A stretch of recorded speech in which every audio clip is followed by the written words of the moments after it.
हाँ जी।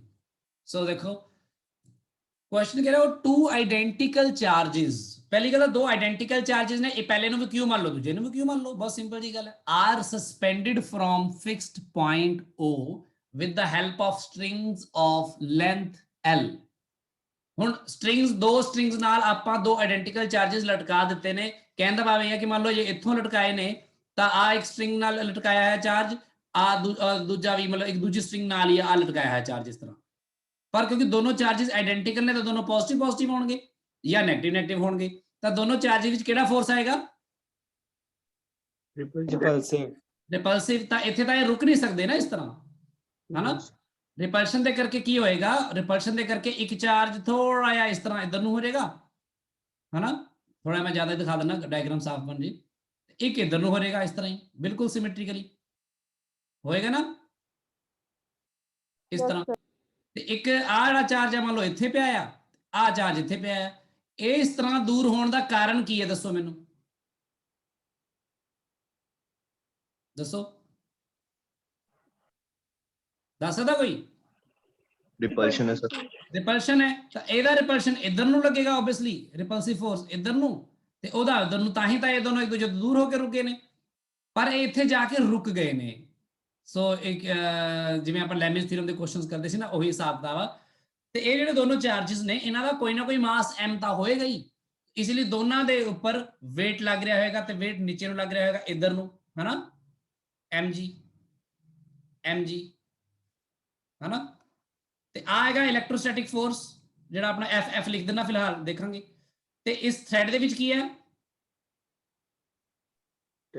ਟੈਂਸ਼ਨ। ਇਸ ਤਰ੍ਹਾਂ ਚੱਲ ਰਿਹਾ ਹੈ ਸਾਰਾ ਕੰਮ, ਇਹ ਆਮ ਗੱਲ ਆ। ਹੁਣ ਇਹਦੇ ਚ ਕੀ ਹੈ ਗੱਲ, ਦੇਖੋ ਬਹੁਤ ਇੰਪੋਰਟੈਂਟ।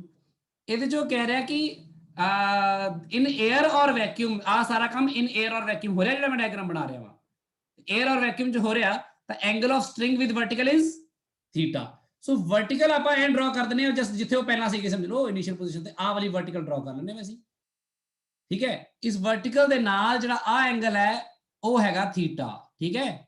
ਆ ਐਂਗਲ ਪੂਰਾ ਥੀਟਾ ਨਹੀਂ ਹੈ, ਇਧਰਲਾ ਵੀ ਥੀਟਾ ਉਧਰਲਾ ਵੀ ਥੀਟਾ, ਉਹ ਦਿਖ ਰਿਹਾ ਨਾ, ਵਿਦ ਵਰਟੀਕਲ ਇਜ਼ थीटा। ਹੁਣ ਆ ਗੱਲ ਦੱਸੋ ਸਾਰਿਆਂ ਨੂੰ ਇੱਥੇ ਤੱਕ ਸਮਝ ਲੱਗ ਗਈ? Yes sir. ਹੁਣ ਕੀ ਹੋਣ ਜਾ ਰਿਹਾ, ਆਪਾਂ ਉਹ ਕਹਿ ਰਹੇ ਨੇ ਕਿ the whole system is immersed in a liquid of density sigma। ਹੁਣ ਆ ਸਾਰੇ ਸਿਸਟਮ ਨੂੰ ਅਸੀਂ ਕੀ ਕਰ ਰਹੇ ਹਾਂ, ਆਪਾਂ ਇੱਕ ਨਵੀਂ ਗੱਲ ਕਰਨ ਜਾ ਰਹੇ ਹਾਂ। ਆਪਾਂ ਇਸ ਸਾਰੇ ਸਿਸਟਮ ਨੂੰ ਇੱਕ ਲਿਕੁਇਡ ਦੇ ਵਿੱਚ, ਇੱਥੇ ਸਾਰੇ ਪਾਸੇ ਲਿਕੁਇਡ ਭਰਿਆ ਹੋਇਆ, ਇੱਥੇ ਸਾਰਾ ਲਿਕੁਇਡ ਭਰਿਆ ਹੋਇਆ ਵਾ, ਸਾਰਾ ਸਿਸਟਮ ਇੱਥੇ ਲਿਕੁਇਡ ਦੇ ਵਿੱਚ ਪਾਤਾ ਸਾਰਾ, ਪਾਣੀ ਚ ਪੈ ਗਿਆ ਜਾਂ ਕਿਸੇ ਵੀ ਲਿਕੁਇਡ ਚ ਪੈ ਗਿਆ, ਮਤਲਬ ਇੱਕ ਲਿਕੁਇਡ ਹੈ। ਉਸ ਲਿਕੁਇਡ ਦੀ ਡੈਂਸਿਟੀ ਕਿੰਨੀ ਹੈ? ਸਿਗਮਾ, ਠੀਕ ਹੈ। ਉਸ ਲਿਕੁਇਡ ਵਿੱਚ ਜਦੋਂ ਸਿਸਟਮ ਨੂੰ ਪਾਇਆ ਤਾਂ ਆਬਵੀਅਸਲੀ ਇਹ ਸਿਸਟਮ ਬਾਕੀ ਸਾਰੇ ਫੋਰਸਿਸ ਐਕਟ ਕਰਨਗੇ ਹਲੇ, ਬਿਲਕੁਲ ਉਸ ਤਰ੍ਹਾਂ ਜਿਵੇਂ ਪਹਿਲਾਂ ਕਰ ਰਹੇ ਸੀ। ਤਾਂ ਹੋਊਗਾ ਕੀ, ਦੇਖੋ ਇੱਥੇ ਆਹ ਵਾਲਾ ਜਿਹੜਾ ਸਟ੍ਰਿੰਗ ਹੈਗਾ, ਆਹ ਵਾਲਾ ਸਟ੍ਰਿੰਗ ਹੈਗਾ, ਠੀਕ ਹੈ।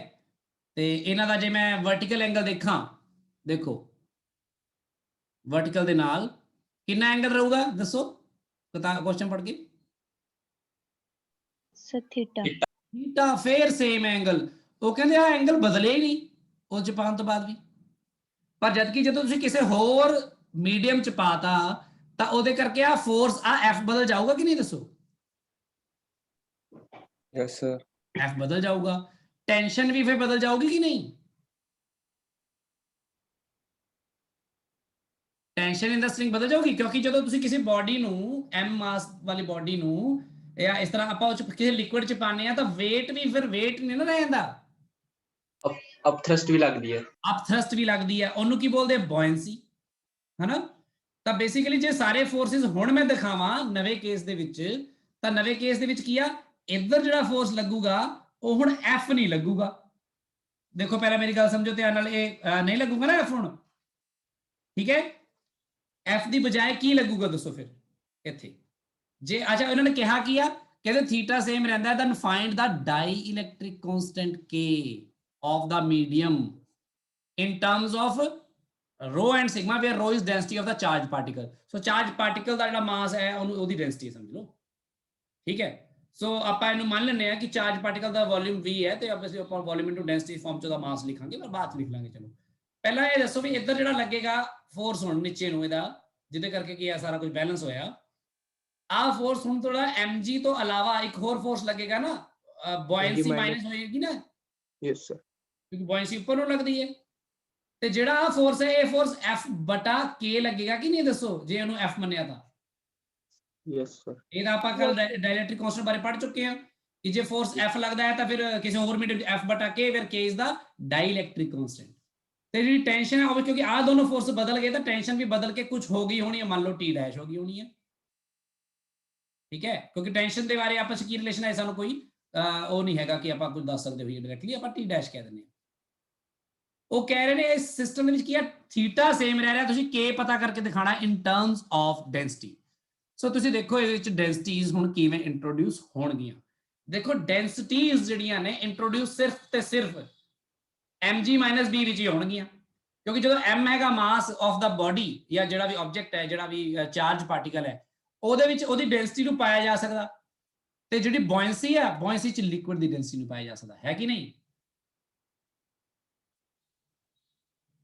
ਠੀਕ ਹੈ ਜੀ, ਸਮਝ ਲੱਗ ਰਹੀ ਗੱਲ ਸਾਰਿਆਂ ਨੂੰ?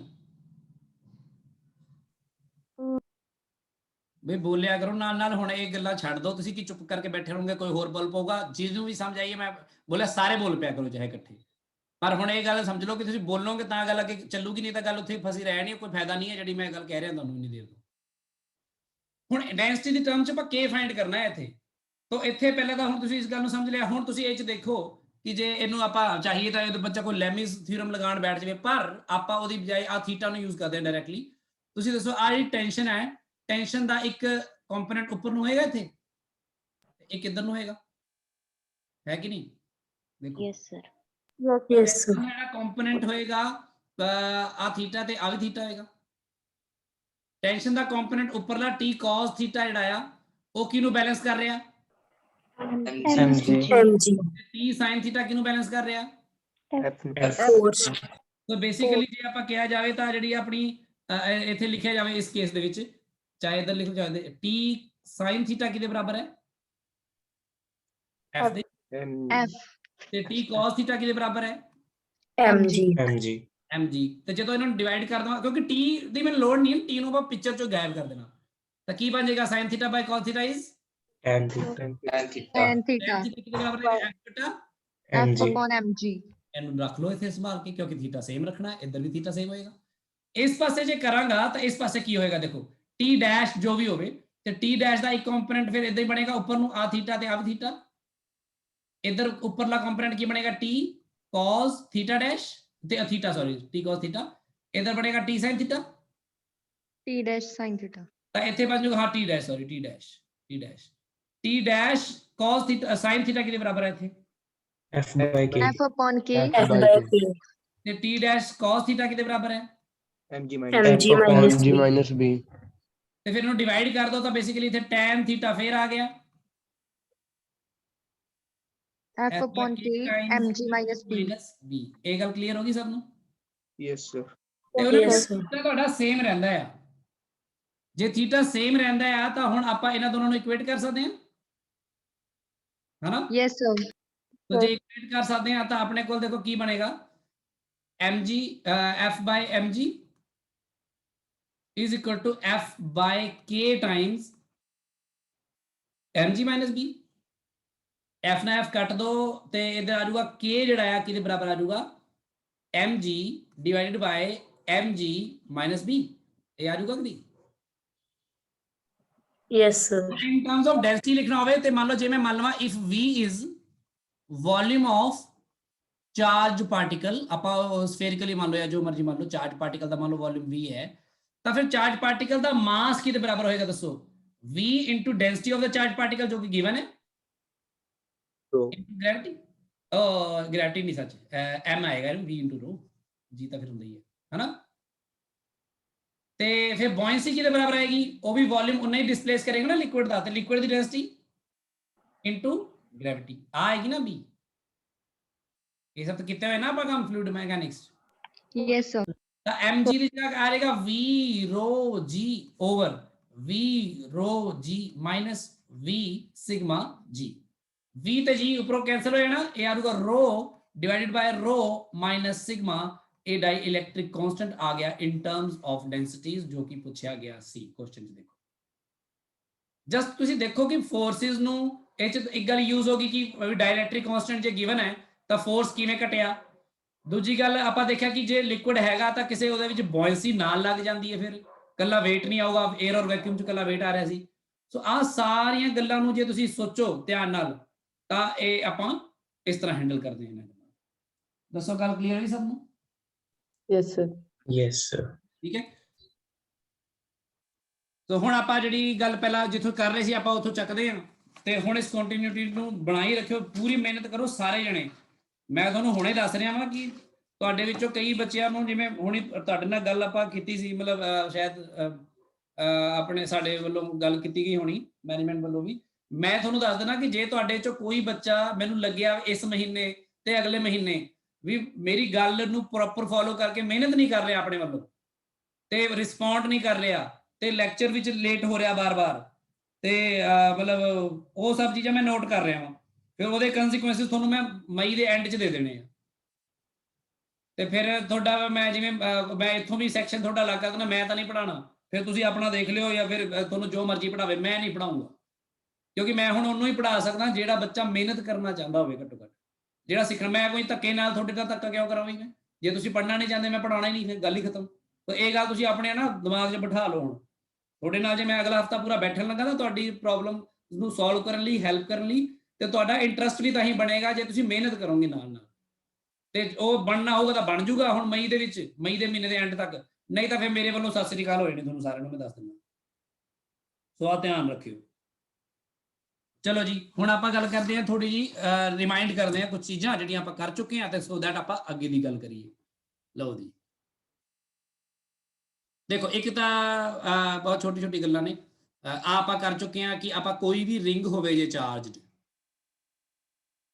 ਤੇ ਰਿੰਗ ਦੇ ਉੱਪਰ ਮੰਨ ਲਓ ਚਾਰਜ ਹੋਵੇ, ਕੋਈ ਵੀ ਪੋਜ਼ਿਟਿਵ ਵੀ ਹੋ ਸਕਦਾ, ਨੈਗੇਟਿਵ ਵੀ ਹੋ ਸਕਦਾ, ਠੀਕ ਹੈ। ਤਾਂ ਰਿੰਗ ਦੇ ਕਰਕੇ ਉਸਦੇ ਸੈਂਟਰ ਤੇ ਇਲੈਕਟ੍ਰਿਕ ਫੀਲਡ ਕਿੰਨਾ ਹੁੰਦਾ, ਦੱਸੋ ਜਲਦੀ। 0. ਪਰ ਜੇ ਇਸੇ ਰਿੰਗ ਨੂੰ ਥੋੜਾ ਐਂ ਕਰਕੇ ਆਪਾਂ ਇਮੇਜਿਨ ਕਰੀਏ, 3 ਡਾਇਮੈਂਸ਼ਨਲੀ ਸੋਚੋ, ਇਹ ਰਿੰਗ ਦਾ ਅੱਧਾ ਪੋਰਸ਼ਨ ਇਸ ਪੇਪਰ ਤੋਂ ਬਾਹਰ ਆ ਤੇ ਅੱਧਾ ਅੰਦਰ ਆ। ਸੋਚ ਸਕਦੇ ਹੋ ਤੁਸੀਂ, ਜਿਵੇਂ ਇਸ ਤਰ੍ਹਾਂ ਆ ਮੰਨ ਲਓ ਇਹਦੇ ਸੈਂਟਰ ਤੋਂ ਇਹਦੀ ਐਕਸੀਅਲ ਪੋਜੀਸ਼ਨ ਕੋਈ ਹੈਗੀ, ਐਕਸੀਅਲ ਦੇ ਉੱਪਰ x ਡਿਸਟੈਂਸ ਤੇ ਇਹਦੇ ਉੱਪਰ ਚਾਰਜ ਰਿੰਗ ਦੇ ਉੱਪਰ ਮੰਨ ਲਓ Q ਹੈਗਾ ਵਾ, ਠੀਕ ਹੈ। ਇੱਥੇ ਆਪਾਂ ਇਹਦੀ ਉਹਦੇ ਫਾਰਮ 'ਚ ਲੀਨੀਅਰ ਚਾਰਜ ਡੈਂਸਿਟੀ ਦੀ ਫਾਰਮ 'ਚ ਕਿਤੇ ਕਿਤੇ ਗੱਲ ਕਰਦੇ ਹਾਂ, ਕਿਤੇ ਆਪਾਂ ਪੂਰੇ ਚਾਰਜ ਦੀ ਗੱਲ ਕਰ ਲੈਂਦੇ ਹਾਂ, ਠੀਕ ਹੈ। ਤਾਂ ਆ ਜਿਹੜਾ Q ਚਾਰਜ ਇਹਦੇ ਉੱਪਰ ਹੈਗਾ ਆ x ਡਿਸਟੈਂਸ ਤੇ, ਇਹਦਾ ਰੇਡੀਅਸ ਹੈਗਾ r। ਤਾਂ ਦੱਸੋ ਇੱਥੇ ਇਲੈਕਟ੍ਰਿਕ ਫੀਲਡ ਕਿੰਨਾ ਹੁੰਦਾ ਹੈ ਇਸ ਪੁਆਇੰਟ ਤੇ ਕਿਸ ਡਾਇਰੈਕਸ਼ਨ? ਇਸ ਡਾਇਰੈਕਸ਼ਨ ਹੁੰਦਾ ਨਾ? Yes, ਕਿੰਨਾ sir. ਹੁੰਦਾ ਦੱਸੋ? AQX upon RQ. Upon R R square square plus X square plus 3 by R square plus X square 3/2. ਮੇਰੀ ਗੱਲ ਇੱਥੇ ਤੱਕ ਸਮਝ ਲੱਗ ਗਈ ਸਾਰਿਆਂ ਨੂੰ? Yes, sir. Yes, sir. ਉਸ ਤੋਂ ਬਾਅਦ ਆਪਾਂ Yes, sir. ਇਸੇ ਚੀਜ਼ ਨੂੰ ਆਪਾਂ ਐਵੇਂ ਕੀਤਾ ਸੀ ਕਿ ਜੇ ਕੋਈ ਰਿੰਗ ਪੂਰੀ ਨਾ ਹੋਵੇ ਬਲਕਿ ਇਸ ਤਰ੍ਹਾਂ ਦੀ ਆਰਕ ਜੀ ਹੋਵੇ, ਤੇ ਉਸ ਆਰਕ ਦੇ ਉੱਪਰ ਮੰਨ ਲਓ ਚਾਰਜ ਹੋਵੇ ਪੋਜ਼ਿਟਿਵ। ਦੇਖੋ ਆਪਾਂ ਜਾਣ ਕੇ ਦਿਖਾਉਂਦੇ ਆ, ਸੌਖਾ ਬਣਦਾ ਡਾਇਗਰਾਮ, ਨਹੀਂ ਤਾਂ ਆਹੀ ਇਲੈਕਟ੍ਰਿਕ ਫੀਲਡ ਅੰਦਰ ਨੂੰ ਹੋ ਜਾਣਾ ਜੇ ਨੈਗੇਟਿਵ ਹੁੰਦਾ ਤਾਂ, ਹਨਾ? ਪਤਾ ਨਾ ਇਹ ਗੱਲ।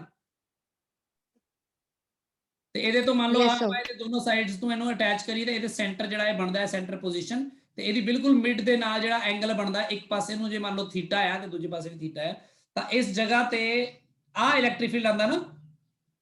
Yes, sir. Yes, sir. ਇਹ ਆਉਂਦਾ ਹੈ 2k lambda by r In theta. ਆ ਵੀ ਧਿਆਨ ਰੱਖਣਾ ਹੋ ਤੁਸੀਂ। ਹੁਣ ਜਦੋਂ ਇਹ ਸਾਈਨ ਥੀਟਾ ਪਤਾ ਲੱਗ ਗਿਆ ਤਾਂ ਤੁਸੀਂ ਕਿਸੇ ਦਾ ਵੀ ਕਰ ਸਕਦੇ, ਜਿਵੇਂ ਚਾਹੋ ਤਾਂ ਤੁਸੀਂ ਪੂਰੀ ਹਾਫ ਰਿੰਗ ਲੈ ਲਓ ਜੀ ਇਸ ਤਰ੍ਹਾਂ, ਹਨਾ? Half ring, sorry semi circular, ਪੂਰੀ ਸੈਮੀ ਸਰਕੂਲਰ ਕੰਪਲੀਟ ਹੋ ਗਈ। ਤਾਂ ਇਹਦੇ ਕਰਕੇ ਵੀ ਇਸ ਜਗ੍ਹਾ ਤੇ ਇਲੈਕਟ੍ਰਿਕ ਫੀਲਡ ਬਿਲਕੁਲ ਇਸਦੇ ਹੀ ਚੱਲੇਗਾ। ਇਸ ਜਗ੍ਹਾ ਤੇ ਥੀਟਾ ਕਿੰਨਾ ਹੈ ਦੱਸੋ ਮੈਨੂੰ ਜਲਦੀ? Half theta 90 degree. 90 degree. 90 degree 2k lambda by r. By R. ਇਹ ਤਾਂ ਯਾਦ ਆ ਨਾ ਸਾਰਿਆਂ ਨੂੰ?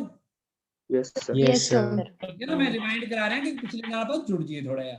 ਇਸੇ ਤਰ੍ਹਾਂ ਆਪਾਂ ਇਹ ਕੀਤਾ ਸੀ ਕਿ ਜੇ ਮੰਨ ਲਓ ਕੋਈ ਲੀਨੀਅਰ ਚਾਰਜ ਹੋਵੇ, ਇਸ ਤਰ੍ਹਾਂ ਦਾ ਲਾਈਨ ਚਾਰਜ ਹੋਵੇ, ਸਟ੍ਰੇਟ ਹੋਵੇ, ਪਰ ਇਸ ਤਰ੍ਹਾਂ ਦਾ ਕਿਸੇ ਵੀ ਲੈਂਥ ਦਾ ਹੋ ਸਕਦਾ ਉਹ, ਤੇ ਉਹਦੇ ਕਰਕੇ ਕਿਸੇ ਵੀ ਪੁਆਇੰਟ ਤੇ ਮੰਨ ਲਓ ਇਸ ਜਗ੍ਹਾ ਤੇ ਆਪਾਂ ਇਲੈਕਟ੍ਰਿਕ ਫੀਲਡ ਪਤਾ ਕਰਨਾ ਹੈ।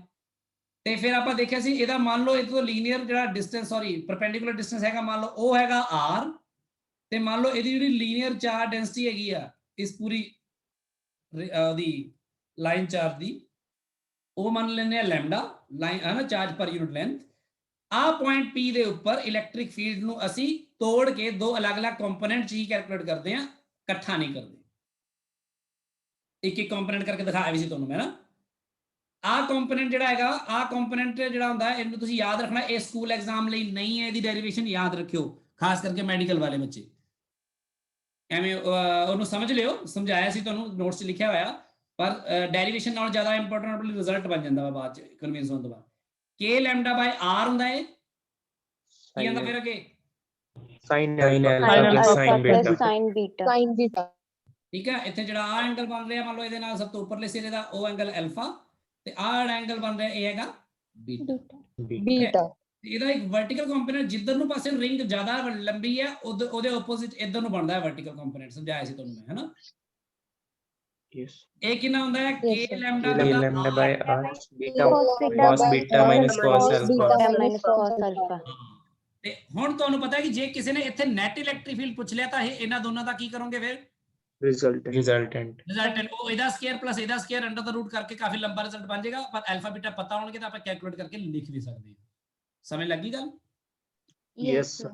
ਤੇ ਫਿਰ ਮੈਂ ਇਹ ਸਮਝਾਇਆ ਸੀ ਇਸੇ ਰਿਜ਼ਲਟ ਤੋਂ ਬਾਅਦ ਕਿ ਜੇ ਆ ਜਿਹੜਾ ਪੁਆਇੰਟ P ਹੈ ਬਿਲਕੁਲ ਅੱਧ ਵਿਚਕਾਰ ਸੈਂਟਰ 'ਚ ਹੋਵੇ ਇਹਦੇ, ਯਾਨੀ ਕਿ ਇੱਕਦਮ ਪਰਪੈਂਡੀਕੂਲਰ ਬਾਈਸੈਕਟਰ ਦੇ ਉੱਪਰ ਰੱਖਿਆ ਹੋਵੇ, ਤਾਂ ਜਿਹੜਾ ਉੱਪਰਲਾ ਐਂਗਲ ਅਲਫਾ ਤੇ ਨਿਚਲਾ ਐਂਗਲ ਬੀਟਾ ਦੋਨੋਂ ਕੀ ਹੋ ਜਾਂਦੇ ਨੇ? ਆ ਬਿਲਕੁਲ ਪਰਪੈਂਡੀਕੂਲਰ ਬਾਈਸੈਕਟਰ ਹੈ r ਡਿਸਟੈਂਸ ਤੇ। ਫਿਰ ਆ ਐਂਗਲ ਨੂੰ ਮੰਨ ਲਓ ਤੁਸੀਂ ਇਹਨੂੰ ਵੀ ਅਲਫਾ ਹੀ ਕਹਿ ਲਓ ਤੇ ਨੀਚੇ ਵਾਲੇ ਨੂੰ ਵੀ ਕੀ ਕਹੋਗੇ? ਅਲਫਾ ਹੀ, ਬਰਾਬਰ ਤੇ ਹੈ। ਇੱਥੇ ਫਿਰ ਜਿਹੜਾ ਤੁਹਾਡਾ ਆਹ ਕੰਪੋਨੈਂਟ ਆਂਦਾ ਇਲੈਕਟ੍ਰਿਕ ਫੀਲਡ ਦਾ, ਉਹ ਆਂਦਾ K lambda upon R sin alpha plus sin alpha 2 times sin alpha, है ना? ਸਮਝ ਲੱਗ ਰਹੀ ਗੱਲ ਸਾਰਿਆਂ ਨੂੰ? Yes, sir. Yes, sir. ਫਿਰ ਮੈਂ ਤੁਹਾਨੂੰ ਇਹਦੇ ਨਾਲ ਹੀ ਜੋੜ ਕੇ ਸਮਝਾਇਆ ਸੀ ਕਿ ਜੇ ਤੁਹਾਡੀ ਇਸ ਤਰ੍ਹਾਂ ਦੀ ਕੋਈ ਇੱਥੋਂ ਆਰਕ ਜੀ ਹੋਵੇ ਇਸ ਤਰ੍ਹਾਂ ਦੀ, ਉਸ ਆਰਕ ਦਾ ਰੇਡੀਅਸ ਆਹੀ ਵਾਲਾ r ਹੋਵੇ, ਆਹ ਵਾਲਾ r ਹੀ, ਉਸ ਆਰਕ ਦੇ ਉੱਪਰ ਵੀ ਚਾਰਜ ਹੋਵੇ ਤੇ ਉਹਦਾ ਵੀ ਲੀਨੀਅਰ ਚਾਰਜ ਡੈਂਸਿਟੀ ਲੈਮਡਾ ਹੋਵੇ, ਤਾਂ ਉਸ ਆਰਕ ਦੇ ਕਰਕੇ ਸੈਂਟਰ ਤੇ ਇਲੈਕਟ੍ਰਿਕ ਬਿਲਕੁਲ ਇਸੇ ਤਰ੍ਹਾਂ ਇਸੇ ਡਾਇਰੈਕਸ਼ਨ 'ਚ ਇਹੀ ਆਂਦਾ ਕਿ ਨਹੀਂ? Yes, sir. ਇਹ ਬੜੀ ਇੰਟਰਸਟਿੰਗ ਚੀਜ਼ ਸੀ ਜਿਹੜੀ ਦੋਨਾਂ ਨੂੰ ਜੋੜਦੀ ਸੀ, ਹਨਾ। ਤੇ ਆਪਾਂ ਇਸ ਦਾ ਅਨਇਕੁਅਲ ਲਈ ਵੀ ਆਪਾਂ ਇਹ ਗੱਲ ਸਮਝ ਸਕਦੇ ਹਾਂ, ਤੇ ਇਹ ਗੱਲ ਵੀ ਕੀਤੀ ਸੀ ਆਪਾਂ। ਕਲੀਅਰ ਹੈ ਸਾਰਿਆਂ ਨੂੰ? Yes, sir. ਹਾਂਜੀ ਸਰ। ਤੇ ਫਿਰ ਮੈਂ ਕਿਹਾ ਸੀ ਕਿ ਜੇ ਆਹ ਵਾਲਾ ਜਿਹੜਾ ਲਾਈਨ ਚਾਰਜ ਹੈ ਇਹ ਅਸਲ ਵਿੱਚ ਇਨਫਾਈਨਾਈਟ ਲੈਂਥ ਦਾ ਹੋ ਜਾਵੇ, ਕਹਿਣ ਦਾ ਭਾਵ ਇਹ ਹੈ ਕਿ ਇਹਦੀ ਲੈਂਥ ਇਨਫਾਈਨਾਈਟ ਹੋ ਜਾਵੇ, ਠੀਕ ਹੈ, ਇਹਦੀ ਲੈਂਥ ਇਨਫਾਈਨਾਈਟ ਹੋ ਜਾਵੇ ਵੀ ਚਲੋ ਅਗਲੇ ਪੇਜ ਤੇ ਲਿਖਦਾ। ਜੇ ਆਹੀ ਲੈਂਥ ਇਨਫਾਈਨਾਈਟ ਕਹਿਣ ਦਾ ਭਾਵ ਹੈਗਾ ਵਾ ਕਿ ਬਹੁਤ ਲੰਬੀ ਆ ਤੇ ਮੈਂ ਇਹਦਾ ਸਿਰਾ ਦੇਖ ਹੀ ਨਹੀਂ ਪਾ ਰਿਹਾ ਕਿੱਥੇ ਤੱਕ ਹੈ, ਚੱਲੀ ਜਾ ਰਹੀ ਹੈ ਉੱਪਰ ਤੱਕ ਵੀ, ਕਿਉਂ? ਜਾਂ ਫਿਰ ਇਹ ਸਮਝ ਲਓ ਕਿ ਆਬਜ਼ਰਵੇਸ਼ਨ ਪੁਆਇੰਟ ਬਹੁਤ ਨੇੜੇ ਹੈ, ਜਿਹਦੇ ਕਰਕੇ ਕਿ ਆਪਾਂ ਇਲੈਕਟ੍ਰਿਕ ਫੀਲਡ ਪਤਾ ਕਰਨਾ ਹੈ, ਜਿਸ ਜਗ੍ਹਾ ਤੇ ਪਤਾ ਕਰਨਾ, ਤਾਂ ਆਪਾਂ ਇਸ ਜਗ੍ਹਾ ਤੇ ਇਲੈਕਟ੍ਰਿਕ ਫੀਲਡ ਜਦੋਂ ਪੁੱਟ ਕਰਦੇ ਆ, ਫਾਈਂਡ ਕਰਦੇ ਆ, ਉਹੀ ਆ ਪੋਜ਼ਿਟਿਵ ਚਾਰਜ ਹੀ ਹੈ। ਅੱਛਾ, ਪੋਜ਼ਿਟਿਵ ਨੈਗੇਟਿਵ ਆਇਆ ਤਾਂ ਅੰਦਰ ਨੂੰ ਹੋਊਗਾ ਇਲੈਕਟ੍ਰਿਕ ਫੀਲਡ, ਬਾਹਰ ਨੂੰ ਨਹੀਂ ਹੋਊਗਾ, ਫਿਰ ਪਤਾ ਨਾ ਇਹ ਗੱਲ? Yes, sir. ਤੇ ਇਹਦੇ ਕਰਕੇ ਇਲੈਕਟ੍ਰਿਕ ਫੀਲਡ ਜਿਹੜਾ ਆ ਕੰਪੋਨੈਂਟ ਹੋਏਗਾ ਇਧਰ ਨੂੰ, ਉਹ ਕਿੰਨਾ ਹੋਏਗਾ? K lambda by R sin 90 plus sin 90 ਕੀ ਆ ਜਾਊਗਾ? 2K lambda by R. ਆ ਜਾਊਗਾ। ਤੇ ਜੇ ਇਸੇ R ਰੇਡੀਅਸ ਦਾ ਇੱਥੇ ਸੈਮੀ ਸਰਕਲ ਲੈ ਲਿਆ ਜਾਵੇ, ਹਾਂ, ਤਾਂ ਉਹਦਾ ਵੀ ਬਿਲਕੁਲ ਉਵੇਂ ਹੀ ਜਿਵੇਂ ਆਰਕ ਨਾਲ ਆਪਾਂ ਇਕੁਏਟ ਕੀਤਾ ਸੀ, ਯਾਦ ਆ ਨਾ? Yes. ਠੀਕ ਹੈ, ਆਪਾਂ ਗੱਲ ਕਰ ਰਹੇ ਉਹਦੇ ਲਈ ਵੀ ਸਿਮਿਲਰ ਰਿਜ਼ਲਟ ਆਇਆ ਸੀ। ਤੇ ਵਰਟੀਕਲ ਕੰਪੋਨੈਂਟ ਇਹਦਾ ਆਂਦਾ ਕੋਈ? No, ਨਹੀਂ ਹੋਗਾ, sin cos 90 minus cos 90 ਤਾਂ ਫਿਰ 0 minus 0 0 ਹੀ ਹੋ ਗਿਆ ਨਾ, ਠੀਕ ਹੈ। ਇੱਕ ਤਰ੍ਹਾਂ ਬਰਾਬਰ ਵਾਲੀ ਗੱਲ ਹੋ ਗਈ, ਪਰਪੈਂਡੀਕੂਲਰ ਬਾਈਸੈਕਟਰ ਵਾਲੀ ਗੱਲ ਹੋ ਗਈ। ਤੇ ਇਸ ਤੋਂ ਬਾਅਦ ਆਪਾਂ ਇੱਕ ਗੱਲ ਹੋਰ ਕੀਤੀ ਸੀ ਲਾਸਟ, ਜਿੱਥੇ ਆਪਾਂ ਜਦੋਂ ਆਪਾਂ ਇਲੈਕਟ੍ਰਿਕ ਫੀਲਡ ਲਾਈਨ ਕਿ ਡਿਸਕ ਹੋਵੇ ਅਗਰ, ਠੀਕ ਹੈ, ਤੇ ਡਿਸਕ ਦੇ ਉੱਪਰ ਆਪਾਂ ਇਸ ਦੇ ਸੈਂਟਰ ਤੋਂ ਬਾਅਦ ਇਸ ਜਗ੍ਹਾ ਤੇ ਇਲੈਕਟ੍ਰਿਕ ਫੀਲਡ ਪਤਾ ਕਰਨਾ ਹੈ, ਤਾਂ ਉਹ ਸਿਗਮਾ ਬਾਈ 2 ਐਪਸਾਈਲਨ ਨੋਟ 1 minus cos theta ਹੁੰਦਾ ਹੈ, where theta is the angle that this makes with Point. Yes. है ना? Yes. तो ਗੱਲ ਕਲੀਅਰ ਹੈ ਸਾਰਿਆਂ ਨੂੰ? Yes. Yes sir। ਜੇ ਡਿਸਕ ਦਾ ਸਾਈਜ਼ ਬਹੁਤ ਵੱਡਾ ਹੋ ਜਾਵੇ, ਇਨਫਾਈਨਾਈਟ ਸਾਈਜ਼ ਦੀ ਹੋ ਜਾਵੇ, ਤਾਂ ਥੀਟਾ ਕਿੰਨਾ ਹੋ ਜਾਊਗਾ? 90 degree. ਤਾਂ ਆਨਸਰ ਕੀ ਹੋਗਾ? ਸਿਗਮਾ ਬਾਈ 2 ਐਪਸਿਲਨ ਨॉट, ਤੇ ਇਹਦੀ ਡਾਇਰੈਕਸ਼ਨ ਇਧਰ ਨੂੰ ਹੋਏਗੀ, है ना? Yes sir। ਇਹਦੀ ਡੈਰੀਵੇਸ਼ਨ ਮੈਂ ਨਾਨ ਮੈਡੀਕਲ ਵਾਲੇ ਬੱਚੇ ਜਿਹੜੇ ਸੈਕਸ਼ਨ ਵੀ ਤੁਸੀਂ ਹੈਗੇ ਹੋ ਸਾਰੇ, ਤੁਹਾਨੂੰ ਸਾਰਿਆਂ ਨੂੰ ਅਲੱਗ ਤੋਂ ਕਰਵਾ ਦੂੰਗਾ, ਉਹ ਜਦੋਂ ਮੈਂ ਤੁਹਾਡੀ ਅਲੱਗ ਤੋਂ ਕਲਾਸ ਲਾਉਂਗਾ ਉਹ ਚ ਦੱਸੂਗਾ। ਤੇ ਜਿਹੜੀ ਮੈਡੀਕਲ ਵਾਲੇ ਬੱਚਿਆਂ ਦੀ ਮਰਜ਼ੀ ਹੋਊਗੀ, ਤੁਸੀਂ ਚਾਹੋ ਮੈਂ ਤੁਹਾਨੂੰ ਇਨਫੋਰਮ ਕਰ ਦੂੰਗਾ, ਤੁਸੀਂ ਚਾਹੋ ਤਾਂ ਡੈਰੀਵੇਸ਼ਨ ਦੇਖ ਸਕਦੇ ਹੋ, ਤੇ ਡੈਰੀਵੇਸ਼ਨ ਬੜਾ ਸੌਖਾ ਹੈ। ਜੇ ਕੈਲਕੂਲਸ ਦੀ ਗੱਲ ਤੁਹਾਨੂੰ ਸਮਝ ਲੱਗੀ, ਤੁਸੀਂ ਟਰਾਈ ਕਰਿਓ ਸਾਰੇ ਜਣੇ ਕਿ ਇੱਥੇ ਰਿੰਗ ਲੈ ਲਿਓ ਇੱਕ ਰੈਂਡਮਲੀ, ਵਾਈ ਰੇਡੀਅਸ ਦੀ ਰਿੰਗ ਲੈ ਲਿਓ ਤੇ ਉਹਦੀ ਚੌੜਾਈ ਲੈ ਲਿਓ dy ਇਸ ਤਰ੍ਹਾਂ, ਤੇ ਰਿੰਗ ਦੇ ਕਰਕੇ ਇੱਥੇ ਇਲੈਕਟ੍ਰਿਕ ਫੀਲਡ ਦਾ ਤੁਹਾਨੂੰ ਰਿਜ਼ਲਟ ਪਤਾ ਨਾ, ਤੇ ਇਹਦੀ ਚਾਰਜ ਡੈਂਸਿਟੀ ਸਿਗਮਾ ਲੈ ਲਿਓ। ਇਸ ਛੋਟੀ ਜਿਹੀ ਰਿੰਗ ਦੇ ਉੱਪਰ ਕਿੰਨਾ ਚਾਰਜ ਹੋਏਗਾ, ਜਿਵੇਂ ਮਾਸ ਦੀ ਗੱਲ ਕਰਦੇ ਸੀ ਉੱਥੇ ਆਪਾਂ, ਹਨਾ, ਜਿੱਥੇ ਆਪਾਂ ਮੋਮੈਂਟ ਆਫ ਇਨਰਸ਼ੀਆ ਵਗੈਰਾ ਕੀਤੇ ਸੀ, ਹਨਾ, ਤਾਂ ਉਹ ਕਰਕੇ ਉਹ ਰਿਜ਼ਲਟ ਪਿਛਲਾ ਰਿੰਗ ਵਾਲਾ ਲਗਾ ਦਿਓ, ਉਹਨੂੰ ਇੰਟੀਗ੍ਰੇਟ ਕਰ ਦਿਓ। y ਦੀ ਲਿਮਿਟ ਕਿੱਥੋਂ ਲਓਗੇ? y ਦੀ ਲਿਮਿਟ 0 ਤੋਂ ਲੈ ਕੇ r ਤੱਕ, ਇੱਥੇ ਰਿਜ਼ਲਟ ਰਿੰਗ ਵਾਲਾ ਲਗਾ ਦਿਓ de, ਤੇ ਉਹ ਵਿੱਚ ਇੰਟੀਗ੍ਰੇਟ ਕਰਕੇ ਇਹ ਆਨਸਰ ਆ ਜਾਏਗਾ। ਜੇ ਨਹੀਂ ਆਇਆ ਕਿਸੇ ਦਾ ਨਾਨ ਮੈਡੀਕਲ ਵਾਲੇ ਦਾ, ਮੈਨੂੰ ਪੁੱਛ ਲਿਓ, ਵੈਸੇ ਮੈਂ ਦੁਬਾਰਾ ਵੀ ਦੱਸੂਗਾ ਜੀ, ਠੀਕ ਹੈ। ਪਰ ਤੁਸੀਂ ਰਿਜ਼ਲਟ ਨਹੀਂ ਭੁੱਲਣਾ, ਕਿਉਂਕਿ ਪਿਛਲੇ ਰਿਜ਼ਲਟ ਤਾਂ ਸਾਰੇ ਯਾਦ ਹੋ ਹੀ ਚੁੱਕੇ ਨੇ। ਹੁਣ ਆ ਰਿਜ਼ਲਟ ਔਖਾ ਤਾਂ ਨਹੀਂ ਹੈ ਕਿ ਯਾਦ ਰੱਖਣਾ, ਇਹਨੂੰ ਕਰ ਲਿਓ ਤੁਸੀਂ ਚੰਗੀ ਤਰ੍ਹਾਂ। ਹੁਣ ਆਪਾਂ ਆਨੇ ਆ ਥੋੜੀ ਜੀ ਗੱਲ ਅੱਗੇ ਦੀ ਵਧਾਨੇ ਆ, ਜੋ ਆਪਾਂ ਗੱਲ ਕਰ ਰਹੇ ਸੀ ਥੋੜਾ ਜਿਹਾ ਅੱਗੇ ਵਧਾਈਏ, ਠੀਕ ਹੈ। ਰਿੰਗ ਦੇ ਬਾਰੇ ਗੱਲ ਹੋ ਗਈ ਆਪਣੀ।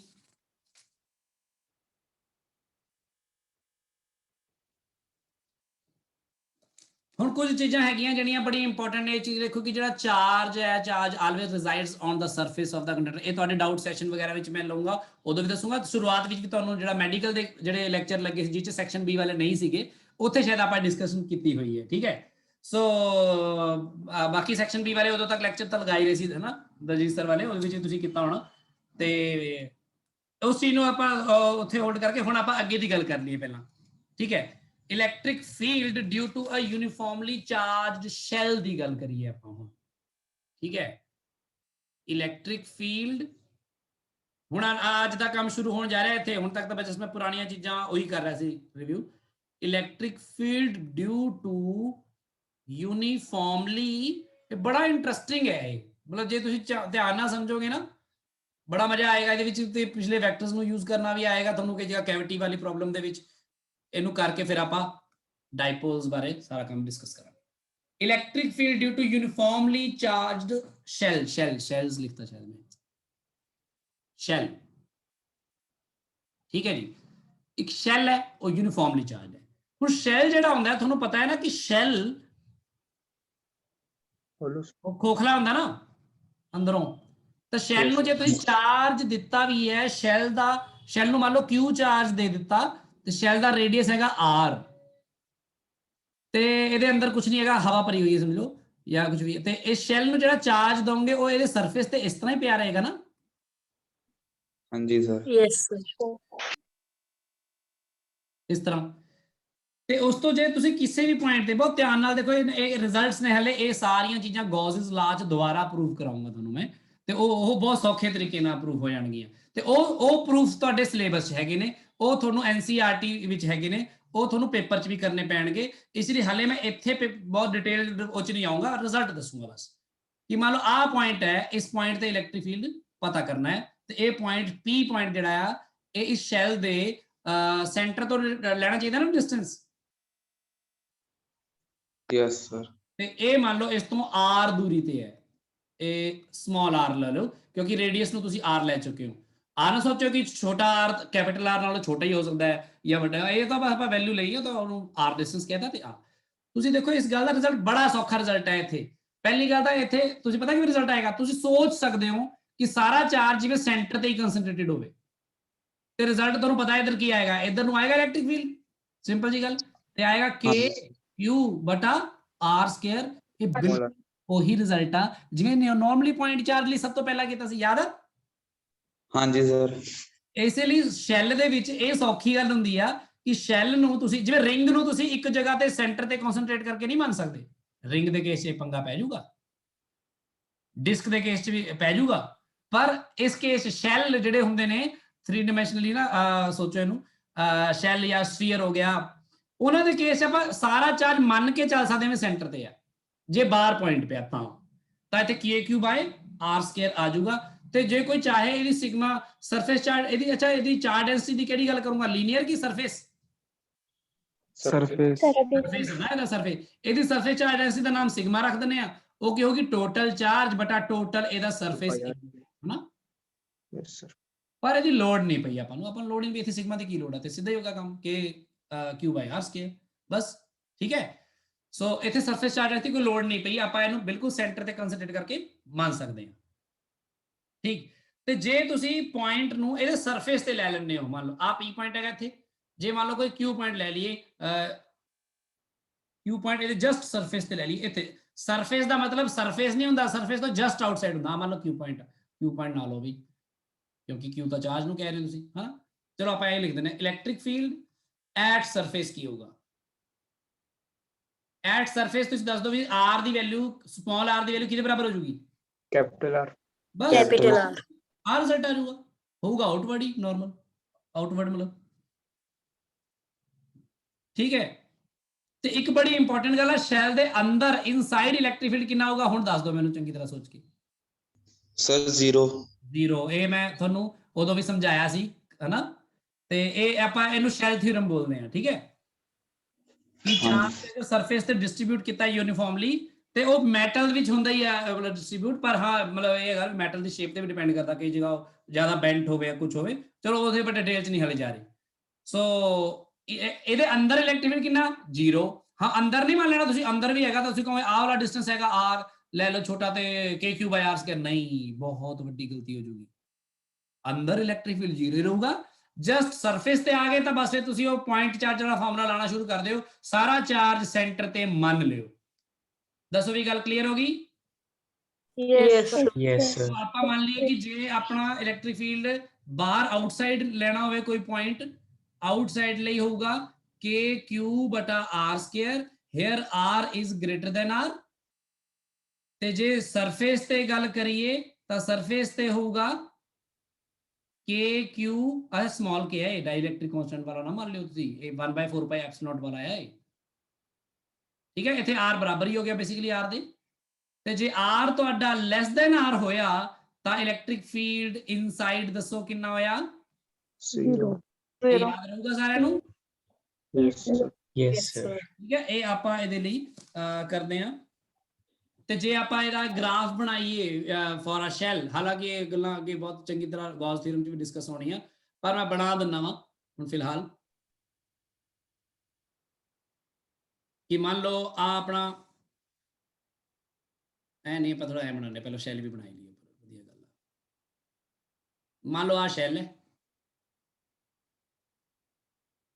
ਇਹ ਸ਼ੈਲ ਹੈ, ਸ਼ੈਲ ਦਾ ਉੱਪਰ ਚਾਰਜ ਹੈਗਾ Q ਤੇ ਰੇਡੀਅਸ ਹੈਗਾ R, ਇਹਦਾ ਆ ਸੈਂਟਰ ਹੈ ਤੇ ਇਹਦੇ ਜਸਟ ਨੀਚੇ ਹੀ ਗ੍ਰਾਫ ਬਣਾਉਣੇ ਆ। ਮੰਨ ਲਓ ਸੈਂਟਰ ਤੋਂ ਡਿਸਟੈਂਸ ਇੱਧਰ ਆਪਾਂ ਪਲਾਟ ਕਰ ਲਿਆ R, ਤੇ ਇੱਧਰ ਨੂੰ ਆਪਾਂ ਪਲਾਟ ਕਰਨ ਜਾ ਰਹੇ ਹਾਂ ਇਲੈਕਟ੍ਰਿਕ ਫੀਲਡ ਦੀ ਵੈਲਿਊ, ਠੀਕ ਹੈ। ਤੇ ਜਦੋਂ ਇਹਦਾ ਰੇਡੀਅਸ R ਹੈ, R ਤੱਕ ਮਤਲਬ ਇੱਥੋਂ ਜੇ ਦੇਖਿਆ ਜਾਵੇ R ਤੱਕ, ਜਦੋਂ ਤੁਸੀਂ ਸੈਂਟਰ ਤੋਂ R ਦੂਰੀ ਤੇ ਹੋਵੋਗੇ, ਜਿਹੜੇ ਮਰਜ਼ੀ ਦਿਸ਼ਾ ਚ ਹੋਵੇ ਕੋਈ ਫਰਕ ਨਹੀਂ ਪੈਂਦਾ, ਇੱਧਰ ਨੂੰ ਇੱਧਰ ਨੂੰ ਇੱਧਰ ਨੂੰ, ਇੱਥੇ ਤੱਕ ਇਲੈਕਟ੍ਰਿਕ ਫੀਲਡ ਕਿੰਨਾ ਹੁੰਦਾ ਦੱਸੋ, 0 ਹੁੰਦਾ ਨਾ, ਤਾਂ ਐ ਰਹੂਗਾ, ਇੱਥੇ ਤੱਕ ਗ੍ਰਾਫ ਬਣੂਗਾ ਇਹਦਾ। ਪਰ ਜਿਵੇਂ ਹੀ ਤੁਸੀਂ ਉਹਦੀ R ਤੇ ਪਹੁੰਚੋਗੇ, ਇੱਥੇ R ਇਕੁਅਲ ਟੂ R ਹੋ ਜਾਏਗਾ, ਤਾਂ ਇਲੈਕਟ੍ਰਿਕ ਫੀਲਡ ਦੀ ਵੈਲਿਊ ਮੈਕਸਿਮਮ ਆ ਜਾਂਦੀ ਹੈ ਇੱਥੇ। ਆ ਜਿਹੜੀ ਵੈਲਿਊ ਆਏਗੀ ਆ ਵਾਲੀ, ਇਹ ਵਾਲੀ ਵੈਲਿਊ, ਇਹ ਕਿੰਨੀ ਹੋਏਗੀ, KQ ਬਟਾ R ਸਕੁਅਰ। ਫਿਰ ਜਦੋਂ ਤੁਸੀਂ ਅੱਗੇ ਵਧੋਗੇ ਤਾਂ R ਦੀ ਜਗ੍ਹਾ ਤੇ ਸਮਾਲ r ਆ ਜਾਊਗਾ, ਸਮਾਲ r ਵੱਡਾ ਹੋਈ ਜਾਊਗਾ, ਤੇ ਇਲੈਕਟ੍ਰਿਕ ਫੀਲਡ ਘਟੀ ਜਾਏਗਾ, घटनी स्टार्ट हो गई। ਇਸ ਤਰ੍ਹਾਂ ਦਾ ਗ੍ਰਾਫ ਬਣੇਗਾ, ਫਿਰ ਘਟਦਾ ਜਾਏ, ਉਹ ਹੋਏ ਇਸ ਤਰ੍ਹਾਂ ਘਟਦਾ ਜਾਏਗਾ, ਇਸ ਤਰ੍ਹਾਂ ਇਸ ਤਰ੍ਹਾਂ ਇਸ ਤਰ੍ਹਾਂ ਇਸ ਤਰ੍ਹਾਂ ਕਰਦੇ ਕਰਦੇ ਕਰਦੇ ਕਰਦੇ ਅੱਗੇ ਜਾ ਕੇ ਜੇ ਇਨਫਿਨਿਟੀ ਜਾ ਕੇ 0 ਬਣ ਜਾਏਗਾ। ਸਮਝ ਲੱਗੀ ਗੱਲ। yes sir, ਆ ਜਿਹੜੀ ਵੈਲਿਊ ਹੈਗੀ ਆ ਇਹ R ਤੇ ਡਿਪੈਂਡ ਕਰਦੀ, ਇਹ ਹੈਗੀ ਹੈ KQ ਬਾਈ R ਸਕੁਅਰ, ਜਾਂ ਕਹਿ ਲਓ ਕਿ ਇੱਥੇ electric field inversely proportional to distance ਦਾ ਸਕੁਅਰ ਹੈਗਾ ਫਰੋਮ ਸੈਂਟਰ, ਇੱਥੇ ਇਲੈਕਟ੍ਰਿਕ ਫੀਲਡ 0 ਹੀ ਆ, ਤੇ ਸਰਫੇਸ ਤੇ ਇੰਨਾ, ਸਰਫੇਸ ਤੇ ਮੈਕਸਿਮਮ ਇਲੈਕਟ੍ਰਿਕ ਫੀਲਡ ਹੁੰਦਾ ਹੈ। ਸਮਝ ਲੱਗ ਗਈ ਸਾਰਿਆਂ ਨੂੰ। yes sir, ਤੇ ਜੇ ਆਪਣੇ ਸ਼ੈਲਸ ਬਹੁਤ ਸਾਰੇ ਹੋਣ ਤਾਂ ਵੀ ਆਪਾਂ ਐਂ ਇਮੇਜਿਨ ਕਰਾਂਗੇ ਹਮੇਸ਼ਾ ਆਊਟਸਾਈਡ ਪੁਆਇੰਟ, ਇਨਸਾਈਡ ਪੁਆਇੰਟ ਤੇ ਸਰਫੇਸ ਪੁਆਇੰਟ ਲਈ। ਸੋ ਜੇ ਆਪਣੇ ਕੋਲ 2 ਯੂਨੀਫਾਰਮਲੀ ਚਾਰਜਡ ਸ਼ੈਲਸ ਹੋਣ, due to 2 uniformly charged shells, then ਉਹਨਾਂ ਦੇ ਕਰਕੇ ਕੀ ਹੋਊਗਾ, ਬਸ ਇਹ ਕੁਐਸਚਨ ਹੀ ਹੈ, ਇਹ ਕੋਈ ਉਦਾਂ ਨਹੀਂ ਹੈ। ਇੱਕ ਸੈਕਿੰਡ ਵੀ ਮੈਂ ਨਾ ਚਾਰਜਿੰਗ ਲਾ ਲਵਾਂ, ਲੈਪਟਾਪ ਦੀ ਚਾਰਜਿੰਗ ਘਟ ਰਹੀ ਹੈ। ਸੋ ਦੇਖੋ 2 ਯੂਨੀਫਾਰਮਲੀ ਚਾਰਜ ਸ਼ੈਲਸ ਲਈ ਕੀ ਹੋਊਗਾ, ਇਹਦੇ ਲਈ ਮੰਨ ਲਓ ਕਿ ਦੋ ਸ਼ੈਲ ਨੇ, ਮੰਨ ਲਓ ਆ ਇੱਕ ਸ਼ੈਲ ਹੈਗਾ ਹਾਂ, ਤੇ ਆ ਸ਼ੈਲ ਹੈ, ਤੇ ਇਸ ਸ਼ੈਲ ਦੇ ਉੱਪਰ ਮੰਨ ਲਓ ਚਾਰਜ ਹੈਗਾ ਆ Q1 ਤੇ ਇਹਦਾ ਰੇਡੀਅਸ ਹੈਗਾ ਆ ਮੰਨ ਲਓ R1।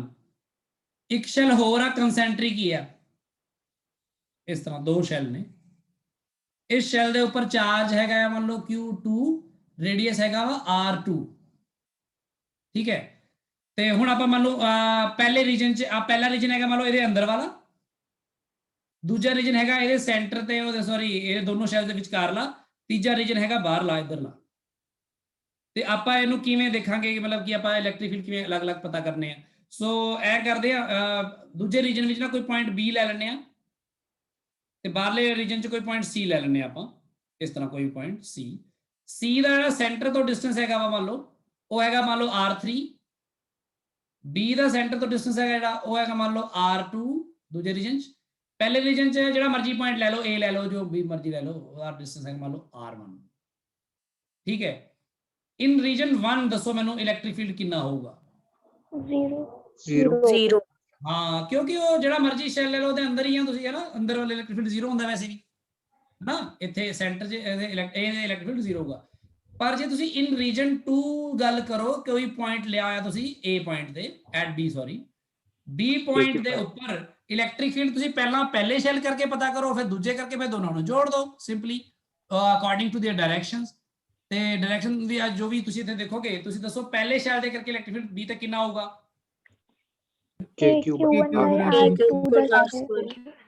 R1 के R2, R2 ਦਾ ਸਕੁਅਰ, ਹੈ ਨਾ, Q1 yes sir ਤੇ ਪਲੱਸ ਦੂਜੇ ਕਰਕੇ ਕਿੰਨਾ ਹੋਊਗਾ? 0 ਕਿਉਂਕਿ ਉਹਦੇ ਅੰਦਰ ਹੋ ਗਿਆ ਇਹ ਪੁਆਇੰਟ, ਹੈ ਨਾ। yes sir ਤੇ ਜੇ ਇਨ ਰੀਜਨ 3 ਹੋਵੇ, ਪੁੱਛੇ ਕੋਈ ਐਟ C ਕਹਿ ਲਓ, ਤੇ at C point electric field ਕਿੰਨਾ ਹੋਊਗਾ ਦੱਸੋ ਪਹਿਲੇ ਸ਼ੈਲ ਕਰਕੇ? Q1 AQ by R3 square plus ਹੀ ਹੋਊਗਾ ਨਾ, yes yes sir ਇੱਥੇ ਵੀ R3 ਹੀ ਆਊਗਾ। ਦੂਜੇ ਸ਼ੈਲ ਦੇ ਲਈ ਵੀ ਤਾਂ ਸੈਂਟਰ ਤੋਂ ਡਿਸਟੈਂਸ ਉਨਾ ਹੀ ਹੈ ਨਾ, ਤਾਂ ਇਹ ਕਿੰਨਾ ਆਊਗਾ? K Q1 plus Q2 upon R3 ਤੁਸੀਂ ਕੁਝ ਨਹੀਂ ਕਰਨਾ, ਬਸ ਆ ਸੋਚਣਾ ਹੁੰਦਾ ਜਿਹੜੇ ਪੁਆਇੰਟ ਤੇ ਪਤਾ ਕਰਨੇ ਉਹਦੇ ਬਾਹਰ ਦੇਖੋ ਹੀ ਨਾ, ਉਹਦੇ ਅੰਦਰਲੇ ਪਾਸੇ ਨੂੰ ਦੇਖੋ ਕਿੰਨੇ ਸ਼ੈਲ ਆਏ ਨੇ, ਸਾਰਿਆਂ ਦਾ ਚਾਰਜ ਇਕੱਠਾ ਕਰ ਦੋ K into that ਚਾਰਜ, ਸਾਰਿਆਂ ਦਾ ਚਾਰਜ ਸੈਂਟਰ ਤੇ ਮੰਨ ਲਓ, ਬਸ ਫਿਰ ਸਮਝ ਲੱਗੀ ਗੱਲ? yes sir ਹੁਣ ਜਿਵੇਂ ਆਪਾਂ ਇਹ ਕਰਦੇ ਹਾਂ, ਮੰਨ ਲਓ ਇੱਥੇ ਇੱਕ ਹੋਰ ਲੈ ਲਈਏ, ਮੰਨ ਲਓ ਆ ਇੱਕ ਸ਼ੈਲ ਲੈ ਲਿਆ ਆਪਾਂ, ਸਰ ਹਾਂਜੀ ਸਰ ਉਹ ਇਲੈਕਟ੍ਰਿਕ ਫੀਲਡ B ਪੁਆਇੰਟ ਤੇ ਤੁਸੀਂ KQ1 ਨਹੀਂ ਆਊਗਾ? ਹਾਂ KQ1 ਆਊਗਾ, ਬਿਲਕੁਲ ਠੀਕ ਹੈ, ਬਿਲਕੁਲ ਠੀਕ ਹੈ, KQ1 ਆਊਗਾ, ਠੀਕ ਹੈ। ਯੈਸ ਸੋ ਦੇਖੋ ਸਾਰੇ ਨੇ ਧਿਆਨ ਦਿਆ ਕਰੋ ਮੈਂ ਕੀ ਲਿਖ ਰਿਹਾ ਵਾਂ ਅੱਗੇ ਦੇ ਵਿੱਚ, ਜਿਵੇਂ ਹੁਣ ਕੋਈ ਗਲਤੀ ਗੱਲ ਲਿਖੀ ਗਈ ਤਾਂ ਨਾਲ ਦੱਸਦੇ ਹੋ, ਫਿਰ ਮੈਨੂੰ ਲੱਗੇ ਕਿ ਹਾਂ ਵੀ ਤੁਸੀਂ ਪੜ੍ਹ ਰਹੇ ਹੋ ਨਾਲ ਨਾਲ, ਐਵੇਂ ਨਹੀਂ ਮਤਲਬ ਬੈਠੇ ਰਹਿਣਾ ਉਹੀ, ਠੀਕ ਆ। ਮੈਂਸ਼ਨ ਕਰਿਆ ਕਰੋ ਕਿ ਹਾਂਜੀ ਸਰ ਤੁਸੀਂ ਇੱਥੇ ਗਲਤ ਲਿਖਤਾ ਆ, ਜੋ ਵੀ ਆ, ਤੇ ਸਾਰੇ ਧਿਆਨ ਦਿਆ ਕਰੋ। ਆ ਦੇਖੋ ਪਹਿਲੇ ਸ਼ੈਲ ਤੇ ਚਾਰਜ ਹੈਗਾ Q, ਰੇਡੀਅਸ ਹੈਗਾ R, ਦੂਜੇ ਸ਼ੈਲ ਤੇ ਚਾਰਜ ਹੈਗਾ ਮੰਨ ਲਓ 4Q, ਰੇਡੀਅਸ ਹੈਗਾ ਮੰਨ ਲਓ 2R, ਤੀਜਾ ਸ਼ੈਲ ਵੀ ਲੈ ਲਓ ਇੱਕ, ਤੀਜੇ ਸ਼ੈਲ ਤੇ ਚਾਰਜ ਹੈਗਾ ਮੰਨ ਲਓ 6Q, ਰੇਡੀਅਸ ਹੈਗਾ 3R, ਫਿਰ ਅੱਗੇ ਚੌਥਾ ਸ਼ੈਲ ਵੀ ਮੰਨ ਲਓ, ਸਾਰੇ ਬਸ ਸਮਝ ਲਓ ਕਿ ਉਹ ਹੈਗੇ ਨੇ ਕੰਸੈਂਟਰਿਕ ਨੇ। ਜੇ ਮੈਂ ਇੰਨੇ ਸੋਹਣੇ ਨਾ ਵੀ ਬਣਾਵਾਂ, ਸੋਹਣੇ ਸੋਚ ਲਿਆ ਕਰੋ, ਠੀਕ ਹੈ। ਇਹਦੇ 'ਚ ਮੰਨ ਲਓ ਚਾਰਜ ਹੈਗਾ 8Q, ਰੇਡੀਅਸ ਹੈਗਾ 4R, ਠੀਕ ਹੈ। ਤੇ ਮੰਨ ਲਓ ਆ ਇੱਕ ਪੁਆਇੰਟ P ਹੈਗਾ ਇੱਥੇ, P ਪੁਆਇੰਟ, ਤੇ P ਪੁਆਇੰਟ ਦਾ ਜਿਹੜਾ ਡਿਸਟੈਂਸ ਹੈ ਸੈਂਟਰ ਤੋਂ ਇਹਦੇ ਇਸ ਤਰ੍ਹਾਂ, ਉਹ ਹੈਗਾ ਮੰਨ ਲਓ 3.5R, ਕਿਉਂਕਿ 4R ਤਾਂ ਉਹਦਾ ਰੇਡੀਅਸ ਹੀ ਸੀ ਸਭ ਤੋਂ ਵੱਡੇ ਦਾ। ਤੇ Q ਪੁਆਇੰਟ ਕੋਈ ਮੰਨ ਲਓ ਇੱਥੇ S ਪੁਆਇੰਟ ਹੈ, ਮੰਨ ਲਓ Q ਨਾ ਮੰਨੋ, Q ਤਾਂ ਚਾਰजेस ਲਈ ਯੂਜ਼ ਕਰ ਲੈਣਾ, ਇੱਥੇ ਪੁਆਇੰਟ ਮੰਨ ਲਓ S ਹੈ, ਤੇ ਇਹਦਾ ਮੰਨ ਲਓ ਡਿਸਟੈਂਸ ਹੈਗਾ ਮੰਨ ਲਓ 2.5R, ਇਸ ਤਰ੍ਹਾਂ ਕਰਕੇ ਕੁਝ ਵੀ ਮੰਨ ਲਓ, ਠੀਕ ਹੈ। ਤੇ ਹੁਣ ਮੈਨੂੰ ਕੋਈ ਪੁੱਛ ਰਿਹਾ ਵੀ ਆ P ਪੁਆਇੰਟ ਤੇ S ਪੁਆਇੰਟ ਤੇ ਇਲੈਕਟ੍ਰਿਕ ਫੀਲਡ ਕਿੰਨਾ ਹੋਏਗਾ। ਸੋ ਜੇ P ਪੁਆਇੰਟ ਤੇ ਇਲੈਕਟ੍ਰਿਕ ਫੀਲਡ ਲਿਖਣਾ ਹੈ, ਤੁਹਾਨੂੰ ਪਤਾ ਹੈ ਹੁਣ ਮੈਂ ਕੀ ਕਰੂੰਗਾ, P ਦੇ ਅੰਦਰ ਵਾਲੇ ਸਾਰੇ ਸਫੀਅਰ ਦੇਖ ਲਓ 1 2 3 ਤੇ ਤਿੰਨਾਂ ਦਾ ਚਾਰਜ ਐਡ ਕਰ ਦਿਓ ਸਾਰਿਆਂ ਨੂੰ ਸੈਂਟਰ ਤੇ ਮੰਨ ਲਓ ਸਮਝ ਲੱਗੀ ਗੱਲ ਕਿੰਨਾ ਹੋ ਗਿਆ ਫਿਰ Yes. ਟੋਟਲ ਕਿੰਨਾ ਹੋ ਗਿਆ K into 11. 11 Q Q पर डिस्टेंस कितना लवांगे 3.5 R 3.5. बस आगे लिखने की लोड नहीं है कैलकुलेट करके एस पॉइंट तक ये होगा दसो दसो K 11 K into 11 5 Q. cube. 5 तो 11 क्यों आऊगा एस पॉइंट के अंदर देखो एस पॉइंट के बाहर वाले दो शेल ने अंदर दो ही शेल ने 5 क्यों नहीं आऊगा Yes, sir. समझो ना ਉਹਦੇ ਅੰਦਰ ਵਾਲੇ ਸ਼ੈਲ ਦੇਖੋ ਬਾਹਰ ਨਹੀਂ ਦੇਖਣੇ ਸੋ ਆ ਬੜੀ ਇੰਪੋਰਟੈਂਟ ਗੱਲ ਹੈ ਤੇ ਦੂਸਰੀ ਗੱਲ ਇਹ ਹੈ ਕਿ ਜੇ ਹੁਣ ਇਸ ਤੋਂ ਬਾਅਦ ਆਪਾਂ ਇਹ ਕਰਦੇ ਹਾਂ ਸੋਲਿਡ ਜਿਹੜੇ ਸੈਲਸ ਨੇ ਉਹਨਾਂ ਤੇ ਆਨੇ ਆ ਚਲੋ ਸਾਰੇ ਸਮਝੋ ਧਿਆਨ ਨਾਲ ਇਲੈਕਟ੍ਰਿਕ ਫੀਲਡ ਇਹ ਹੁਣ ਇਹ ਖਾਲੀ ਸੀਗੇ ਨਾ ਸ਼ੈਲਸ ਜਿਹੜੇ ਹੋਲੋ ਸ਼ੈਲਸ ਹੁੰਦੇ ਨੇ ਹੁਣ ਮੈਂ ਕਹਿੰਦਾ electric field due to uniformly charged solid अच्छा हाँ ये पहले मैं कंडक्टिंग देखो बड़ा इंटरेस्टिंग है कंडक्टिंग स्फीयर देखो बहुत ध्यान नाल सोचो हुण पुरानी गल्लां सारी पहली गल यूनिफॉर्मली चार्ज हैगा सॉलिड मतलब अंदर भी भरिया है कुछ यानी कि ये खाली नहीं है अंदरों ते अंदर केड़ा मटीरियल भरिया है दसो मेटल हाँ मेटल ला लो कोई मेटल लोहा पित्तल या एल्यूमीनियम कोई भी मैटेलिक स्फीयर यानी क्योंकि कंडक्टिंग स्फीयर है वो ते ओदे करके इलैक्ट्रिक फील्ड लोग कहंदे किवें पता करोगे तुसी सोच के देखो ਤੁਹਾਨੂੰ मैं समझाया आया पहला कि जो शैल होऊगा ही मैटल दा ਤਾਂ ਉਹਦੇ ਅੰਦਰ ਚਾਰਜ ਹੋ ਸਕਦਾ ਕਿਤੇ No, sir. No, sir. no ਤੇ ਉਹਨੂੰ ਜਿੰਨਾ ਵੀ ਚਾਰਜ ਤੁਸੀਂ ਦੋਗੇ ਕਿੱਥੇ ਆ ਜਾਂਦਾ ਸਾਰਾ surface ਤੇ ਭਾਵੇਂ ਸ਼ੈਲ ਹੁਣ ਤੁਹਾਡਾ ਅੰਦਰੋਂ ਭਰਿਆ ਹੋਇਆ ਹੈ ਸ਼ੈਲ ਪਰ ਇਹਦੇ ਅੰਦਰ ਮਟੀਰੀਅਲ ਹੈਗਾ ਸਾਰਾ ਮੰਨ ਲਓ ਸਾਰੇ ਮਟੀਰੀਅਲ ਹੈਗਾ ਦੇ ਅੰਦਰ ਮੈਟੈਲਿਕ ਇਹ ਸ਼ੈਲ ਆ ਪਰ ਜਿਹੜਾ ਨੂੰ ਤੁਸੀਂ ਚਾਰਜ ਦੋਗੇ ਚਾਰਜ ਤਾਂ ਇਹਦੇ ਸਰਫੇਸ ਤੇ ਹੀ ਰੁਕਣਾ ਨਾ ਇਹਦੇ ਅੰਦਰ ਤਾਂ ਚਾਰਜ ਜਾਣਾ ਹੀ ਨਹੀਂ ਕਲੀਅਰ ਹੈ ਗੱਲ ਹਾਂਜੀ ਸਰ ਤਾਂ ਇਹਦੇ ਕਰਕੇ ਫਿਰ ਇਹਦੇ ਅੰਦਰ ਇਲੈਕਟ੍ਰਿਕ ਫੀਲਡ ਕਿੰਨਾ ਹੁੰਦਾ ਹੈ 0 not only center ਮੈਂ ਇੱਥੇ ਕਿਤੇ ਵੀ ਪੁਆਇੰਟ ਲੈ ਲਵਾਂ 0 ਤੇ ਇਹਦੇ ਜਸਟ ਬਾਹਰ ਜਾਂ ਆਊਟਸਾਈਡ ਫਿਰ ਸਾਰੀ ਗੱਲ ਕਿਹੜੀ ਹੋ ਗਈ ਹੈ ਉਹੀ ਗੱਲ ਨਹੀਂ ਹੋ ਗਈ ਜਿਹੜੀ ਹੁਣ ਸ਼ੈਲ ਹੀ ਕਰਦੇ ਰਹੇ ਸੀ ਹੈ ਸੋ all results ਜਿਹੜੇ ਨੇ are same as that for shell तो ਇਹਨੂੰ ਮੈਂ ਐਵੇਂ ਮਗਜਮਾਰੀ ਕਰਾਂ ਦੀ ਲੋੜ ਹੀ ਨਹੀਂ ਹੈ ਛੱਡਣਾ ਇੱਥੇ ਹੀ ਸਮਝ ਲੱਗੀ ਗੱਲ ਸਾਰਿਆਂ ਨੂੰ ਕਿਉਂ ਇਹ ਹੋਇਆ ਹਾਂਜੀ ਸਰ Yes.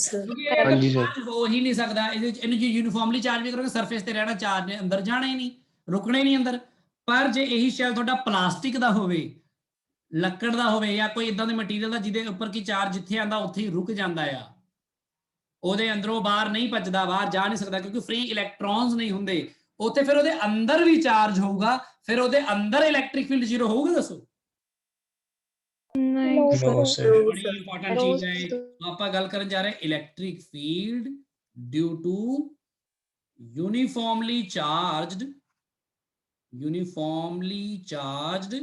ਨॉन ਕੰਡਕਟਿੰਗ ਸਫੀਅਰ ਇਹ ਗੱਲ ਬੜੀ ਜ਼ਰੂਰੀ ਹੈ ਬੱਚੇ ਆ ਦੇਖਦੇ ਨਹੀਂ ਕਈ ਵਾਰ ਐਵੇਂ ਚੱਕ ਦਿੰਦੇ ਫੱਟੇ ਸੋ ਨॉन ਕੰਡਕਟਿੰਗ ਸਫੀਅਰ ਹੈ ਨॉन ਕੰਡਕਟਿੰਗ ਇਹ ਕੋਈ ਲੱਕੜ ਕੋਈ ਪਲਾਸਟਿਕ ਕੋਈ ਇਦਾਂ ਦੀ ਚੀਜ਼ ਆ ਜਿਹਦੇ ਅੰਦਰ ਚਾਰਜ ਹੋ ਸਕਦਾ ਆ ਜਿਹਦੇ ਅੰਦਰ ਵੀ ਚਾਰਜ ਹੈ ਬਾਹਰ ਵੀ ਚਾਰਜ ਹੈ ਯੂਨੀਫਾਰਮਲੀ ਮਤਲਬ ਸਾਰੇ ਪਾਸੇ ਬਰਾਬਰ ਵੰਡਿਆ ਹੋਇਆ ਚਾਰਜ ਤਾਂ ਇਹਨੂੰ ਫਿਰ ਐ ਨਹੀਂ ਫਿਰ ਮੈਂ ਐ ਸ਼ੋ ਕਰੂੰਗਾ ਕਿ ਮੰਨ ਲਓ ਜਿਵੇਂ ਆ ਇੱਕ ਸ਼ੈਲ ਹੈ ਤੇ ਇਹ ਯੂਨੀਫਾਰਮਲੀ ਚਾਰਜ ਹੈ ਤਾਂ ਕਹਿਣ ਦਾ ਭਾਵ ਇਹਦੇ ਸਰਫੇਸ ਤੇ ਹੀ ਚਾਰਜ ਨਹੀਂ ਸ਼ੋ ਕਰਾਂਗਾ ਸਰਫੇਸ ਤੇ ਵੀ ਹੋਏਗਾ ਕਿਉਂਕਿ ਸਾਰੇ ਪਾਸੇ ਹੈ ਇਹਦੇ ਅੰਦਰ ਵੀ ਚਾਰਜ ਹੋਏਗਾ ਅੰਦਰ ਵੀ ਤੇ ਇਹ ਯੂਨੀਫਾਰਮਲੀ ਵੰਡਿਆ ਹੋਇਆ ਸਾਰੇ ਪਾਸੇ ਚਾਰਜ ਤੇ ਇੱਕ ਇਹਨੂੰ ਡਿਸਕ ਨਾ ਸਮਝੋ ਇੱਕ ਸ਼ੈਲ ਹੈ ਲੈਦਰ ਦੀ ਬॉल समझ लो हाँ जी बोलो जी की बोल रहा है कोई सर ये सॉलिड ही होगा ना अंदर से पूरा भरा हुआ मैं लेदर दी बॉल कह रहे हैं। लेदर दी बॉल सोचो कहे जी होंगी, अंदर से पूरा भरा हुआ है, वो अंदर उसके प्लास्टिक या जो भी मटेरियल है उसके अंदर भी है, Yes, sir. और सारे के ऊपर चार्ज है, मतलब अंदर भी चार्ज भरा हुआ है तुन के। ठीक है गल Shubham? Yes, sir. Yes, sir. Shubham मैंने ना आज याद कराई, मैं ना इंटरव्यूज ਵਿੱਚ ਫਸ ਗਿਆ ਸੀ ਕਾਫੀ, ਤੂੰ ਵੈਕਟਰਸ ਮੰਗ ਰਿਹਾ ਸੀ ਮੇਰੇ ਤੋਂ, ਵੈਕਟਰਸ ਦੇ ਲੈਕਚਰ ਤੈਨੂੰ ਮਿਲੇ ਸੀ ਕਿਤੋਂ? No, sir. ਮੈਂ ਤੈਨੂੰ ਅੱਜ ਕੋਸ਼ਿਸ਼ ਕਰਦਾ ਮੈਂ ਅੱਜ ਹੀ ਬਣਾ ਦਿੰਦਾ, ਮੈਨੂੰ ਯਾਦ ਕਰਾਈ ਠੀਕ ਆ? Yes. ਤੇ ਫਿਰ ਦੇਖ ਵੀ ਨਹੀਂ ਐਵੇਂ ਹੋਰ ਪਤਾ ਲੱਗਿਆ ਫਿਰ ਤੂੰ ਲਿੰਕ ਬਣਵਾ ਕੇ ਮੇਰੇ ਤੋਂ ਕਰਦੇ ਕੁਝ ਨਹੀਂ, ਫਿਰ ਉਹਦਾ ਕੋਈ ਫਾਇਦਾ ਨਹੀਂ ਹੈ। ਚਲੋ Yes, ਜੀ sir. ਹੁਣ ਆਪਾਂ ਗੱਲ ਕਰੀਏ ਇਹਦੇ ਅੰਦਰ ਆਪਾਂ ਇਹਨੂੰ ਕਿਵੇਂ ਡੀਲ ਕਰਾਂਗੇ। ਇਹਦੇ ਵਿੱਚ ਦੇਖੋ ਕਿਉਂਕਿ ਚਾਰਜ ਦਾ ਜਿਵੇਂ ਤੁਸੀਂ ਚਾਰਜ ਮੰਨ ਲਓ ਇੱਥੇ ਬਾਹਰ ਖੜੇ ਹੋ, ਬਾਹਰ ਖੜੇ ਬੰਦੇ ਦੇ ਲਈ ਤਾਂ ਸਾਰਾ ਚਾਰਜ ਹੈਗਾ Q, ਮੰਨ ਲਓ ਇਹਦਾ ਚਾਰਜ Q ਹੈਗਾ, ਇਹਦਾ ਵੀ ਰੇਡੀਅਸ R ਹੈਗਾ, ਪਰ ਜਿਹੜਾ ਬੰਦਾ ਇਹਦੇ ਅੰਦਰ ਇੱਥੇ ਆ ਗਿਆ ਉਹਦੇ ਲਈ ਫਿਰ ਉਹਦੇ ਚਾਰਜ ਕੁਝ ਬਾਹਰ ਨਿਕਲ ਗਿਆ ਨਾ, ਕਿਉਂਕਿ ਇਸ ਪੁਆਇੰਟ ਆ ਅੰਦਰ ਪੁਆਇੰਟ ਲੈਗਾ ਉਹਦੇ ਲਈ ਤਾਂ ਸਿਰਫ ਇੰਨਾ ਹੀ ਚਾਰਜ ਹੋਊਗਾ ਜਿਹੜਾ ਇਹਦੇ ਅੰਦਰ ਆਊਗਾ। ਇਸ ਲਈ ਆਪਾਂ ਨੂੰ ਅੰਦਰ ਬਹੁਤ ਧਿਆਨ ਰੱਖਣਾ ਪੈਣਾ ਇਹਨਾਂ ਚੀਜ਼ਾਂ ਦਾ। ਸਮਝ ਲੱਗੀ ਗੱਲ? ਤੇ ਤੁਸੀਂ ਦੱਸੋ ਇੱਥੇ ਸਰਫੇਸ ਚਾਰਜ ਡੈਂਸਿਟੀ ਕੰਮ ਕਰੂਗੀ ਕਿ ਵੋਲਿਊਮ ਚਾਰਜ ਡੈਂਸਿਟੀ ਕੰਮ ਕਰੂਗੀ? Sir, volume charge. Volume charge density okay होगी Q by 4/3 pi r. Yes 4/3 pi R Q. Volume charge density. ठीक है जी। ਹੁਣ ਤੁਸੀਂ ਇਹ Yes, ਸੋਚ sir. ਕੇ ਦੇਖੋ ਜੇ ਕੋਈ ਪੁਆਇੰਟ ਇਹਦੇ ਆਊਟਸਾਈਡ ਹੋਵੇ ਤਾਂ ਇਹਦੇ ਆਊਟਸਾਈਡ ਵੀ ਇਲੈਕਟ੍ਰਿਕ ਫੀਲਡ ਜਿਹੜਾ ਆ ਸ਼ੈਲ ਵਾਂਗੂ ਹੀ ਹੋਊਗਾ, ਕੋਈ ਫਰਕ ਤਾਂ ਪਿਆ ਨਹੀਂ, ਇੱਕੋ ਗੱਲ ਹੀ ਹੈ ਨਾ। ਸਮਝ ਲੱਗੀ ਗੱਲ? ਜੇ ਕੋਈ Yes. ਬਾਹਰ ਪੁਆਇੰਟ ਹੋਊਗਾ ਤਾਂ ਜਿਵੇਂ ਜਿਵੇਂ ਸ਼ੈਲ ਸੀਗਾ, ਕਿਉਂਕਿ ਇਹਨੂੰ ਵੀ ਤੁਸੀਂ ਸਮਝ ਸਕਦੇ ਹੋ ਨਾ ਕਿ ਇਹ ਬਹੁਤ ਸਾਰੇ ਕੰਸੈਂਟ੍ਰਿਕ ਸ਼ੈਲਸ ਤੋਂ ਹੀ ਮਿਲ ਕੇ ਬਣਿਆ ਇੱਕ ਤਰ੍ਹਾਂ ਚਾਰਜ ਵਾਲੇ, ਹੈ ਕਿ ਨਹੀਂ? ਸੋਚ ਕੇ ਦੇਖੋ ਹੈ ਕਿ ਨਹੀਂ? ਜਿਵੇਂ ਪਿਆਜ਼ ਨਹੀਂ ਹੁੰਦੀ, ਹਾਂਜੀ sir. ਜਿਵੇਂ ਪਿਆਜ਼ ਹੁੰਦੀ ਆ ਉਸ ਤਰ੍ਹਾਂ ਹੀ ਪਿਆਜ਼ ਵਾਂਗੂ ਹੀ ਛੋਟੇ ਛੋਟੇ ਅੰਦਰੋਂ ਜੋ ਸ਼ੈਲਸ ਹੀ ਕੰਸੈਂਟ੍ਰਿਕ ਸ਼ੈਲਸ ਤੋਂ ਮਿਲ ਕੇ ਬਣਿਆ। ਸਾਰੇ ਸ਼ੈਲਸ ਦੇ ਜੇ ਬਾਹਰ ਖੜੇ ਹੋ ਤੁਸੀਂ, ਅੰਦਰਲੇ ਸਾਰੇ ਸ਼ੈਲਸ ਦਾ ਚਾਰਜ ਤਾਂ ਫਿਰ ਉਹੀ Q ਹੀ ਹੋਇਆ, ਪੂਰਾ ਸਾਰਾ ਇਕੱਠਾ ਹੀ ਹੋ ਜਾਊਗਾ। ਤਾਂ ਆਊਟਸਾਈਡ ਵਾਲੇ ਪੁਆਇੰਟ ਤੇ ਇਲੈਕਟ੍ਰਿਕ ਫੀਲਡ ਕੀ ਹੋਊਗਾ? ਫਿਰ ਉਹੀ K, ਉਹੀ Q, ਉਹੀ R ਦਾ ਸਕੁਅਰ, ਤੇ where R is greater than R। ਦੱਸੋ ਗੱਲ ਕਲੀਅਰ ਹੋਈ? ਹਾਂਜੀ ਸਰ। Sir. ਠੀਕ ਹੈ। ਤੇ ਜੇ ਐਟ ਸਰਫੇਸ ਹੋਵੇ ਉੱਥੇ ਵੀ ਮਸਲਾ ਉਹੀ ਹੈ ਕਿ ਨਹੀਂ? ਸੇਮ ਹੀ ਗੱਲ ਬਣੀ ਨਾ, KQ by Yes, sir. Capital R square. R square. ਦੇਖਿਆ ਕਰੋ ਕਿੱਥੇ ਕੋਈ ਫਰਕ ਪੈਂਦਾ ਹੀ ਨਹੀਂ ਹੈ, ਇੱਥੇ R ਇਕੁਅਲ ਟੂ R ਹੈ ਆਪਣਾ ਸਰਫੇਸ ਤੇ। ਸੋ ਸਭ ਤੋਂ ਜ਼ਿਆਦਾ ਇੰਪੋਰਟੈਂਟ ਗੱਲ ਇਹਦੇ ਵਿੱਚ ਕੀ ਹੈ? ਪ੍ਰੋਬਲਮ ਕਿੱਥੇ ਹੈ? ਕਿੱਥੇ ਹੈ ਪ੍ਰੋਬਲਮ? ਅੰਦਰ ਪ੍ਰੋਬਲਮ ਹੈ ਕਿ ਅੰਦਰ ਕੀ ਕਰੋਗੇ। ਸਮਝ ਲੱਗ ਰਹੀ ਗੱਲ ਮੇਰੀ ਕਿ ਨਹੀਂ? ਸੋ ਇਹਦੇ ਵਿੱਚ ਸਭ ਤੋਂ ਇੰਪੋਰਟੈਂਟ Yes, sir. ਕੁਐਸਚਨ ਬਣਦਾ ਹੈ ਕਿ what will be the electric field inside a non-conducting solid sphere of charge या फिर charge sphere। तो इलेक्ट्रिक फील्ड इनसाइड की होएगा, inside the solid non conducting sphere. ठीक है जी। हाँ जी महकदीप। ਸਰ ਜਿਹੜਾ ਸਰ ਇਹਨਾਂ ਇਨਸਾਈਡ ਉਸ ਚਾਰਜ ਉਹ ਮਟੀਰੀਅਲ ਕਰਕੇ ਉਸ ਮਟੀਰੀਅਲ ਦੇ ਵਿੱਚ ਚੇਂਜ ਹੁੰਦਾ ਰਿਹਾ ਸਰ, ਉਹਨਾਂ ਫਰਕ ਹੋਊ ਕੋਈ ਫਿਰ? ਜਿਵੇਂ ਮਟੀਰੀਅਲ ਪਲਾਸਟਿਕ ਦੀ ਥਾਂ ਤੇ ਕੁਝ ਹੋਰ ਕਰ ਲਈਏ ਜੀ। ਹਾਂਜੀ ਸਰ। ਇੱਥੇ ਅਸਲ ਵਿੱਚ ਕੀ ਹੈ ਕਿ ਆਪਾਂ ਚਾਰਜ ਨੂੰ ਅੰਦਰ ਫੈਲਾਇਆ ਹੋਇਆ ਹੈ ਨਾ, ਆਪਾਂ ਇਲੈਕਟ੍ਰਿਕ ਫੀਲਡ ਉਹਦਾ ਉਸ ਪੁਆਇੰਟ ਦੇਖਣ ਜਾ ਰਹੇ ਆਪਾਂ ਉਹਦੇ ਜਸਟ ਉਹਦੇ ਆਊਟਸਾਈਡ ਨੂੰ ਛੱਡ ਕੇ ਸਿਰਫ ਇਨਸਾਈਡ ਸਿਰਫ ਚਾਰਜ ਵਿੱਚ ਇੰਟਰਸਟਿਡ ਹੋਵਾਂਗੇ। ਤੇ ਜਿਹੜਾ ਆਪਣਾ ਪੁਆਇੰਟ ਹੈ ਨਾ ਉਸ ਪੁਆਇੰਟ ਦੇ ਵਿੱਚ ਜਿਵੇਂ ਮੰਨ ਲਾ ਅੰਦਰ ਪੁਆਇੰਟ ਲੈ ਲਿਆ ਤਾਂ ਉਸ ਪੁਆਇੰਟ ਦੇ ਵਿੱਚ ਤੇ ਆ ਚਾਰਜ ਦੇ ਵਿੱਚ ਜਿਹੜਾ ਚਾਰਜ ਵਿੱਚ ਜਿਹੜਾ ਮੀਡੀਅਮ ਹੈਗਾ ਉਹਨੂੰ ਆਪਾਂ ਇਗਨੋਰ ਕਰਕੇ ਚੱਲ ਰਹੇ ਹਾਂ ਇੱਥੇ। ਅਦਰਵਾਈਜ਼ ਕਿਸੇ ਪੁਆਇੰਟ ਕਿਸੇ ਤੁਸੀਂ ਪਲਾਸਟਿਕ 'ਚ ਜਾਓ ਕਿਤੇ ਜਾਓ ਤਾਂ ਤੁਹਾਨੂੰ ਪਤਾ ਦੋ ਚਾਰजेस ਵਿੱਚ ਫੋਰਸ ਡਿਫਰੈਂਟ ਹੁੰਦਾ ਨਾ, ਆਪਾਂ ਨੂੰ ਪਤਾ ਹੈ ਨਾ, ਉੱਥੇ ਹੀ ਸੋਚ ਰਹੇ ਨਾ ਤੂੰ। ਹਾਂਜੀ ਸਰ। ਤੂੰ ਠੀਕ ਸੋਚ ਰਿਹਾ ਤੂੰ, ਪਰ ਫਿਲਹਾਲ ਆਪਾਂ ਮੰਨ ਕੇ ਚੱਲ ਰਹੇ ਹਾਂ ਕਿ ਆ ਸਭ ਕੁਝ 에ਅਰ ਵਿੱਚ ਚੱਲ ਰਿਹਾ ਵਾ ਜਦੋਂ ਤੱਕ ਮੈਂਸ਼ਨ ਨਹੀਂ ਹੈ ਇਸ ਤਰ੍ਹਾਂ ਕੁਝ ਵੀ। Okay sir. ਤਾਂ ਆਪਾਂ ਫਿਲਹਾਲ ਆਪਾਂ ਮੰਨ ਲਈਏ ਮਤਲਬ ਚਾਰਜ ਵਿੱਚ ਇੰਟਰਸਟਿਡ ਹੈ, ਮਤਲਬ ਚਾਰਜ ਹੈਗਾ, ਮਾਸ ਵਿੱਚ ਵੀ ਇੰਟਰਸਟਿਡ ਨਹੀਂ ਹੈਗੇ, ਉਹਦੇ ਚ ਡੈਂਸਿਟੀ 'ਚ ਇੰਟਰਸਟਿਡ ਨਹੀਂ ਹੈਗੇ। ਹੁਣ ਆ ਡੈਂਸਿਟੀ ਕਿਹਦੀ ਹੈ? ਇਹ ਚਾਰਜ ਦੀ ਡੈਂਸਿਟੀ ਹੈ, ਇਹ ਨਾ ਕਿ ਮਾਸ ਦੀ। ਮਾਸ ਪਰ ਯੂਨਿਟ ਵੋਲਿਊਮ ਨਹੀਂ ਹੈ, ਚਾਰਜ ਪਰ ਯੂਨਿਟ ਵੋਲਿਊਮ ਹੈ। ਠੀਕ ਹੈ, ਇੱਥੇ ਆਪਾਂ ਉਸ ਚੀਜ਼ ਨੂੰ ਇਗਨੋਰ ਕਰਕੇ ਫਿਲਹਾਲ ਗੱਲ ਕਰ ਰਹੇ ਹਾਂ। ਹੁਣ ਮੇਰੀ ਗੱਲ ਸੁਣੋ ਧਿਆਨ ਨਾਲ, ਜੇ ਇਨਸਾਈਡ ਹੋਵੇ ਤਾਂ ਇਨਸਾਈਡ ਲਈ ਵੀ ਕੰਮ ਕਿਵੇਂ ਕਰਨਾ ਚਾਹੀਦਾ ਆਪਾਂ ਨੂੰ? ਇਨਸਾਈਡ ਲਈ ਐ ਆ ਕਿ ਮੰਨ ਲਓ ਆਹ ਪੁਆਇੰਟ ਬਿਲਕੁਲ ਲੱਗ, ਬਹੁਤ ਧਿਆਨ ਨਾਲ ਸਮਝ ਲਓ। इस तरह आया मान लो, थोड़ा बड़ा बनाइए,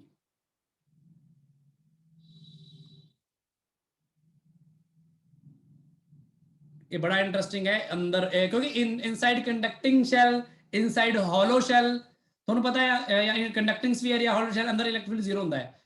ਇੱਥੇ ਆਪਾਂ ਕਿਵੇਂ ਸੋਚਾਂਗੇ ਕਿ ਸਾਰੇ 'ਚ ਚਾਰਜ ਫੈਲਿਆ ਹੈ। ਪਹਿਲਾਂ ਤਾਂ ਇਹਨੂੰ ਬਿਲਕੁਲ ਵਿਜ਼ੂਅਲਾਈਜ਼ ਕਰੋ, ਦਿਮਾਗ ਵਿੱਚ ਇਹਦੀ ਤਸਵੀਰ ਬਣਾਓ, ਇਹ ਸਾਰੇ ਦੇ ਅੰਦਰ ਚਾਰਜ ਫੈਲਿਆ ਹੋਇਆ ਆ, ਸਾਰੇ ਦੇ ਅੰਦਰ ਯੂਨੀਫਾਰਮਲੀ ਇਸ ਤਰ੍ਹਾਂ। ਇਹ ਪੋਜ਼ਿਟਿਵ ਬਣਾ ਰਿਹਾ ਮੈਂ, ਕਿਤੇ ਥੋੜਾ ਸਹੀ ਤਰ੍ਹਾਂ ਨਹੀਂ ਵੀ ਬਣ ਰਿਹਾ ਤਾਂ ਸਮਝੋ। ਚਲੋ ਜੀ, ਆਹ ਵਾਲਾ ਪੁਆਇੰਟ ਲੈ ਲੈਣੇ ਆਪਾਂ, ਆਹ ਵਾਲਾ ਪੁਆਇੰਟ ਜਿਹੜੇ ਪੁਆਇੰਟ ਦੇ ਮੰਨ ਲਓ ਇਨਸਾਈਡ ਪਤਾ ਕਰਨਾ, ਆਹ ਪੁਆਇੰਟ ਦੇ ਕਰਕੇ ਜੇ ਤੁਸੀਂ ਇਹਨੂੰ ਸਾਰਿਆਂ ਨੂੰ ਪਿਆਜ਼ ਵਾਂਗੂ ਸੋਚੋ ਵੀ ਪਿਆਜ਼ ਦੇ ਵਾਂਗੂ ਮੰਨ ਲਓ ਇੱਕ ਆਹ ਸ਼ੈਲ ਹੈਗਾ ਇੱਕ ਛੋਟਾ ਜਿਹਾ ਨਾ, ਫਿਰ ਆਹ ਸ਼ੈਲ ਹੈ ਇਹਦੇ ਵਿੱਚ ਚਾਰਜ ਹੋਊਗਾ, ਆਹ ਸ਼ੈਲ 'ਚ ਵੀ ਚਾਰਜ ਹੋਊਗਾ, ਆਹ ਸ਼ੈਲ 'ਚ ਵੀ ਚਾਰਜ ਹੋਊਗਾ, ਆਹ ਸਾਰੇ ਸ਼ੈਲ ਮਿਲ ਕੇ ਵੋਲਿਊਮ ਬਣਾ ਰਹੇ ਨੇ ਨਹੀਂ? Yes sir. ਤਾਂ ਇਹ ਕਰਦੇ ਜਿਹੜਾ ਇਸ ਰੇਡੀਅਸ ਤੱਕ ਦਾ ਸ਼ੈਲ ਹੋਊਗਾ ਉਹ ਸਾਰੇ ਤਾਂ ਇਨਸਾਈਡ ਵਾਲੇ ਸ਼ੈਲ ਬਣ ਗਏ ਕਿ ਨਹੀਂ?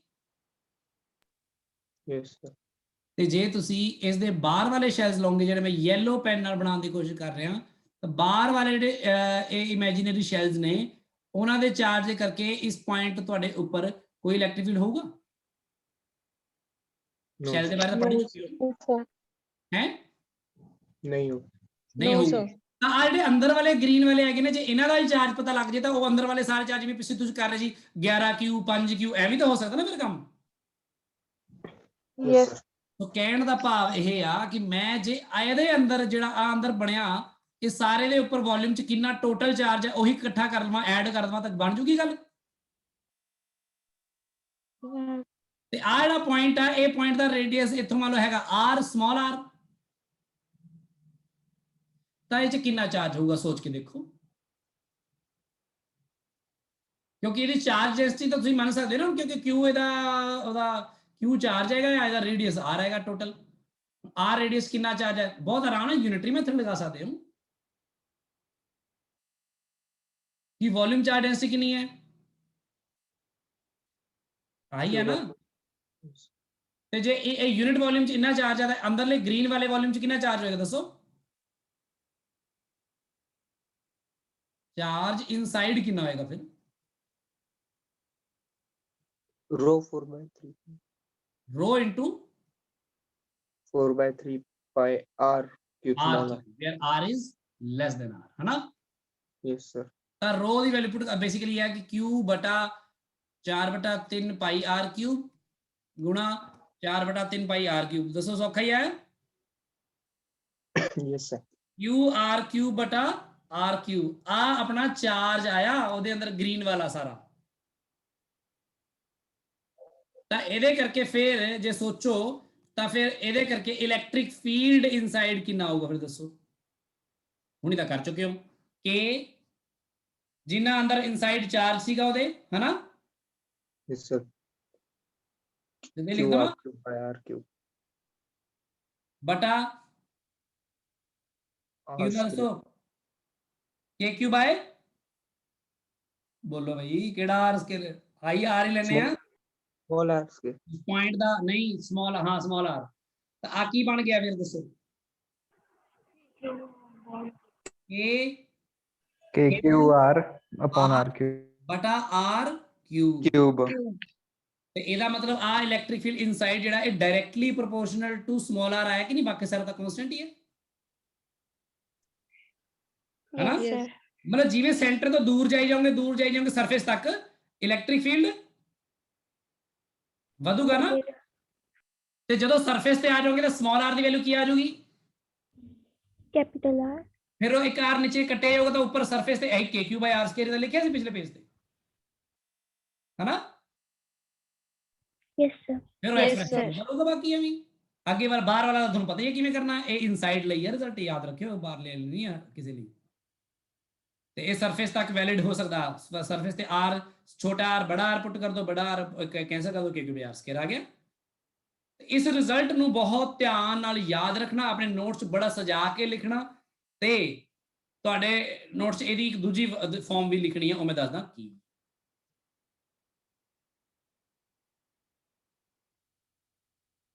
ਦੇਖੋ ਆ ਰਿਜ਼ਲਟ ਦੇ ਵਿੱਚ ਤੁਸੀਂ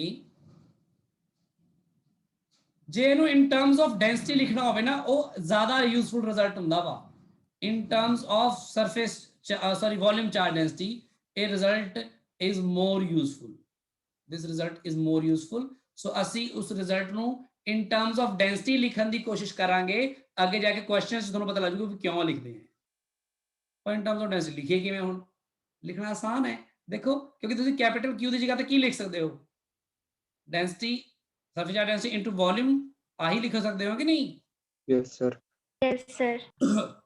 ਕੁਝ ਨਹੀਂ ਫਿਰ ਆ ਰਿਜ਼ਲਟ ਨੂੰ ਐ ਪੁੱਟ ਕਰ ਦਿੰਦੇ ਆ ਕਿ E inside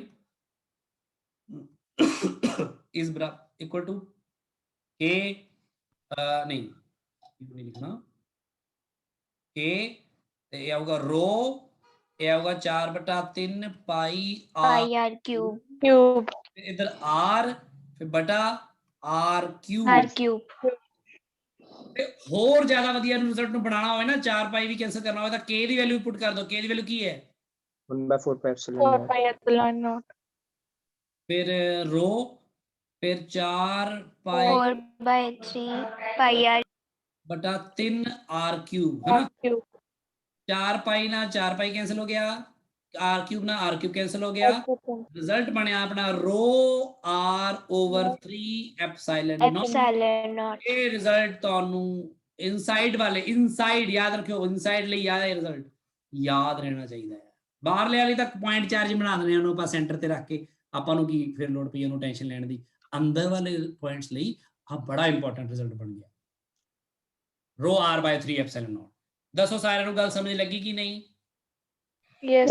Yes, sir. sir. ਠੀਕ ਹੈ ਨਾ ਆਹ ਜਿਹੜਾ ਰਿਜ਼ਲਟ ਹੈ ਇਹ ਉਦੋਂ ਵੈਲਿਡ ਹੈ ਜਦੋਂ ਆਪਣਾ ਜਿਹੜਾ ਰੋ ਹੈ ਉਹ ਕਾਂਸਟੈਂਟ ਹੋਵੇ ਯਾਦ ਰੱਖਿਓ ਯਾਨੀ ਕਿ ਯੂਨੀਫਾਰਮਲੀ ਚਾਰਜ ਹੋਵੇ this result is valid if the sphere is uniformly charged and ਅਗਰ ਰੋ ਰੇਡੀਅਲੀ ਚੇਂਜ ਵੀ ਕਰ ਰਿਹਾ ਹੋਵੇ ਨਾ ਰੇਡੀਅਲੀ ਸਿਰ ਯਾਨੀ ਰੇਡੀਅਸ ਦੇ ਨਾਲ ਰੋ ਜਾਂ ਵਧ ਰਹੀ ਹੈ ਘਟ ਰਹੀ ਹੋਵੇ ਕਿਉਂਕਿ ਕੰਸੈਂਟ੍ਰਿਕ ਸਫੀਅਰ ਸ਼ੈਲਸ ਵਾਲਾ ਜਿਹੜਾ ਆਪਣਾ ਪੰਗਾ ਉਹ ਨਹੀਂ ਪੈਂਦਾ ਨਾ ਫਿਰ ਕੰਸੈਂਟ੍ਰਿਕ ਸ਼ੈਲਸ ਵਾਲੀ ਗੱਲ ਹੀ ਲੈ ਕੇ ਆਪਾਂ ਉਹਨੂੰ ਸੋਚਿਆ ਵਾ ਨਾ ਸਾਰੇ ਰਿਜ਼ਲਟ ਨੂੰ ਕਿ ਨਹੀਂ ਜੇ ਜਿਵੇਂ ਰੋ ਅੱਗੇ ਜਾ ਕੇ ਵੱਧਦੀ ਵੀ ਰਹੀ ਮੰਨ ਲਓ ਇਹ ਪਹਿਲੇ ਸ਼ੈਲ ਤੇ ਰੋ ਕੁਝ ਹੋਰ ਹੈ ਦੂਜੇ ਤੇ ਕੁਝ ਹੋਰ ਹੈ ਤੀਜੇ ਤੇ ਕੁਝ ਹੋਰ ਹੈ ਪਰ ਫਿਰ ਵੀ ਉਹ ਸਾਰਾ ਅੰਦਰ ਵਾਲਾ ਐਡ ਹੀ ਕਰਨਾ ਨਾ ਆਪਾਂ ਠੀਕ ਹੈ ਨਾ ਤਾਂ ਉੱਥੇ ਆਪਾਂ ਇਸ ਰਿਜ਼ਲਟ ਨੂੰ ਐਸਾ ਯੂਜ਼ ਕਰ ਸਕਦੇ ਹਾਂ ਚਲੋ ਫਿਲਹਾਲ ਨਹੀਂ ਆਪਾਂ ਨੂੰ ਉਦਾਂ ਦਾ ਕੁਝ ਪੰਗੇ ਚ ਪੈਣ ਦੀ ਲੋੜ ਪਰ ਇਹਨੂੰ ਥੋੜਾ ਧਿਆਨ ਨਾਲ ਸਮਝੋ ਰੋ r/3 epsilon naught ਦਾ ਕੀ ਮਤਲਬ ਬਣਦਾ ਹੈ ਇੱਕ ਹੋਰ ਗੱਲ ਚ ਐਡ ਕਰਨਾ ਹਾਂਜੀ ਜਸਜੋਤ ਪਹਿਲਾਂ ਤੁਹਾਡੀ ਗੱਲ ਕਰੀਏ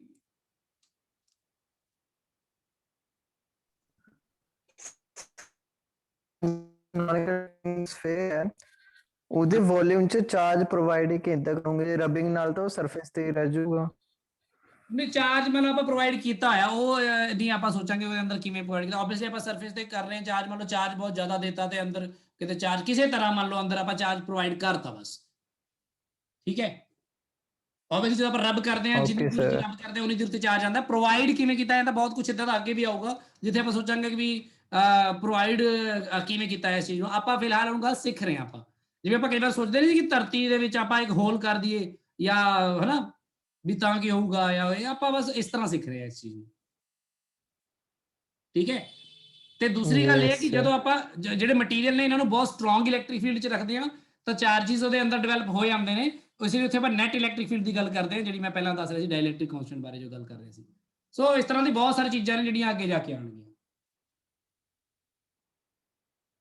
ਠੀਕ ਹੈ ਹੁਣ ਇਸ ਰਿਜ਼ਲਟ ਨੂੰ ਥੋੜਾ ਜਿਹਾ ਧਿਆਨ ਨਾਲ ਸਮਝੋ ਕਿ ਜੇ ਇਲੈਕਟ੍ਰਿਕ ਫੀਲਡ ਨੂੰ ਮੈਂ ਇਸੇ ਚੀਜ਼ ਨੂੰ ਰਿਜ਼ਲਟ ਨੂੰ ਯੂਜ਼ ਕਰਾਂ ਵੈਕਟਰ ਫਾਰਮ 'ਚ ਤਾਂ ਕਿਵੇਂ ਕਰੂੰਗਾ ਪਰ ਪਹਿਲਾਂ ਚਲੋ ਆਪਾਂ ਪਹਿਲਾਂ ਗੱਲ ਕਰ ਲਈਏ ਵੀ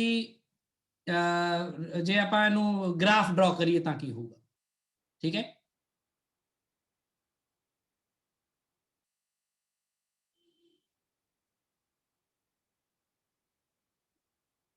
ਸੋ ਫਿਰ ਉਵੇਂ ਕਰ ਲੈਣੇ ਮੈਂ ਹੁਣ ਸਫੀਅਰ ਨਹੀਂ ਬਣਾਉਂਗਾ ਉੱਪਰ ਤੁਹਾਨੂੰ ਵੈਸੇ ਸਮਝਾ ਦੇਣਾ ਉੱਪਰ ਆਪਾਂ ਪਲਾਟ ਕਰ ਰਹੇ ਹਾਂ ਇਲੈਕਟ੍ਰਿਕ ਫੀਲਡ ਦੀ ਵੈਲਿਊ ਤੇ ਇੱਧਰ ਆਪਾਂ ਪਲਾਟ ਕਰ ਰਹੇ ਹਾਂ ਡਿਸਟੈਂਸ ਫਰੋਮ ਦਾ ਸੈਂਟਰ ਠੀਕ ਹੈ ਤੇ ਡਿਸਟੈਂਸ ਫਰੋਮ ਸੈਂਟਰ ਕਿਤੇ ਨਾ ਕਿਤੇ ਜਾ ਕੇ r ਜਿਹੜਾ ਉਹ r ਦੇ ਬਰਾਬਰ ਹੋ ਜਾਂਦਾ ਹੈ ਇਹ ਸਰਫੇਸ ਦੀ ਗੱਲ ਹੋ ਰਹੀ ਹੈ ਸਰਫੇਸ ਤੇ ਤੁਹਾਨੂੰ ਪਤਾ ਹੈ ਇਲੈਕਟ੍ਰਿਕ ਫੀਲਡ ਕਿੰਨਾ ਹੁੰਦਾ ਹੈ ਹੁਣੀ ਆਪਾਂ ਦੇਖਿਆ ਇਲੈਕਟ੍ਰਿਕ ਫੀਲਡ ਇਹ ਜਿਹੜਾ ਵੈਲਿਊ ਹੋਗੀ ਜਿਹਦੇ ਬਰਾਬਰ ਹੋ ਗਿਆ ਆ ਵੈਲਿਊ ਕਿਹਦੇ ਬਰਾਬਰ ਹੁੰਦੀ ਹੈ ਆ ਵਾਲੀ value k Q by r square. ਹਾਂ ਆ ਕੈਪੀਟਲ R ਸਕੁਅਰ ਹੈ ਨਾ Yes. ਤੇ ਇਸ ਤੋਂ ਬਾਅਦ ਵੈਲਿਊ ਜਿਹੜੀ ਆ ਉਹ ਐ ਕੱਟਦੀ। ਦੇਖੋ ਆਹ ਦਾ ਤੁਹਾਨੂੰ ਪਤਾ ਹੀ ਹੈ ਨਾ ਕਿ ਇਸ ਤਰ੍ਹਾਂ ਇਹ ਤਾਂ ਸ਼ੈਲ ਵਾਲਾ ਹੀ ਕੰਮ ਹੋ ਗਿਆ, ਕਿਉਂਕਿ ਇਸ 'ਚ ਤਾਂ ਕੋਈ ਫਰਕ ਆਇਆ ਹੀ ਨਹੀਂ ਨਾ,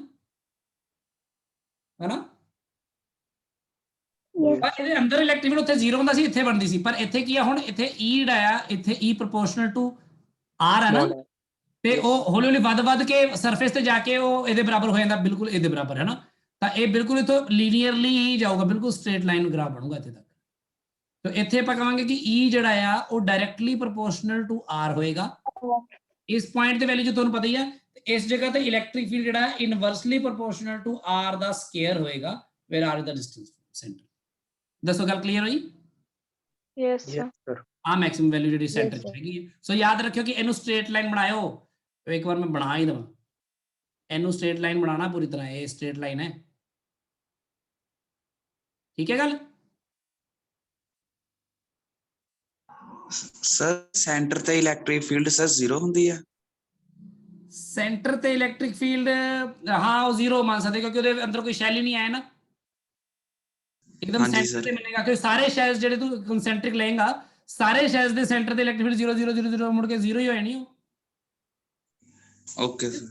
तो इसलिए आप सेंटर तो जस्ट बाहर वाली गल प्लॉट की थे, या सरफेस ते या उसके बाद ये ग्राफ कादे वास्ते है, केड़े शैल वास्ते है? Non conducting Solid. हाँ जी सॉलिड यूनिफॉर्मली चार्ज स्फीयर, है ना, ऐ कह रहे Yes.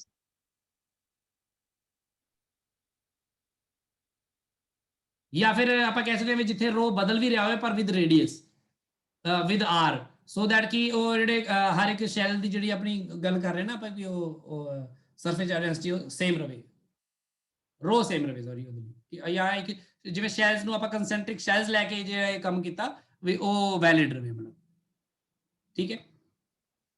ਤੇ ਇਸ ਤੋਂ ਪਹਿਲਾਂ ਜਿਹੜਾ ਆਪਾਂ ਗ੍ਰਾਫ ਬਣਾਇਆ ਸੀ ਆਹ ਵਾਲਾ ਕਿਹਦੇ ਲਈ ਸੀਗਾ? ਫॉर ਦੱਸੋ। Solid. Uniformly charged solid. For Conducting. charged uniformly charged shell, है ना, और की कह सकते हैं Conducting sphere. Conducting sphere. Solid conducting sphere ਲਈ ਵੀ ਇਹੀ ਹੋ ਸਕਦਾ ਨਾ, Yes. ਕਿਉਂਕਿ ਉਹਦੇ ਵੀ ਸਫੀਅਰ ਦੇ ਸਰਫੇਸ ਤੇ ਜਾ ਰਿਹਾ ਨਾ, ਇਸ ਲਈ ਕੋਈ ਫਰਕ ਨਹੀਂ ਪਵੇਗਾ। ਆ ਗੱਲ ਬੜੀ ਇੰਪੋਰਟੈਂਟ ਹੈ। ਸੋ ਹੁਣ ਤੁਸੀਂ ਕਿਉਂਕਿ ਇਸ ਰਿਜ਼ਲਟ ਦਾ ਬੜਾ ਇੱਕ ਇੰਪੋਰਟੈਂਸ ਹੈ, ਸੋ ਤੁਹਾਨੂੰ ਮੈਂ ਇੱਕ ਬੜੀ ਇੰਪੋਰਟੈਂਟ ਗੱਲ ਇੱਥੇ ਕਰਵਾਉਣ ਜਾ ਰਿਹਾ। ਇਲੈਕਟ੍ਰਿਕ ਫੀਲਡ ਨੂੰ ਅਗਰ ਕਿਤੇ ਕਿਤੇ ਆਪਾਂ ਨੂੰ ਇਨ ਵੈਕਟਰ ਫਾਰਮ ਲਿਖਣਾ ਪਵੇ ਤਾਂ ਇਨ ਵੈਕਟਰ ਫਾਰਮ ਆਪਾਂ ਕਿਵੇਂ ਲਿਖਦੇ ਹਾਂ, ਠੀਕ ਹੈ। ਫਿਰ ਮੈਂ ਇਸ ਤੋਂ ਅੱਗੇ ਦੀ ਗੱਲ ਇਸ ਤੋਂ ਬਾਅਦ ਕਰਦਾ ਹਾਂ। ਫਿਲਹਾਲ ਇਲੈਕਟ੍ਰਿਕ ਫੀਲਡ ਨੂੰ ਜੇ ਇਨ ਵੈਕਟਰ ਫਾਰਮ ਲਿਖਣਾ ਪਵੇ, ਠੀਕ ਹੈ,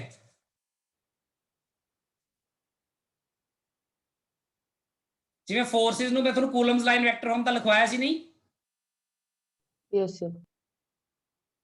ਬਿਲਕੁਲ ਉਸੇ ਤਰ੍ਹਾਂ ਹੀ ਜੇ ਮੈਂ ਇੱਥੇ ਗੱਲ ਕਰ ਲਵਾਂ, ਮੰਨ ਲਓ ਐ ਇਸ ਤਰ੍ਹਾਂ,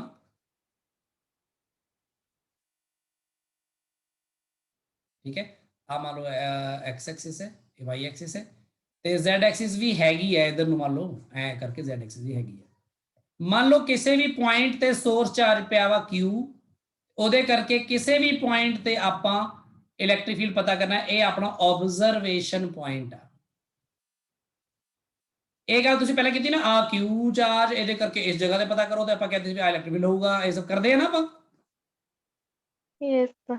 ਪਰ ਆਪਾਂ ਹੁਣ ਗੱਲ ਕਰ ਰਹੇ ਹਾਂ ਕਿ ਫਰੇਮ ਦੇ ਵਿੱਚ ਪਿਆ ਆ, ਤਾਂ ਚਾਰਜ q ਦੀ ਵੀ ਕੋਈ ਪੋਜੀਸ਼ਨ ਹੈ, ਐਵੇਂ ਨਹੀਂ ਉਹੀ ਪਿਆ ਆ, ਪੋਜੀਸ਼ਨ ਹੈ ਜਿਹੜੀ ਗਿਵਨ ਹੈ ਆਪਾਂ ਨੂੰ ਪੋਜੀਸ਼ਨ, ਤੇ ਆਬਜ਼ਰਵੇਸ਼ਨ ਪੁਆਇੰਟ ਦੀ ਪੋਜੀਸ਼ਨ ਵੀ ਗਿਵਨ ਹੈ। ਤਾਂ ਇੱਥੇ ਆਪਾਂ ਇਹਨਾਂ ਦੇ ਕੀ ਲਿਖਾਂਗੇ? Position vectors. ਤੇ ਆਪਾਂ ਨੂੰ ਪੋਜੀਸ਼ਨ ਵੈਕਟਰ ਇਹਦਾ ਵੀ ਗਿਵਨ ਹੋਏਗਾ, q ਦਾ ਆ ਵਾਲਾ, ਇਸ ਨੂੰ ਆਪਾਂ q ਨੂੰ ਕੀ ਬੋਲਦੇ ਆ? ਸੋਰਸ ਚਾਰਜ ਹੁੰਦਾ ਨਾ, And source charge. Source charge ਦੇ ਪੋਜੀਸ਼ਨ ਵੈਕਟਰ ਦਾ ਨਾਮ ਆਪਾਂ r ਦੇ ਪੈਰ 'ਚ s ਪਾ ਦਿੰਨੇ ਆ, ਜ਼ਿਆਦਾ ਵਧੀਆ ਰਹੂਗਾ, rs, ਠੀਕ ਹੈ। ਤੇ ਆਬਜ਼ਰਵੇਸ਼ਨ ਪੁਆਇੰਟ ਦੇ ਲਈ ਆਪਾਂ ਉਹਦੇ ਪੈਰ 'ਚ ਕੀ ਪਾਈਏ? o ਪਾ ਦਈਏ, ro ਕਰ ਦਈਏ, ਹਾਂਜੀ ਇੱਥੇ ਪਤਾ ਕਰਨਾ ਆ, ਠੀਕ ਹੈ। ਹੁਣ ਇਹਦੇ ਕਰਕੇ ਪਤਾ ਕਰਨ ਲਈ ਆਪਾਂ ਜਿਹੜਾ ਟੈਸਟ ਚਾਰਜ ਰੱਖਦੇ ਆ, ਕਿੱਥੇ ਰੱਖਾਂਗੇ ਜਸ਼ਨਜੋਤ?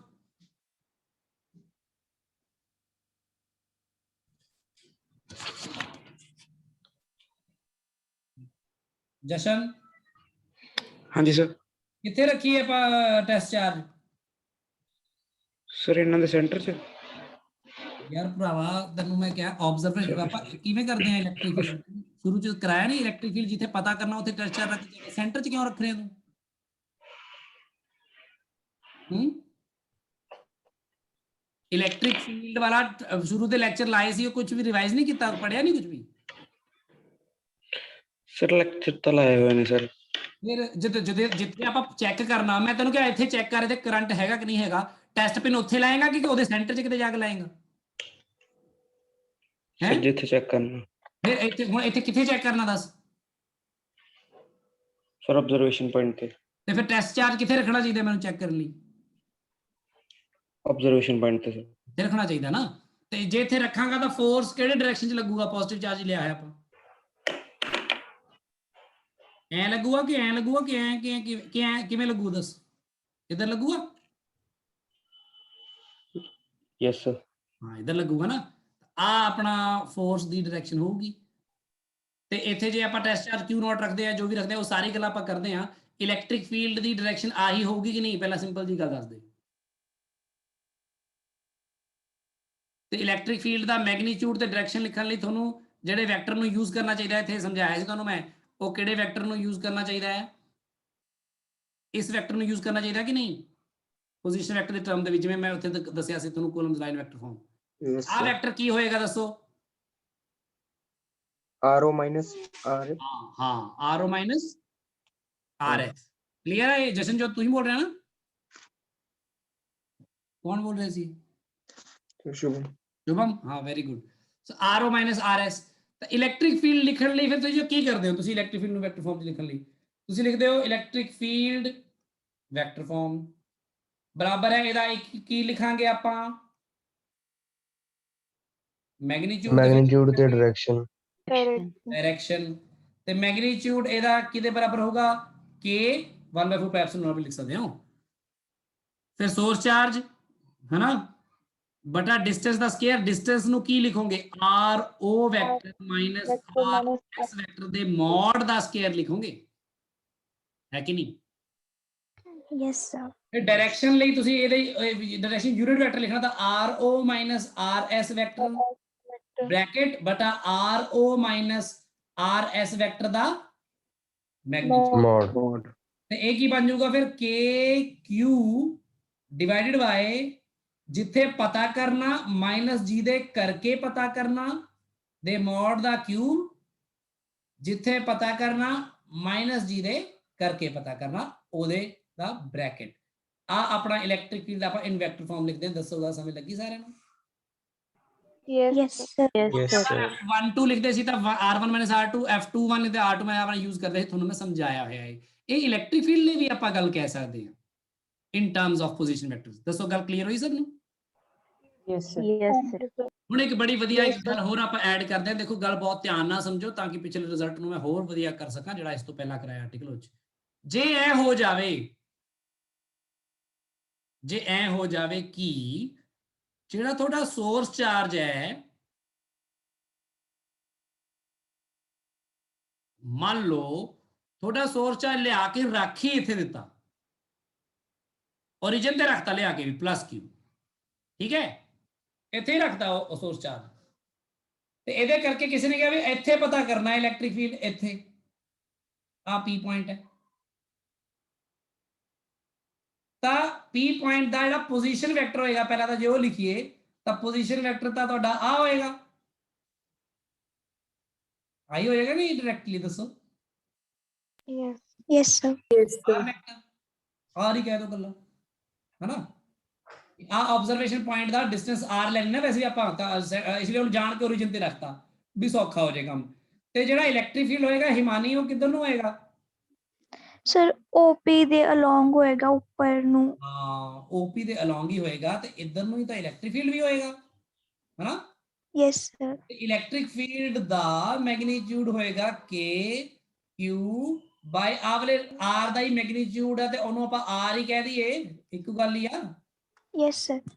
r ਸਕੁਅਰ ਤੇ ਨਾਲ ਜੇ ਇਹਦਾ ਮੈਂ ਵੈਕਟਰ ਫਾਰਮ ਚ ਲਗਾਉਣਾ ਹੋਵੇ ਤਾਂ ਵੈਕਟਰ ਕਿਹੜਾ ਲੱਗੂਗਾ ਇਹ unit vector sir vector r by sir r ਦਾ मैग्नीट्यूड ਉਹੀ ਹਾਂ ਹੈ ਨਾ। हाँ जी तो बेसिकली ये बन जाऊगा k क्यूब बटा r cube into r vector. ये जिस डायरेक्शन च हैगा ਉਹਦਾ ਆਪਾਂ ਨਾਲ वेक्टर लगा के वो यूनिट वेक्टर लगा देने बस आही ਤਾਂ ਗੱਲ ਕਰਦੇ ਆਪਾਂ। क्लियर है गल? यस सर सब ਨੂੰ ਸਮਝ ਲੱਗੀ ਗੱਲ? Yes, sir. यस सर ਪਿੱਛੇ ਆਪਣੇ ਕੋਲ ਦੋਨੋਂ ਵੱਖਰੀ ਵੱਖਰੀ ਥਾਂ ਪਈ ਸੀ ਤਾਂ ਫਿਰ ਉਹ ਦੋਨੋਂ ਮੈਂਸ਼ਨ ਕਰਨੇ ਪਏ। ਹੁਣ ਇੱਥੇ ਸਮਝ ਲਓ ਹੋਇਆ ਕੀ, q ਦਾ rs ਹੈ ਨਾ, rs ਨੂੰ 0 ਪੁੱਟ ਕਰ ਦਿਓ ਬਸ। ਦੇਖੋ ਬਣ ਗਿਆ ਪਿਛਲਾ ਰਿਜ਼ਲਟ ਕਿ ਨਹੀਂ ਫਿਰ, है ना। जे q ओरिजिन ਤੇ ਆ ਗਿਆ ਤਾਂ rs 0 ਹੋ ਗਿਆ, ਤਾਂ ਆਪਣੇ ਆਪ kq ਬਾय r ਨੋਟ ਦਾ ਕਿਊਬ ਆਬਜ਼ਰਵੇਸ਼ਨ ਪੁਆਇੰਟ ਤੇ ਫਿਰ r ਨੋਟ ਹੀ ਵੈਕਟਰ ਬਚੂਗਾ ਉੱਪਰ, ਹੈ ਕਿ ਨਹੀਂ? यस सर ਠੀਕ। ਹੁਣ ਆਪਾਂ ਦੇਖਦੇ ਹਾਂ ਜਿਹੜਾ ਆਪਾਂ ਰਿਜ਼ਲਟ ਕੀਤਾ ਇਹ ਕੀ ਸੀਗਾ। ਹੁਣੀ ਆਪਾਂ ਇਹ ਰਿਜ਼ਲਟ ਕਰ ਰਹੇ ਸੀ, ਬੜਾ ਇੰਪੋਰਟੈਂਟ ਰਿਜ਼ਲਟ ਹੈ, ਇਸ ਲਈ ਮੈਂ ਬਾਰ-ਬਾਰ ਮੈਂਸ਼ਨ ਕਰ ਰਿਹਾ ਸਫੀਅਰ ਵਾਲਾ, uniformly charged non conducting sphere. ठीक है, हाँ ये यूनिफॉर्मली चार्ज है, थोड़ा जिहा दूर दूर बनाइए चार्ज ताकि ਆਪਾਂ ਬਹੁਤਾ ਟਾਈਮ ਨਾ ਖਰਾਬ ਹੋਵੇ ਤੇ ਤੁਹਾਨੂੰ ਗੱਲ ਦਾ ਪਤਾ ਲੱਗ ਹੀ ਚੁੱਕੀ ਹੈ। ਇਹਦੇ ਅੰਦਰ ਸਾਰੇ ਪਾਸੇ ਚਾਰਜ ਹੈ, ਸਾਰੇ ਪਾਸੇ ਚਾਰਜ ਫੈਲਿਆ ਹੋਇਆ ਹੈ। ਹੁਣ ਠੀਕ ਹੈ, ਠੀਕ ਹੈ। ਤੇ ਇਹਦੇ यूनिफॉर्मली बनाना सी मैं, चलो किते कट किते वध हो गया, तुसीं समझ ही लओगे हुण गल नूं।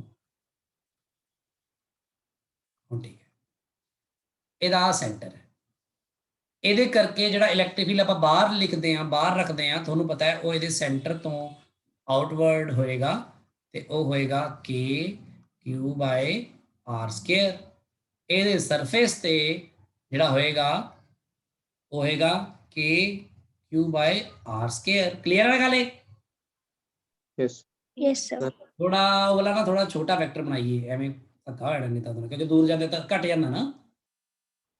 देखो मैं कितना ख्याल रखदा इस गल दा, है ना, कि इधर जे ज्यादा बड़ा वेक्टर लंबा वेक्टर है उधर छोटा बनाना पड़ेगा नहीं, Yes. क्योंकि ਉਹਦੀ वैल्यू घट गई है तो वेक्टर छोटा बनाना पड़ेगा। ਇਹ ਵੈਕਟਰਸ ਵੀ ਤੁਹਾਨੂੰ ਸਿਖਾਉਂਦਾ ਸੀ, ਇਹ ਸਭ ਗੱਲਾਂ ਮੈਂ ਵੀ ਮੈਗਨੀਟਿਊਡ ਦਾ ਖਿਆਲ ਰੱਖਿਆ ਕਰੋ, ਆ ਕਰਿਆ ਕਰੋ, ਆ ਕਰਿਆ ਕਰੋ, ਠੀਕ ਹੈ ਨਾ। तो आ गल्लां बड़ी इंपॉर्टेंट है, एवें नहीं आपां हवा विच ही गल्लां करते रहंदे।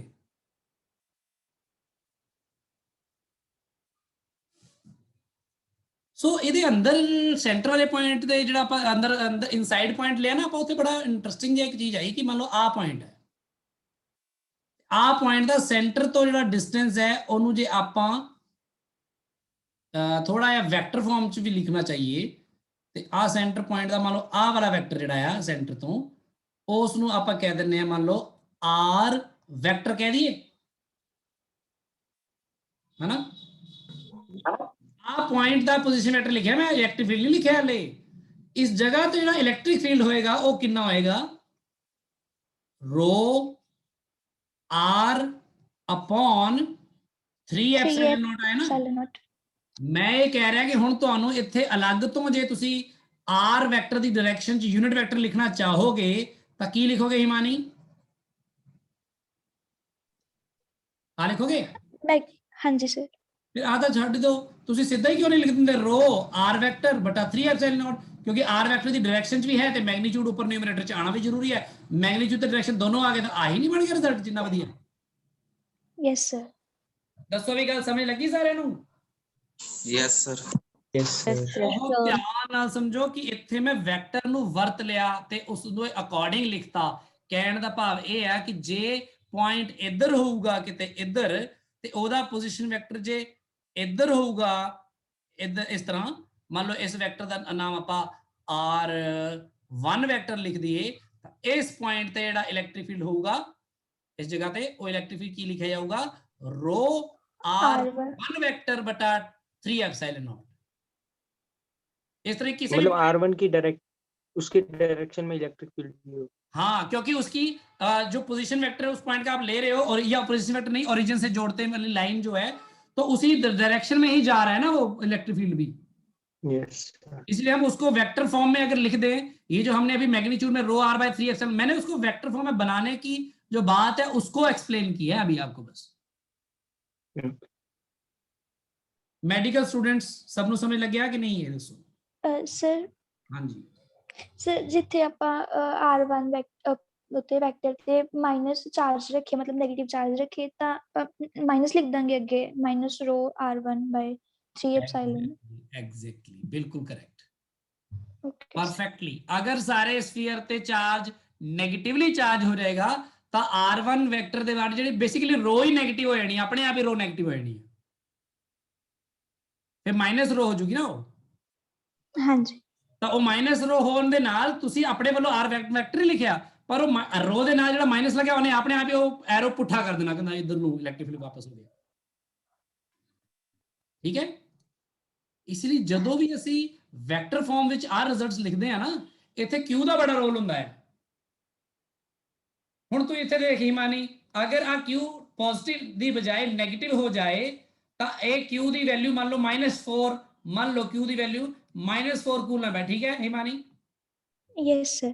अगर तू -4 कूलम नु इस रिजल्ट च पुट करेंगी तो इथे Q की जगह तो 4 कूलम आ जाऊगा, K की जगह तो K आ जाऊगा, और ਜਿਹੜਾ -4 कूलम वाला माइनस है ਉਹਨੇ अंदर आके पता की करना, ਉਹਨੇ पुट्ठा ही कर देना, R S अगे ते R O पीछे जाके मारना ਉਹਨੇ अपने आप, है कि नहीं? हाँ जी, हाँ जी सर। नीचे तो मैग्नीट्यूड ही है, उन तो कोई फर्क नहीं पैंदा, जिधरों मर्जी नु माप लो, उसे मैं इंटरेस्ट ही नहीं ले रहा, ऊपर इंटरेस्ट ले रहा मैं, ਤੇ RS - R0 ਵੈਕਟਰ ਫਿਰ ਆ ਵਾਲਾ ਹੋਏਗਾ ਕਿ ਨਹੀਂ? Yes sir. ਤੇ ਇੱਧਰ ਫਿਰ ਇਲੈਕਟ੍ਰਿਕ ਫੀਲਡ ਆਪਣੇ ਆਪ ਹੀ ਇੱਧਰ ਹੋ ਜਾਏਗਾ ਨਹੀਂ? ਹਾਂਜੀ, ਉਹ ਆਪਣੇ ਆਪ ਰਿਜ਼ਲਟ ਚ ਆ ਜਾਏਗਾ। ਇਸ ਲਈ ਜਦੋਂ ਵੀ ਤੁਸੀਂ ਵੈਕਟਰ ਫਾਰਮਸ ਯੂਜ਼ ਕਰਦੇ ਹੋ ਤਾਂ ਜਿਹੜਾ ਚਾਰਜ ਪੋਜ਼ਿਟਿਵ ਹੈ ਉਹਨੂੰ ਪੋਜ਼ਿਟਿਵ ਲਿਖਣਾ ਚਾਹੀਦਾ ਹੈ, ਜਿਹੜਾ ਨੈਗੇਟਿਵ ਹੈ ਉਹਨੂੰ ਨੈਗੇਟਿਵ ਲਿਖਣਾ ਚਾਹੀਦਾ ਹੈ। ਪਰ ਜੇ ਤੁਸੀਂ ਸਕੇਲਰ ਫਾਰਮ ਚ ਸਿਰਫ ਮੈਗਨੀਟਿਊਡ ਚ ਇੰਟਰਸਟ ਲੈ ਰਹੇ ਹੋ, ਫਿਰ ਇਲੈਕਟ੍ਰਿਕ ਫੀਲਡ ਦੀ ਡਾਇਰੈਕਸ਼ਨ ਜਿਹੜੀ ਆ ਆਪਣੇ ਹਿਸਾਬ ਨਾਲ, ਆਪਣੇ ਦੇਸੀ ਤਰੀਕੇ ਨਾਲ ਸੋਚ ਕੇ ਵੀ ਇੱਧਰ ਨੂੰ ਜਾ ਰਿਹਾ ਹੋਣਾ, ਇੱਧਰ ਪੋਜ਼ਿਟਿਵ ਹੈ ਤਾਂ ਬਾਹਰ ਨੂੰ ਜਾ ਰਿਹਾ ਹੋਣਾ, ਨੈਗੇਟਿਵ ਤਾਂ ਅੰਦਰ ਨੂੰ ਜਾ ਰਿਹਾ ਹੋਣਾ, ਸੋਚ ਲੈਣੇ ਆਪਾਂ। ਕਲੀਅਰ? Yes sir. ਬੜਾ ਵਧੀਆ ਕੁਐਸਚਨ ਸੀ ਵੀ ਆ, ਜਿਹੜਾ ਤੁਸੀਂ ਧਿਆਨ ਦਿਓ ਸਾਰੇ ਜਣੇ, ਜਿਹੜਾ ਹਿਮਾਨੀ ਨੇ ਪੁੱਛਿਆ ਤੇ ਮੈਂ ਉਹਨੇ ਦੱਸਿਆ। ਆਹ ਵਾਲੀ ਗੱਲ ਤਾਂ ਤੁਸੀਂ ਕਨਵਿੰਸ ਹੋ ਗਏ ਹੋ ਸਾਰੇ ਜਣੇ ਹੁਣ? Yes sir. ਮੈਂ ਮੰਨ ਕੇ ਚੱਲਦਾ ਫਿਲਹਾਲ ਕਿ ਤੁਹਾਨੂੰ ਸਾਰਿਆਂ ਨੂੰ ਇਲੈਕਟ੍ਰਿਕ ਫੀਲਡ ਨੂੰ ਐਡ ਕਰਨਾ, ਇਲੈਕਟ੍ਰਿਕ ਫੀਲਡ ਨੂੰ ਸਬਟ੍ਰੈਕਟ ਕਰਨਾ ਚੰਗੀ ਤਰ੍ਹਾਂ ਆਉਂਦਾ ਹੈ, ਵੀ ਇਹਦੇ 'ਚ ਕੋਈ ਪ੍ਰੋਬਲਮ ਨਹੀਂ ਹੈ। ਪੈਰਲੈਲੋਗ੍ਰਾਮ ਲਾਅ ਐਂਡ ਆਲ ਦੈਟ ਮੈਂ ਇਹ ਤਾਂ ਮੰਨ ਕੇ ਚੱਲ ਹੀ ਸਕਦਾ ਕਿ ਮਾਈਨਸ ਕਰਨਾ ਵੀ ਤੁਹਾਨੂੰ ਸਿਖਾਇਆ ਹੋਇਆ ਮੈਂ, ਕਿ ਕਿਵੇਂ ਮਾਈਨਸ ਕਰਦੇ ਤੇ ਕਿਵੇਂ ਐਡ ਕਰਦੇ ਹਾਂ। ਤੇ ਵੈਕਟਰ ਫਾਰਮ ਦੇ ਵਿੱਚ ਉਹੀ ਸਭ R1 - R2 ਕਿੱਧਰ ਹੋਏਗਾ, R2 - R1 ਕਿੱਧਰ ਹੋਏਗਾ, ਤੁਸੀਂ ਸਮਝ ਸਕਦੇ ਹੋ। ਠੀਕ ਹੈ ਗੱਲ? Yes sir. ਉਹਦਾ ਇੱਕ ਛੋਟਾ ਜਿਹਾ ਨਮੂਨਾ ਆਪਾਂ ਦੇਖਦੇ ਹਾਂ ਵੀ ਸਮਝ ਵੀ ਸਕਦੇ ਹੋ ਕਿ ਨਹੀਂ। Inderveer, Inderveer yes sir. ਤੂੰ ਜਵਾਬ ਦੇਣਾ ਹੁਣ। Yes sir. ਆ ਮੰਨ ਲਾ ਆਪਾਂ ਕੋਈ ਵੈਸੇ ਇੱਕ ਫਰੇਮ ਬਣਾ ਲਿਆ XYZ ਐਕਸਿਸ ਦਾ, ਆ X ਆ, ਇਹ Y ਆ ਤੇ ਆ Z ਆ। ਆ ਪੁਆਇੰਟ ਹੈਗਾ ਆ, ਇਹ ਪੁਆਇੰਟ ਦਾ ਨਾਮ ਰੱਖਤਾ 1, ਆ ਪੁਆਇੰਟ ਹੈਗਾ, ਆ ਪੁਆਇੰਟ ਦਾ ਨਾਮ ਰੱਖਤਾ 2। ਸਿੰਪਲ ਜੀ ਗੱਲ ਹੈ। ਜਸ਼ਨਜੋਤ ਤੁਸੀਂ ਵੀ ਧਿਆਨ ਦਿਓ ਇੱਧਰ, ਸ਼ੁਭਮ, ਜਸ਼ਨਜੋਤ, ਬਲਜੀਤ, ਮੈਂ ਤੁਹਾਡੇ ਚੋਂ ਕਿਸੇ ਨੂੰ ਪੁੱਛ ਸਕਦਾ ਇਹ ਗੱਲ ਵਿੱਚ ਹੀ।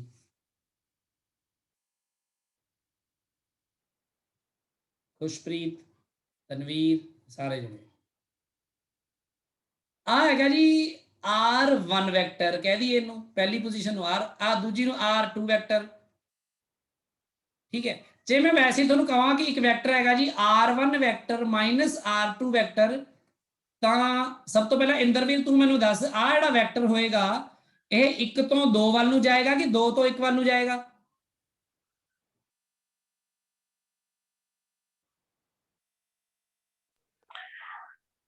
सर रिपीट करियो क्वेश्चन। ਆ ਜਿਹੜਾ ਵੈਕਟਰ ਮੈਂ ਲਿਖਿਆ R1 - R2 ਵੈਕਟਰ, ਇਹ यस 1 सर। ਤੋਂ 2 ਨੂੰ ਲੈ ਕੇ ਡਰਾ ਕਰਨਾ ਚਾਹੀਦਾ ਕਿ 2 ਤੋਂ ਸ਼ੁਰੂ ਕਰਕੇ 1 ਤੱਕ ਜਾਣਾ ਚਾਹੀਦਾ? सर सर 2 तो 1 दी वाल। ਪੱਕਾ ਵਾ ਕਿ ਤੁੱਕਾ ਮਾਰ ਰਹੇ ਆ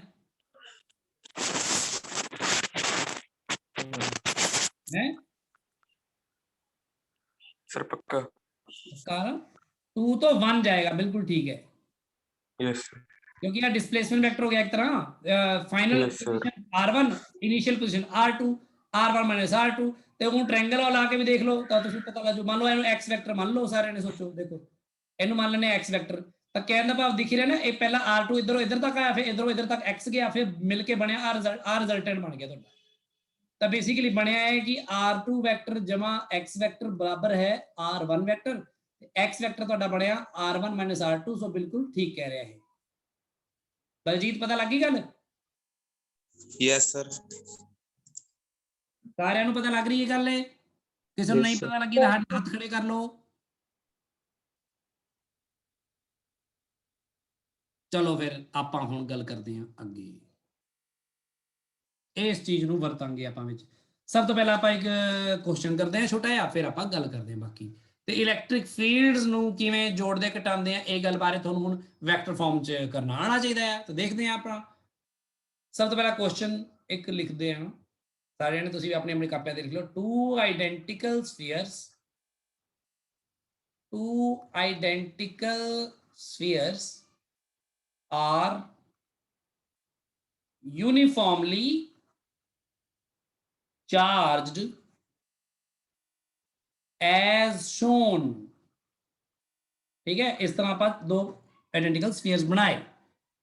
एक हैगा जी आ स्फीयर ते एक स्फीयर हैगा इत्थे बिल्कुल नाल जोड़िया है आपां।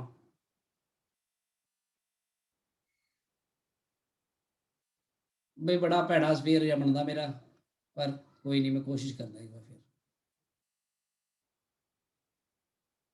चलो काम चला लो इहदे नाल। ਇਹਦੇ ਅੰਦਰ ਚਾਰਜ ਹੈਗਾ ਸਾਰੇ ਦੀ ਯੂਨੀਫਾਰਮਲੀ ਚਾਰਜ। ਹਿਮਾਨੀ, ਇਹ ਸਫੀਅਰ ਕਿਹੜੇ ਮਟੀਰੀਅਲ ਦਾ ਬਣਿਆ ਹੋ ਸਕਦਾ? Sir non conducting. ਹਾਂ, ਨॉन ਕੰਡਕਟਿੰਗ ਮਟੀਰੀਅਲ ਦਾ ਤਾਂ ਬਣ ਹੀ ਨਹੀਂ ਸਕਦਾ ਜੇ ਇਸ ਤਰ੍ਹਾਂ ਚਾਰਜ ਅੰਦਰ ਵੀ ਉਹਦੇ ਪਿਆ ਵਾ। ਇਸ ਤਰ੍ਹਾਂ ਮੰਨ ਲਓ ਸਾਰਾ ਇਸ ਤਰ੍ਹਾਂ ਚਾਰਜ ਫੈਲਿਆ ਹੋਇਆ ਇਹਦੇ 'ਚ। ਪਹਿਲੇ ਸਫੀਅਰ ਤੇ ਜਿਹੜਾ ਟੋਟਲ ਚਾਰਜ ਹੈਗਾ Q1, ਕਿਉਂਕਿ ਇਹ ਚਾਰਜ ਇੱਧਰੋਂ ਇੱਧਰ ਵੀ ਨਹੀਂ ਜਾ ਸਕਦਾ, ਇੱਧਰ ਇੱਧਰ ਵੀ ਨਹੀਂ ਜਾ ਸਕਦਾ ਕਿਉਂਕਿ ਨॉन ਕੰਡਕਟਿੰਗ ਹੈ। ਚਾਰਜ ਜਿੱਥੇ ਜਿਹੜਾ ਪਿਆ, ਜਿਹੜੇ ਇਹ ਤੇ Q1 ਚਾਰਜ ਪਿਆ ਤੇ ਉਹ ਮੰਨ ਲਓ ਪਿਆ ਵਾ 64 ਮਾਈਕਰੋ ਕੂਲਮ। ਮਾਈਕਰੋ ਪਤਾ ਨਾ 10 ਦੀ ਪਾਵਰ -6। ਤੇ ਦੂਜੇ ਸਫੀਅਰ ਤੇ ਚਾਰਜ ਕਿੰਨਾ ਆ ਇਹ ਮੈਨੂੰ ਨਹੀਂ ਪਤਾ, ਮੈਨੂੰ ਨਹੀਂ ਪਤਾ।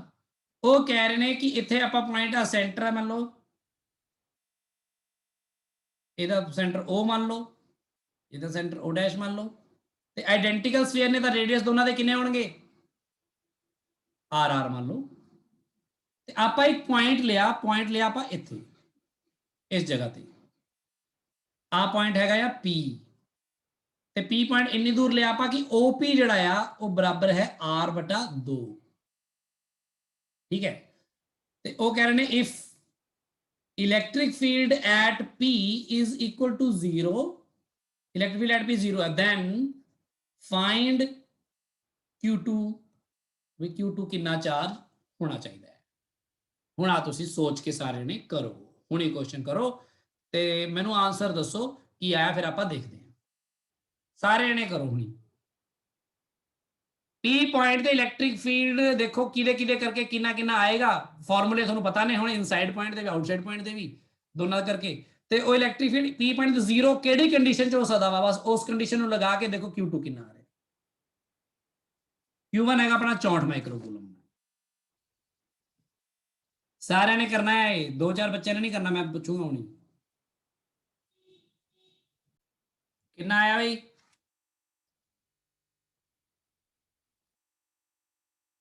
ਕਿਸੇ ਨੇ ਨਹੀਂ ਕੀਤਾ ਹਾਲ ਤੱਕ?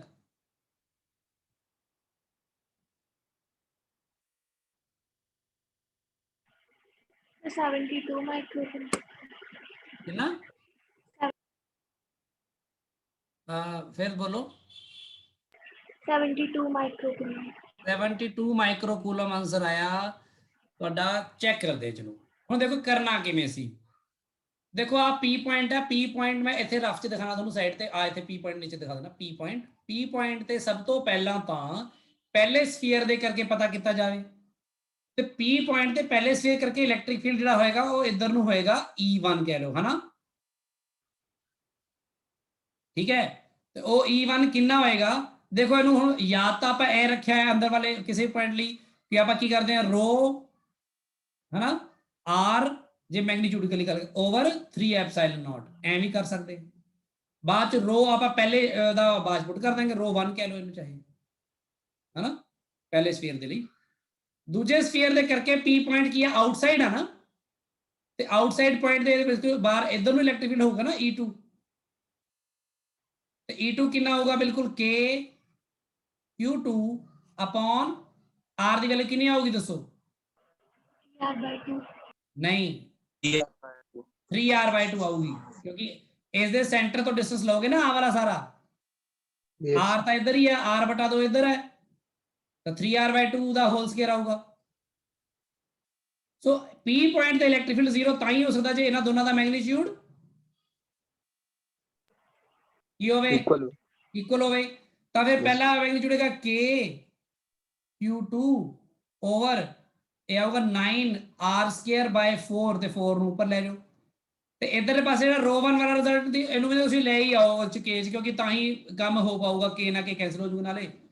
ਤੇ ρ ਕੀ ਹੁੰਦਾ ਦੇਖੋ, ਇਹਦੀ ਜਗ੍ਹਾ ਰਿਜ਼ਲਟ ਯੂਜ਼ ਕਰ ਲਓ, ρ ਕੀ ਹੁੰਦਾ 4/3 r³ into r/2 ਹੋ ਜਾਏਗਾ sir. Q1 by 4/3 pi r³ ਇਹ ρ ਆ ਗਿਆ, r ਦੀ ਜਗ੍ਹਾ ਤੇ ਕੀ ਆ ਗਿਆ, ਸਮਾਲ r ਦੀ ਜਗ੍ਹਾ ਤੇ r/2 ਆ ਗਿਆ, ਤੇ 3 ਐਪਸਾਈਲਨ ਨੋਟ ਨੀਚੇ ਆ ਗਿਆ। ਬਾਅਦ ਚ ਆਪਾਂ ਕੈਂਸਲ ਕਰ ਦਾਂਗੇ, ਟੈਨਸ਼ਨ ਨਾ ਲਓ ਤੁਸੀਂ। ਪਤਾ ਕਿਉਂ? ਕਿਉਂਕਿ ਜਿਹੜਾ ਇਹ K ਹੈ ਨਾ, ਆਹ ਵਾਲਾ K, ਇਹ K ਕੱਟਿਆ ਜਾਣਾ 4 ਪਾਈ ਐਪਸਿਲਨ ਨੋਟ ਦੇ ਨਾਲ, 1/4 ਐਪਸਿਲਨ ਨੋਟ ਨਾਲ, ਹਨਾ। ਯੈਸ। ਤੇ ਆ R ਹੈਗਾ ਜਿਹੜਾ, ਇਸ R ਨਾਲ ਇਹ R ਇੱਕ ਕੱਟਿਆ ਜਾਊਗਾ, R² ਫਿਰ ਇੱਧਰ ਲੈਣਾ ਕੱਟਿਆ ਜਾਊਗਾ, ਠੀਕ ਹੈ। ਸੋ ਤੁਹਾਡਾ Q1 ਜਿਹੜਾ ਹੈ, Q1 ਕਿਹਦੇ ਬਰਾਬਰ ਆਊਗਾ ਦੇਖੋ ਇੱਥੇ, Q1 ਜਿਹੜਾ ਤੁਹਾਡਾ ਬਰਾਬਰ ਆਊਗਾ 4Q2/9, ਆ ਜਿਹੜਾ 3 ਹੈਗਾ ਇਹ 3 ਨਾਲ 3 ਕੈਂਸਲ ਹੋ ਜਾਣਾ ਇੱਥੇ, ਆ ਬਾਈ 2 ਹੈਗਾ, ਇਹ 2 ਉਧਰ ਮਲਟੀਪਲਾਈ 8/9 Q2 ਆ ਜਾਊਗਾ ਨਾ। ਨਹੀਂ ਸਰ Q2 ਤਾਂ ਪਤਾ ਕਰਨਾ ਸੀ ਨਾ 500 ਦੀ, ਤਾਂ Q2 ਕੀ ਆਊਗਾ 9Q1/8, ਤੇ Q1 ਕਿੰਨਾ ਆ 64 ਮਾਈਕਰੋਕੂਲਮ ਬਟਾ 8। ਹਾਂਜੀ ਬਿਲਕੁਲ ਕਰੈਕਟ ਹੈ। ਕਿਹਦਾ ਸੀ ਇਹ ਆਨਸਰ, ਕੌਣ ਬੋਲਿਆ ਸੀ ਪਹਿਲਾਂ? ਹੁਸਨਦੀਪ ਤੇਰਾ ਸੀ ਇਹ? Yes. 72 ਮਾਈਕਰੋਕੂਲਮ ਕਿਹਦਾ ਆਨਸਰ ਆਇਆ ਸੀ ਹੁਣੀ? ਇਹ ਕਿਸ ਬੱਚੇ ਨੇ ਬੋਲਿਆ ਸੀ ਹੁਣੀ? ਹੁਸਨਦੀਪ ਦਾ, ਠੀਕ ਹੈ, ਵੈਰੀ ਗੁੱਡ। ਮਹਿਕਦੀਪ ਹਾਂਜੀ ਪੁੱਛੋ। ਸਰ ਜਿਹੜਾ Q2 ਚਾਰਜ ਸਰਕਲ ਸਰ ਜਿਹੜਾ ਸਫੀਅਰ ਹੈ ਸਰ, ਜਿਹੜਾ ਉਹਦਾ P ਪੁਆਇੰਟ ਹੈ ਸਰ ਉਹ ਆਊਟਸਾਈਡ ਹੋ ਗਿਆ ਸਰ, P ਹਾਂ ਤਾਂ ਪੁਆਇੰਟ ਫਿਰ ਸਰ ਆਊਟਸਾਈਡ ਵਾਲਾ ਰਿਜ਼ਲਟ ਲਾਇਆ ਆਪਾਂ। ਸਰ ਫਿਰ ਇਹ ਚ ਕਿਊਬ ਨਹੀਂ ਹੁੰਦਾ ਸਰ, ਇਹ ਚ K³ ਉਹ ਤੁਸੀਂ ਕਰਾਇਆ ਸੀ ਸਾਨੂੰ K³/R³ outside non point, conductive spheres ਲਈ। ਹਾਂਜੀ ਸਰ। ਆਊਟਸਾਈਡ ਪੁਆਇੰਟ ਲਈ ਤਾਂ ਬਿਲਕੁਲ ਉਹਨੂੰ ਪੁਆਇੰਟ ਚਾਰਜ ਦਾ ਟ੍ਰੀਟ ਕਰਦੇ ਆ ਆਪਾਂ, ਆਹ ਤਾਂ ਇਨਸਾਈਡ ਲਈ ਸੀਗਾ, ਆ ਆਊਟਸਾਈਡ ਵਾਲੀ ਦੇਖ, ਆ ਸੀ ਸਰ, ਇਹਦਾ ਇਨਸਾਈਡ ਲਈ ਹੈ ਨਾ ਜਰਾ, ਸੌਰੀ ਆਊਟਸਾਈਡ ਤਾਂ ਬਾਹਰ ਲਈ ਤਾਂ ਪੁਆਇੰਟ ਚਾਰਜ ਵਾਲੀ ਗੱਲ ਰਹਿੰਦੀ ਨਾ। ਹਾਂਜੀ ਸਰ, ਹਾਂਜੀ ਸਰ, ਠੀਕ ਹੈ। ਹਾਂਜੀ। ਸੋ ਆ ਗੱਲ ਸਾਰੇ ਨੇ ਨੋਟ ਕਰ ਲਿਓ, ਇਸ ਕੁਐਸਚਨ ਨੂੰ ਵੀ ਆਪਣੇ ਨੋਟਸ ਦਾ ਹਿੱਸਾ ਬਣਾਓ। ਵੈਸੇ ਤਾਂ ਸਾਰੀਆਂ ਚੀਜ਼ਾਂ ਨੋਟ ਕਰਨੀਆਂ ਤੁਸੀਂ, ਇਹਦੀ ਗੱਲ ਨਹੀਂ ਕਰਨੀ। ਹੁਣ ਬੜੀ ਇੰਪੋਰਟੈਂਟ ਚੀਜ਼ ਜਿਹਦੇ ਲਈ ਤੁਹਾਡਾ ਸਾਰਾ ਲੈਕਚਰ ਅੱਜ ਦਾ ਮੈਂ ਜਿਹੜਾ ਤੁਹਾਨੂੰ ਵੈਕਟਰ ਫਾਰਮ ਇਹ ਉਹ ਸਮਝਾ ਰਿਹਾ, ਉਹ ਸਾਰੀ ਚੀਜ਼ ਮੈਂ ਤੁਹਾਨੂੰ ਕੈਵਿਟੀ ਵਾਲੀ ਪ੍ਰੋਬਲਮ ਜਿਹੜੀ ਆ ਉਹ ਕਰਵਾਉਣ ਲਈ ਸਮਝਾ ਰਿਹਾ, ਕੈਵਿਟੀ ਦੇ ਅੰਦਰ ਇਲੈਕਟ੍ਰਿਕ ਫੀਲਡ ਦੇ ਲਈ। ਤੇ ਜਸਜੋਤ ਹੈਗਾ ਇੱਥੇ? ਜਸਜੋਤ ਤੇਰੀ ਪ੍ਰੋਬਲਮ ਸੀ ਨਾ ਇਹ, ਉਦੋਂ ਤੋਂ ਪੁੱਛ ਰਿਹਾ ਸੀ। Yes sir. ਕੈਵਿਟੀ ਵਾਲੀ ਪ੍ਰੋਬਲਮ ਕੀ ਆਈ ਸੀ, ਸਮਝਾਈ ਸੀ? ਹੁਣ ਹੋ ਗਈ ਸੀ ਕਿ ਹਲੇ ਨਹੀਂ ਹੋਈ? नहीं सर। ਅੱਛਾ ਚਲੋ ਹੁਣ ਆਪਾਂ ਕਰਦੇ ਹਾਂ ਕੈਵਿਟੀ ਪ੍ਰੋਬਲਮ, ਸਮਝਦੇ ਹਾਂ ਕੈਵਿਟੀ ਵਾਲਾ। ਹਾਂਜੀ ਹਾਂਜੀ ਬੋਲੋ ਜਸਜੋਤ। कुछ नहीं सर। ਚਲੋ ਆ ਜਾਓ ਫਿਰ ਕੈਵਿਟੀ ਦਾ ਇਸ਼ੂ ਸਮਝਦੇ ਹਾਂ ਕਿ ਕੀ ਹੈ ਕੈਵਿਟੀ ਵਾਲੀ ਪ੍ਰੋਬਲਮ। ਕੈਵਿਟੀ ਮਤਲਬ ਕਿ ਇਸ ਤਰ੍ਹਾਂ ਹੀ ਆਪਣੇ ਸਫੀਅਰ ਹੈਗਾ ਚਾਰਜ ਦਾ, ਉਹਦੇ ਅੰਦਰ ਆਪਾਂ ਕੈਵਿਟੀ ਬਣਾ ਦਿੱਤੀ ਆ, ਚਾਹੇ ਮੈਨੂਫੈਕਚਰਿੰਗ ਡਿਫੈਕਟ ਕਰਕੇ ਬਣੀ ਹੋਵੇ ਜਾਂ ਆਪਾਂ ਬਣਾ ਦੇ, ਬਸ ਕਿਵੇਂ ਬਣਾਤੀ ਹੁਣ ਆ ਨਾ ਪੁੱਛਿਓ, ਬਸ ਸਮਝ ਲਓ ਬਣਾਤੀ। ਅੰਦਰ ਇੱਕ ਜਗ੍ਹਾ ਤੋਂ ਸਮਾਨ ਉਹ ਉਡਾਤਾ, ਉਹਦੇ ਵਿੱਚੋਂ ਕੱਢ ਕੇ ਮਟੀਰੀਅਲ, ਤੇ ਉੱਥੇ ਹੋ ਗਿਆ ਖਾਲੀ, ਹਵਾ ਹੀ ਹੋ ਗਈ ਅੰਦਰ ਉਹਦੇ। ਉਹ ਖਾਲੀ ਜਗ੍ਹਾ ਜਿਹੜੀ ਅੰਦਰ ਬਣੀ ਉਹਦੇ ਜਾ ਕੇ ਉਹਦੇ 'ਚ ਕਿੰਨਾ ਇਲੈਕਟ੍ਰਿਕ ਫੀਲਡ ਹੋਏਗਾ ਆਪਾਂ ਇਹ ਪਤਾ ਕਰਨ ਜਾ ਰਹੇ।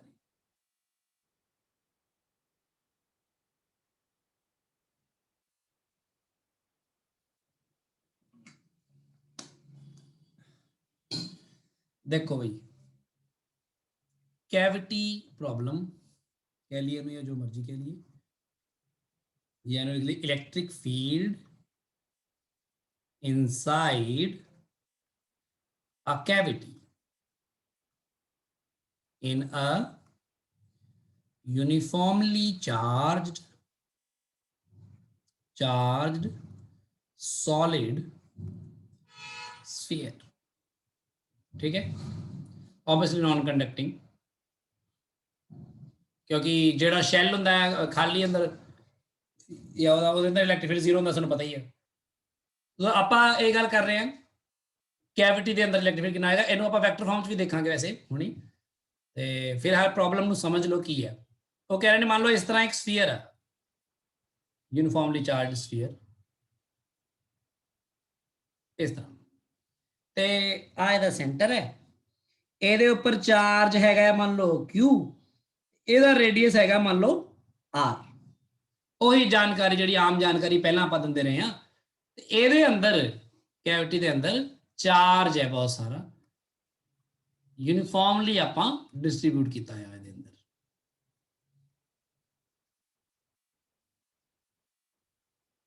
ਨॉन ਮੈਡੀਕਲ ਵਾਲੇ ਇਸ ਗੱਲ ਨੂੰ ਦੁਬਾਰਾ ਕਰ ਰਹੇ ਨੇ, ਕਿਉਂਕਿ ਆਪਾਂ ਤੁਸੀਂ ਇੱਧਰ ਹੁਣ ਮੈਡੀਕਲ ਵਾਲੇ ਨਾਲ ਕਰਨ ਲੱਗੇ ਹੋ ਤੇ ਤੁਹਾਨੂੰ ਮੌਕਾ ਮਿਲ ਰਿਹਾ ਦੁਬਾਰਾ ਪੜਨ ਦਾ ਇਸ ਗੱਲ ਨੂੰ। ਜੇ ਨਹੀਂ ਕਿਸੇ ਨੂੰ ਸਮਝ ਆਈ ਸੀ ਬੜੇ ਧਿਆਨ ਨਾਲ ਸਮਝ ਲਿਓ। ਹੁਣ ਤੱਕ ਜਿਹੜੀ ਗੱਲ ਆਪਾਂ ਕੀਤੀ ਇਹਨੂੰ ਜੋੜ ਕੇ ਆਪਾਂ ਕਰ ਦੇਣਾ ਆ, ਤੇ ਕਾਲੀ ਕਿਸੇ ਨੇ ਨਹੀਂ ਕਰਨੀ। ਹੁਣ ਜੇ 11:10 ਉੱਪਰ ਹੋ ਗਏ ਤਾਂ ਕੋਈ ਦਿੱਕਤ ਨਹੀਂ, ਆ ਕੰਮ ਕਰਕੇ ਜਾਣਾ ਆਪਾਂ। ਹੁਣ ਆ ਹੈਗਾ ਸੈਂਟਰ O, ਠੀਕ ਹੈ ਜੀ। ਮੰਨ ਲਓ ਇਸ ਨੂੰ ਮੈਂ ਕੀ ਕਰ ਰਿਹਾ ਹਾਂ, ਇਸ ਦੇ ਅੰਦਰ ਮੈਂ ਕੈਵਿਟੀ ਬਣਾ ਦਿੰਦਾ ਆ। ਇਸ ਤੋਂ ਆਪਾਂ ਇਹ ਐਰੋ ਮੈਂ ਇਲੈਕਟ੍ਰਿਕ ਫੀਲਡ ਨਹੀਂ ਬਣਾ ਰਿਹਾ, ਵੈਸੇ ਬਣਾ ਰਿਹਾ ਵੀ ਇਸ ਦੀ ਆਪਾਂ ਬਣਾਇਆ ਕੀ ਆਪਾਂ ਆ ਜਿਹੜਾ ਸ਼ੈਲ ਹੈ ਇਹਦੇ ਅੰਦਰ ਇੱਕ ਕੈਵਿਟੀ ਬਣਾ ਦਿੱਤੀ। ਤੇ ਕੈਵਿਟੀ ਵੈਸੇ ਕਿਤੇ ਵੀ ਇੱਥੇ ਵੀ ਕੈਵਿਟੀ ਬਣਾ ਸਕਦੇ ਹਾਂ, ਇੱਥੇ ਵੀ ਬਣਾ ਸਕਦੇ ਹਾਂ, ਇੱਥੇ ਵੀ ਬਣਾ ਸਕਦੇ ਹਾਂ, ਜਿੱਥੇ ਮਰਜ਼ੀ ਬਣਾ ਸਕਦੇ ਹਾਂ। Cavity can be formed anywhere, ਪਰ ਆਪਾਂ ਇੱਥੇ ਗੱਲ ਕਰ ਰਹੇ ਹਾਂ ਫਿਲਹਾਲ ਗੱਲ ਨੂੰ ਸਿਰਫ ਸਮਝਣ ਦੇ ਲਈ, ਕੈਵਿਟੀ ਵਰਗੇ ਇਸ਼ੂਜ਼ ਨੂੰ ਆਪਾਂ ਹੈਂਡਲ ਕਿਵੇਂ ਕਰਦੇ ਹਾਂ। ਇੱਥੇ ਇਸ ਤਰ੍ਹਾਂ ਦੀ ਇੱਕ ਕੈਵਿਟੀ ਬਣਾਈ ਆਪਾਂ, ਇਸ ਤਰ੍ਹਾਂ ਦੀ, ਇਹਦੇ ਸੈਂਟਰ ਨੂੰ ਤੇ ਉਧਰ ਟੱਚ ਕਰ ਰਹੀ ਹੈ। ਇਸ ਕੈਵਿਟੀ ਦਾ ਰੇਡੀਅਸ ਕਿੰਨਾ ਹੈ ਦੱਸ ਸਕਦਾ ਕੋਈ? R/2। ਹਾਂਜੀ, ਇਹਦਾ ਰੇਡੀਅਸ ਹੈ R/2। ਇਹਦੇ ਬਾਕੀ ਸਾਰੇ ਪਾਸੇ ਤੇ ਚਾਰਜ ਜਿੱਥੇ ਸੀਗਾ ਨਾ ਬਾਹਰ, ਚਾਰਜ ਹੈਗਾ ਆ ਹਾਲੇ ਵੀ, ਚਾਰਜ ਉਸੇ ਤਰ੍ਹਾਂ ਡਿਸਟ੍ਰੀਬਿਊਟਡ ਸੀਗਾ। ਅੰਦਰੋਂ ਮੰਨ ਲਓ ਇੱਕ ਕੈਵਿਟੀ ਇੱਕਦਮ ਗੋਲ, ਇੱਕਦਮ ਉਸ ਤਰ੍ਹਾਂ ਹੀ ਸਫੀਅਰ ਜਿਹਾ ਆਪਾਂ ਕੱਢਤਾ ਇੱਕ ਛੋਟਾ ਜਿਹਾ, ਤੇ ਆਹ ਜਿਹੜੀ ਇਹਦੇ ਅੰਦਰ ਖਾਲੀ ਜਗ੍ਹਾ ਬਚ ਗਈ, ਉਹਦੇ ਵਿੱਚ ਹੁਣ ਕੋਈ ਚਾਰਜ ਨਹੀਂ ਹੈਗਾ ਬਲਕਿ ਹਵਾ ਹੈਗੀ ਆ, ਸਮਾਨ ਉਹ ਚੋਂ ਕੱਢਤਾ ਬਾਹਰ। ਤੇ ਆਹ ਜਿਹੜੀ ਅੰਦਰ ਬਣੀ ਇਹਨੂੰ ਬੋਲਦੇ ਨੇ ਕੈਵਿਟੀ। ਆਹ ਖਾਲੀ ਜਗ੍ਹਾ ਜਿਹੜੀ ਅੰਦਰ ਬਣਾਤੀ। ਜਸ਼ਨਜੋਤ ਹਾਂਜੀ ਸਰ। ਗੱਲ ਸਮਝ ਰਹੇ ਨਾ? Yes sir. ਇਹਦੇ ਅੰਦਰ ਆਪਾਂ ਖਾਲੀ ਜਗ੍ਹਾ ਬਣਾ ਦਿੱਤੀ ਆ, ਤੇ ਇਹਦਾ ਜਿਹੜਾ ਸੈਂਟਰ ਹੈ ਆਪਣਾ, ਇਹਦਾ O ਸੀਗਾ ਨਾ, ਤੇ ਇਹਦਾ ਸੈਂਟਰ ਆਹ ਵਾਲਾ O ਇੱਥੇ ਹੈ, ਕੈਵਿਟੀ ਦਾ ਸੈਂਟਰ O' ਇੱਥੇ ਹੈ, ਤੇ O ਤੇ O' ਵਿੱਚ ਕਿੰਨਾ ਡਿਸਟੈਂਸ ਹੈ? R/2। R/2। ਹੁਣ ਬੜੀ ਧਿਆਨ ਨਾਲ ਸਮਝੋ ਗੱਲ ਨੂੰ। ਮੰਨ ਲਓ ਜੇ ਮੈਂ ਕੋਈ ਪੁਆਇੰਟ P ਲੈ ਲਵਾਂ ਇੱਥੇ, ਇਸ ਜਗ੍ਹਾ ਤੇ ਆ ਪੁਆਇੰਟ P ਲੈ ਲਿਆ, ਦੇਖੋ ਦਿਖਾ ਵੀ ਰਿਹਾ ਤੁਹਾਨੂੰ, ਤੇ P ਪੁਆਇੰਟ ਇਸ ਤਰ੍ਹਾਂ ਲਿਆ ਮੈਂ ਕਿ ਜਿਹੜਾ OP ਹੈ, OP ਹੈਗਾ 3R/4। ਦੇਖੋ ਧਿਆਨ ਨਾਲ, OP ਯਾਨੀ ਆ ਵਾਲਾ O ਤੇ ਆ ਵਾਲਾ P ਜਿਹੜਾ ਆ ਇਹ ਹੈਗਾ ਆ 3R/4, ਠੀਕ ਹੈ। ਤੇ O' ਹੈਗਾ R/2। ਤੇ ਤੁਹਾਨੂੰ ਇਹ ਪੁੱਛਿਆ ਗਿਆ what is electric field at point P, ਤੁਸੀਂ ਇਹ ਦੱਸਣਾ ਵੀ at point P electric field ਕਿੰਨਾ ਹੋਏਗਾ। ਇਸ ਗੱਲ ਨੂੰ ਬਹੁਤ ਧਿਆਨ ਨਾਲ ਸਮਝੋ। ਹੁਣ solution at point P electric field ਜੇ ਫਾਈਂਡ ਕਰਨਾ ਹੋਵੇ, ਇੱਥੇ ਬਿਲਕੁਲ ਤੁਸੀਂ ਇਸ ਤਰ੍ਹਾਂ ਦੇ ਕੁਐਸਚਨ ਗ੍ਰੈਵਿਟੇਸ਼ਨ ਚ ਵੀ ਕਰਵਾਏ ਸੀ ਤੁਹਾਨੂੰ ਨਾ। ਗ੍ਰੈਵਿਟੇਸ਼ਨਲ ਫੀਲਡ ਜਦੋਂ ਆਪਾਂ ਪਤਾ ਕਰਦੇ ਸੀ ਵੀ ਅੰਦਰ ਜਾਂ ਪੋਟੈਂਸ਼ੀਅਲ ਪਤਾ ਕਰਦੇ ਸੀ, ਤਾਂ ਆਪਾਂ ਕਹਿੰਦੇ ਅੰਦਰੋਂ ਆਪਾਂ ਨੂੰ ਕੱਢਤਾ ਮੰਨ ਲਓ, ਤਾਂ ਕਿਵੇਂ ਹੋਏਗਾ। ਪਹਿਲੀ ਗੱਲ ਤਾਂ P ਪੁਆਇੰਟ ਤੇ ਜਿਹੜਾ ਇਲੈਕਟ੍ਰਿਕ ਫੀਲਡ ਹੋਏਗਾ ਪਹਿਲੇ ਨਾਲੋਂ ਘਟ ਗਿਆ ਹੋਣਾ ਕਿ ਵਧ ਗਿਆ ਹੋਣਾ? ਅੱਛਾ P ਪੁਆਇੰਟ ਜਿਹੜਾ ਪਹਿਲਾਂ ਵੀ ਤਾਂ ਸੀਗਾ ਨਾ, P ਪੁਆਇੰਟ ਪਹਿਲਾਂ ਕਿਹੜਾ P ਪੁਆਇੰਟ ਨਹੀਂ ਸੀਗਾ, ਇਹਦੇ ਅੰਦਰ P ਪੁਆਇੰਟ ਤਾਂ ਸੀਗਾ, ਆ ਦੇਖੋ ਇੱਥੇ P ਪੁਆਇੰਟ ਸੀ ਨਾ, ਦੇਖੋ origignal ਵਾਲੇ ਚ, ਹਨਾ, ਆ ਇੱਥੇ O ਡੈਸ਼ ਹੈ। Yes, sir. ਬਸ ਇਹ ਕਿ ਪਹਿਲਾਂ ਇਲੈਕਟ੍ਰਿਕ ਫੀਲਡ ਜਿਹੜਾ ਸੀਗਾ ਉਹ ਸਾਰੇ ਚਾਰਜ ਕਰਕੇ ਹੁੰਦਾ ਸੀ, ਹੁਣ ਜਿਹੜਾ ਇਲੈਕਟ੍ਰਿਕ ਫੀਲਡ ਹੈ ਉਹ ਹੁਣ ਬਾਕੀ ਚਾਰਜ ਕਰਕੇ ਆ ਰਿਹਾ, ਪਰ P ਪੁਆਇੰਟ ਦੇ ਆਲੇ ਦੁਆਲੇ ਜਿਹੜੀ ਕੈਵਿਟੀ ਬਣਾਤੀ, ਕੈਵਿਟੀ ਦੇ ਕਰਕੇ ਇਲੈਕਟ੍ਰਿਕ ਫੀਲਡ ਹੁਣ ਨਹੀਂ ਹੈ। ਪਹਿਲਾਂ ਇਲੈਕਟ੍ਰਿਕ ਫੀਲਡ ਜਿਹੜਾ ਆਂਦਾ, ਜਿਹੜਾ ਆਪਾਂ ਇਸ ਤੋਂ ਪਿੱਛੇ ਰਿਜ਼ਲਟ ਕਰ ਚੁੱਕੇ ਹਾਂ, ਉੱਥੇ ਇਲੈਕਟ੍ਰਿਕ ਫੀਲਡ ਜਿਹੜਾ ਆਂਦਾ ਹੈ ਉਹ ਇਲੈਕਟ੍ਰਿਕ ਫੀਲਡ ਸਾਰੇ ਸਫੀਅਰ ਦੇ ਚਾਰਜ ਕਰਕੇ ਉਹ ਜੇ ਸਾਰਿਆਂ ਦੀ ਪ੍ਰੈਜ਼ੈਂਸ ਹੁੰਦਾ ਹੈ P ਪੁਆਇੰਟ ਤੇ। ਸੋ ਜੇ ਮੈਂ ਕਹਾਂ ਕਿ electric field at point P ਕਿੰਨਾ ਆ, ਤਾਂ ਮੈਂ ਕਹਿ ਸਕਦਾ, ਮੈਂ ਸਿੰਪਲੀ ਲੈ ਲਵਾਂ electric field due to whole sphere without cavity, ठीक है ना। पहला इलेक्ट्रिक फील्ड पूरे स्फीयर दे करके P पॉइंट ते ले लो at P due to whole sphere without cavity, minus क्यों कर रहा मैं, क्योंकि हुण आ वाला मटीरियल कढ़ता ना तुसीं, जिहड़ा छोटा स्फीयर बनया, जिहड़ा हुण तुसीं मान के चलो कि छोटे स्फीयर च भी जे चार्ज हुंदा तां ओहदे छोटे स्फीयर दे करके P पॉइंट ते किन्ने इलैक्ट्रिक फील्ड होना सी, उस इलैक्ट्रिक फील्ड में माइनस करूंगा कि प्लस करूंगे, आही गल बड़ी सोचने वाली है। इत्थे जाके बच्चे कंफ्यूज हो जाते हैं, यही जसजोत की प्रॉब्लम आई होनी है ना जसजोत। Yes sir. हुण तुसीं सोच के देखो इस चीज़ नूं, दो चीज़ां अलग अलग मान के सोच के देखो सारे जने। मैं तुहानूं पहला आंसर दस दिंदा, फिर तुसीं सोचो। जिवें बेसिकली होएगा कि सारे स्फीयर दे करके without cavity minus electric field at P, जे मैं देख लवां due to charge inside region of cavity, अगर कैविटी दे अंदर ਜਿਹੜਾ रीजन है ना, ਉਹਦੇ ਵਿੱਚ ਜਿਹੜਾ ਚਾਰਜ ਸੀਗਾ ਉਹਦੇ ਕਰਕੇ P ਪੁਆਇੰਟ ਤੇ ਕਿੰਨਾ ਇਲੈਕਟ੍ਰਿਕ ਫੀਲਡ ਹੋਣਾ ਸੀ, ਉਹਨੂੰ ਮਾਈਨਸ ਕਰਨਾ ਆਪਾਂ। ਤੇ ਕਿਉਂਕਿ ਕੈਵਿਟੀ ਦਾ ਜਿਹੜੀ ਕੈਵਿਟੀ ਰਿਮੂਵ ਕੀਤੀ ਹੈ ਤੇ ਜਿਹੜਾ ਬਾਹਰ ਸਫੀਅਰ ਹੈਗਾ ਜਿਹੜਾ ਬਚ ਗਿਆ, ਸਾਰਿਆਂ ਦੀ ਸਰਫ ਜਿਹੜੀ ਯੂਨੀਫਾਰਮਲੀ ਚਾਰਜ ਨੇ, ਸਰ ਡੈਂਸਿਟੀ ਸਾਰਿਆਂ ਦੀ ਸੇਮ ਹੈ ਨਾ, ਦੱਸੋ ਸਾਰੇ। ਇਸੇ ਲਈ ਡੈਂਸਿਟੀ ਵਾਲਾ ਰਿਜ਼ਲਟ ਇਹ ਯੂਜ਼ ਕਰਨਾ ਚਾਹੀਦਾ ਹੈ। ਸੋ ਸਭ ਤੋਂ ਪਹਿਲਾਂ ਤਾਂ ਕੀ ਆਊਗਾ, O ਪੁਆਇੰਟ ਕਰਕੇ P ਪੁਆਇੰਟ ਤੇ ਨਾਰਮਲੀ ਇਲੈਕਟ੍ਰਿਕ ਫੀਲਡ ਜਦੋਂ ਕੈਵਿਟੀ ਬਣਾਈ ਨਹੀਂ ਸੀ ਉਦੋਂ ਕਿੰਨਾ ਆਏਗਾ, ਰੋ, है ना। रो तो बाद क्या आएगा, R, R दी जगह क्या आएगा 3R/4 आएगा ना, P पॉइंट ओदी डिस्टेंस 3R/4 गिवन है तो सेंटर तो, हाँ जी सर, ओवर 3 एप्सिलॉन नॉट, है ना,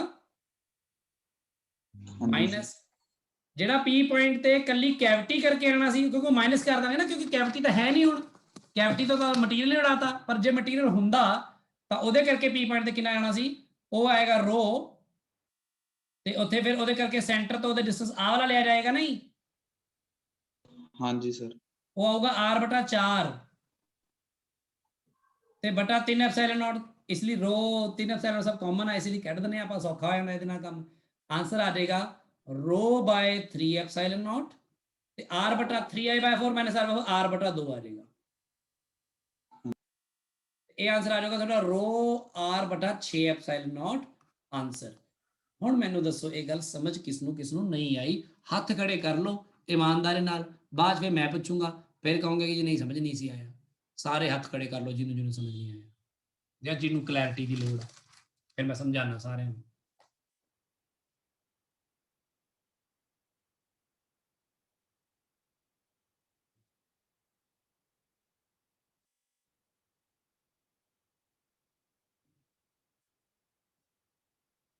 बलजीत सिंह समझ आ गया है? हाँ जी सर, समझा थोड़ा पंजाबी से समझाई sir electric field sir at point P ते कटनी है सर। सर सर पहला sir electric field at point P ते सर पहला होल स्फीयर दे सर पूरे स्फीयर दे चार्ज करके सी। हाँ जी सर बाद चो सर जिले कैविटी सर ओदे विच सर कैविटी आई सर, और जेड़ा चार्ज सीगा सर कैविटी वाला सर वो फिर माइनस हो जाना। हाँ क्योंकि कैविटी कटती है ना? हाँ जी सर। ठीक है, गल क्लीयर है ना? हाँ जी समझाता सर। तो ठीक रहा हाँ, मैं क्या भी समझ भी ठीक रहा कि नहीं, ਤਾਂ ਹੀ ਤੈਨੂੰ ਕਿਹਾ ਦੱਸ ਮੈਨੂੰ ਕਿਵੇਂ ਆਇਆ। ਹੁਣ ਮੈਂ ਇੱਕ ਵਾਰ ਸਾਰਿਆਂ ਦੇ ਲਈ ਦੁਬਾਰਾ ਸਮਝਾਣਾ। 18 ਬੱਚਿਆਂ ਨੇ ਹੱਥ ਖੜੇ ਕੀਤੇ ਆ, ਸੋ ਸਾਰੇ ਜਣੇ ਮੇਰੀ ਗੱਲ ਨੂੰ ਬਹੁਤ ਧਿਆਨ ਨਾਲ ਸਮਝ ਲਓ। ਬੜੀ ਸਿੰਪਲ ਜੀ ਗੱਲ ਹੈ, ਜੇ ਸਮਝ ਲਓਗੇ ਤਾਂ ਫਿਰ ਹਮੇਸ਼ਾ ਲਈ ਸੌਖੇ ਰਹੋਗੇ ਕਿ ਕਿਵੇਂ ਆਪਾਂ ਨੂੰ ਸੋਚਣਾ ਪੈਂਦਾ ਇਸ ਚੀਜ਼।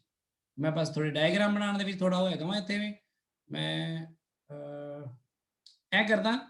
ਇਸ ਪੇਜ ਤੇ ਆਪਾਂ ਵਾਪਸ ਆਉਂਦੇ ਆ ਬਾਅਦ ਚ, ਤੁਹਾਨੂੰ ਮੈਂ ਉੱਤੇ ਲੈ ਜਾਣਾ ਜਿੱਥੇ ਨਾ ਡਾਇਗਰਾਮ ਬਣਾਉਣੇ ਮੇਰੇ ਲਈ ਸੌਖੇ ਨੇ ਥੋੜੇ, ਪਰ ਨਹੀਂ ਰਹਿੰਦੇ, ਚਲੋ ਇੱਥੇ ਕਰਦੇ ਔਖੇ ਸੌਖੇ ਬਣਾ ਹੀ ਲੈਂਦੇ ਆ। ਇਹਨੂੰ ਕੀ ਹੋ ਗਿਆ? ਹਾਂ, ਹੁਣ ਸਾਰੇ ਗੱਲ ਮੇਰੀ ਧਿਆਨ ਨਾਲ ਸੁਣਿਓ। ਹਿਮਾਨੀ ਸਮਝ ਆਈ ਤੈਨੂੰ ਗੱਲ? ਹਾਂਜੀ ਸਰ ਆ ਗਈ। ਚੱਲ ਹੁਣ ਬਹੁਤ ਧਿਆਨ ਨਾਲ ਇੱਕ ਵਾਰ ਦੁਬਾਰਾ ਸਮਝ, ਫਿਰ ਵੀ ਜਿਨ੍ਹਾਂ ਨੂੰ ਸਮਝ ਆ ਗਈ ਉਹ ਵੀ ਦੁਬਾਰਾ ਸੁਣੋ, ਗੱਲ ਨੂੰ ਬਹੁਤ ਧਿਆਨ ਨਾਲ ਦੁਬਾਰਾ ਸੁਣੋ। ਮੈਨੂੰ ਇਹ ਕਿਹਾ ਗਿਆ ਕਿ ਜਿਹੜਾ ਆ ਇੱਕ ਯੂਨੀਫਾਰਮਲੀ ਚਾਰਜ ਸ਼ੈਲ ਹੈ, ਠੀਕ ਹੈ, ਇਸ ਸ਼ੈਲ ਨੂੰ ਯੂਨੀਫਾਰਮਲੀ ਚਾਰਜ ਕੀਤਾ ਆ। ਇਹਦੇ ਉੱਪਰ ਮੰਨ ਲਓ ਚਾਰਜ ਹੈਗਾ ਟੋਟਲ Q ਤੇ ਰੇਡੀਅਸ ਹੈਗਾ ਇਹਦਾ R। ਇਹਦੇ ਸੈਂਟਰ O ਤੋਂ ਆਪਾਂ ਇਹ ਗੱਲ ਕਰ ਰਹੇ ਹਾਂ, ਠੀਕ ਹੈ। ਤੇ ਇਹਦੇ ਪੁਆਇੰਟ ਇੱਥੇ ਇੱਕ ਪੁਆਇੰਟ ਹੈਗਾ P ਪੁਆਇੰਟ, ਠੀਕ ਹੈ, ਜਿਸ P ਪੁਆਇੰਟ ਤੇ ਆਪਾਂ ਨੂੰ ਇਲੈਕਟ੍ਰਿਕ ਫੀਲਡ ਪਤਾ ਕਰਨ ਨੂੰ ਕਿਹਾ ਗਿਆ ਆ। ਤੇ ਇਹਦੇ ਵਿਚਕਾਰ ਇੱਥੇ ਇੱਕ ਪੁਆਇੰਟ ਆਇਆ O ਡੈਸ਼, ਜਿਸ ਨੂੰ ਸੈਂਟਰ ਮੰਨ ਕੇ R/2 ਰੇਡੀਅਸ ਦੀ ਇੱਕ ਕੈਵਿਟੀ ਬਣਾਈ ਗਈ ਹੈ। ਬਲਜੀਤ ਤੂੰ ਵੀ ਦੁਬਾਰਾ ਸੁਣੀ ਧਿਆਨ ਨਾਲ, ਵਿਹਲਾ ਨਾ ਕਰੀ ਦਿਮਾਗ ਨੂੰ। ਤੇ ਹੋਇਆ ਕੀ ਹੈ ਵੀ ਚਾਰਜ ਜਿਹੜਾ ਹੈ ਉਹ ਕਹਿੰਦੇ ਇਸ ਕਰਕੇ ਇੱਥੇ ਫੈਲਿਆ ਹੋਇਆ ਵਾ, ਕੈਵਿਟੀ ਦੇ ਅੰਦਰ ਹੁਣ ਕੋਈ ਚਾਰਜ ਹੈ ਨਹੀਂਗਾ, ਸਿਰਫ ਚਾਰਜ ਬਾਰ-ਬਾਰ ਇੱਥੇ ਹੋਣਾ। ਜਿਹੜਾ ਬਾਕੀ ਰੀਜਨ ਬਚਿਆ ਬੜਾ ਅਜੀਬ ਜੀ ਸ਼ੇਪ ਬਣੂਗੀ ਇਹ, ਠੀਕ ਹੈ, ਸਫੀਅਰ ਚੋਂ ਸਫੀਅਰ ਕੱਢ ਦੇਣ ਤੋਂ ਬਾਅਦ ਜਿਵੇਂ ਬਣਦੀ ਹੈ ਆ। ਇਹਦੇ ਕਰਕੇ ਆ P ਪੁਆਇੰਟ ਕਿਹਾ ਕੀ ਗਿਆ ਵਾ, O ਤੋਂ O ਡੈਸ਼ ਦੀ ਜਿਹੜੀ ਦੂਰੀ ਆ ਉਹ ਹੈਗੀ R/2 ਤੇ O ਡੈਸ਼ ਤੋਂ P ਦੀ ਜਿਹੜੀ ਦੂਰੀ ਹੈ ਉਹ ਹੈਗੀ, ਉਹ ਕਿੰਨੀ ਬਚ ਗਈ? R/4 ਬਚ ਗਈ ਨਾ, ਕਿਉਂਕਿ OP ਦੀ ਦੂਰੀ ਜਿਹੜੀ ਆ 3R/4 ਗਿਵਨ ਹੋਈ ਹੈ। ਇਹਦੇ ਬਾਰੇ ਤਾਂ ਕੋਈ ਦਿੱਕਤ ਨਹੀਂ ਨਾ ਕਿਸੇ ਨੂੰ? No sir. ਚਲੋ ਮੈਨੂੰ ਕਹਿ ਰਹੇ ਨੇ P ਪੁਆਇੰਟ ਤੇ ਇਲੈਕਟ੍ਰਿਕ ਫੀਲਡ ਦੱਸੋ, ਤੇ ਮੈਂ ਸੋਚਣ ਲੱਗ ਗਿਆ ਵੀ ਹੁਣ ਮੈਂ ਇਹਦਾ ਕੀ ਕਰਾਂ, ਵੀ ਮੈਨੂੰ ਤਾਂ ਸਮਝ ਨਹੀਂ ਆ ਰਹੀ ਗੱਲ, ਵੀ ਮੈਂ ਤਾਂ ਮਤਲਬ ਪੂਰੇ ਸਫੀਅਰ ਬਾਰੇ ਤਾਂ ਗੱਲ ਸਮਝੀ ਹੋਈ ਹੈ ਕਿ ਕਿਵੇਂ ਕਰਨਾ ਹੋਵੇ, ਹੁਣ ਮੈਂ ਇਹਦੇ ਬਾਰੇ ਕੀ ਕਰਾਂ, ਵੀ ਮਤਲਬ ਵੀ ਕੈਵਿਟੀ ਦਾ ਕਿਵੇਂ ਸੋਚਿਆ ਜਾਵੇ। ਫਿਰ ਮੈਂ ਥੋੜਾ ਇਹਨੂੰ ਸਿੰਪਲ ਬਣਾਉਣ ਦੀ ਕੋਸ਼ਿਸ਼ ਕਰਦਾ ਹਾਂ। ਸਿੰਪਲ ਬਣਾਉਣ ਦੇ ਲਈ ਆਪਾਂ ਕੀ ਕਰਦੇ ਹਾਂ ਕਿ ਇੱਕ ਪਾਸੇ ਪਹਿਲਾਂ ਪੂਰੇ ਸ਼ੈਲ ਨੂੰ ਲੈ ਲਓ ਤੁਸੀਂ। P ਪੁਆਇੰਟ ਦੇ ਉੱਪਰ ਇਲੈਕਟ੍ਰਿਕ ਫੀਲਡ ਪਤਾ ਕਰਨਾ ਨਾ, ਆਪਾਂ ਪੂਰੇ ਸ਼ੈਲ ਨੂੰ ਲੈ ਲਓ ਪਹਿਲਾਂ ਤਾਂ, ਪੂਰਾ ਸ਼ੈਲ ਆ ਸ਼ੈਲ। ਤੇ ਇਸ ਸ਼ੈਲ ਦੇ ਵਿੱਚ ਸਾਰੇ ਵਿੱਚ ਜਿਹੜਾ ਚਾਰਜ ਪਹਿਲਾਂ ਸੀਗਾ ਨਾ, ਤੁਸੀਂ ਮੰਨੋ ਹੈਗਾ ਹੀ ਆ ਸਾਰਾ, ਮੰਨ ਲਓ ਸਾਰਾ ਹੈਗਾ,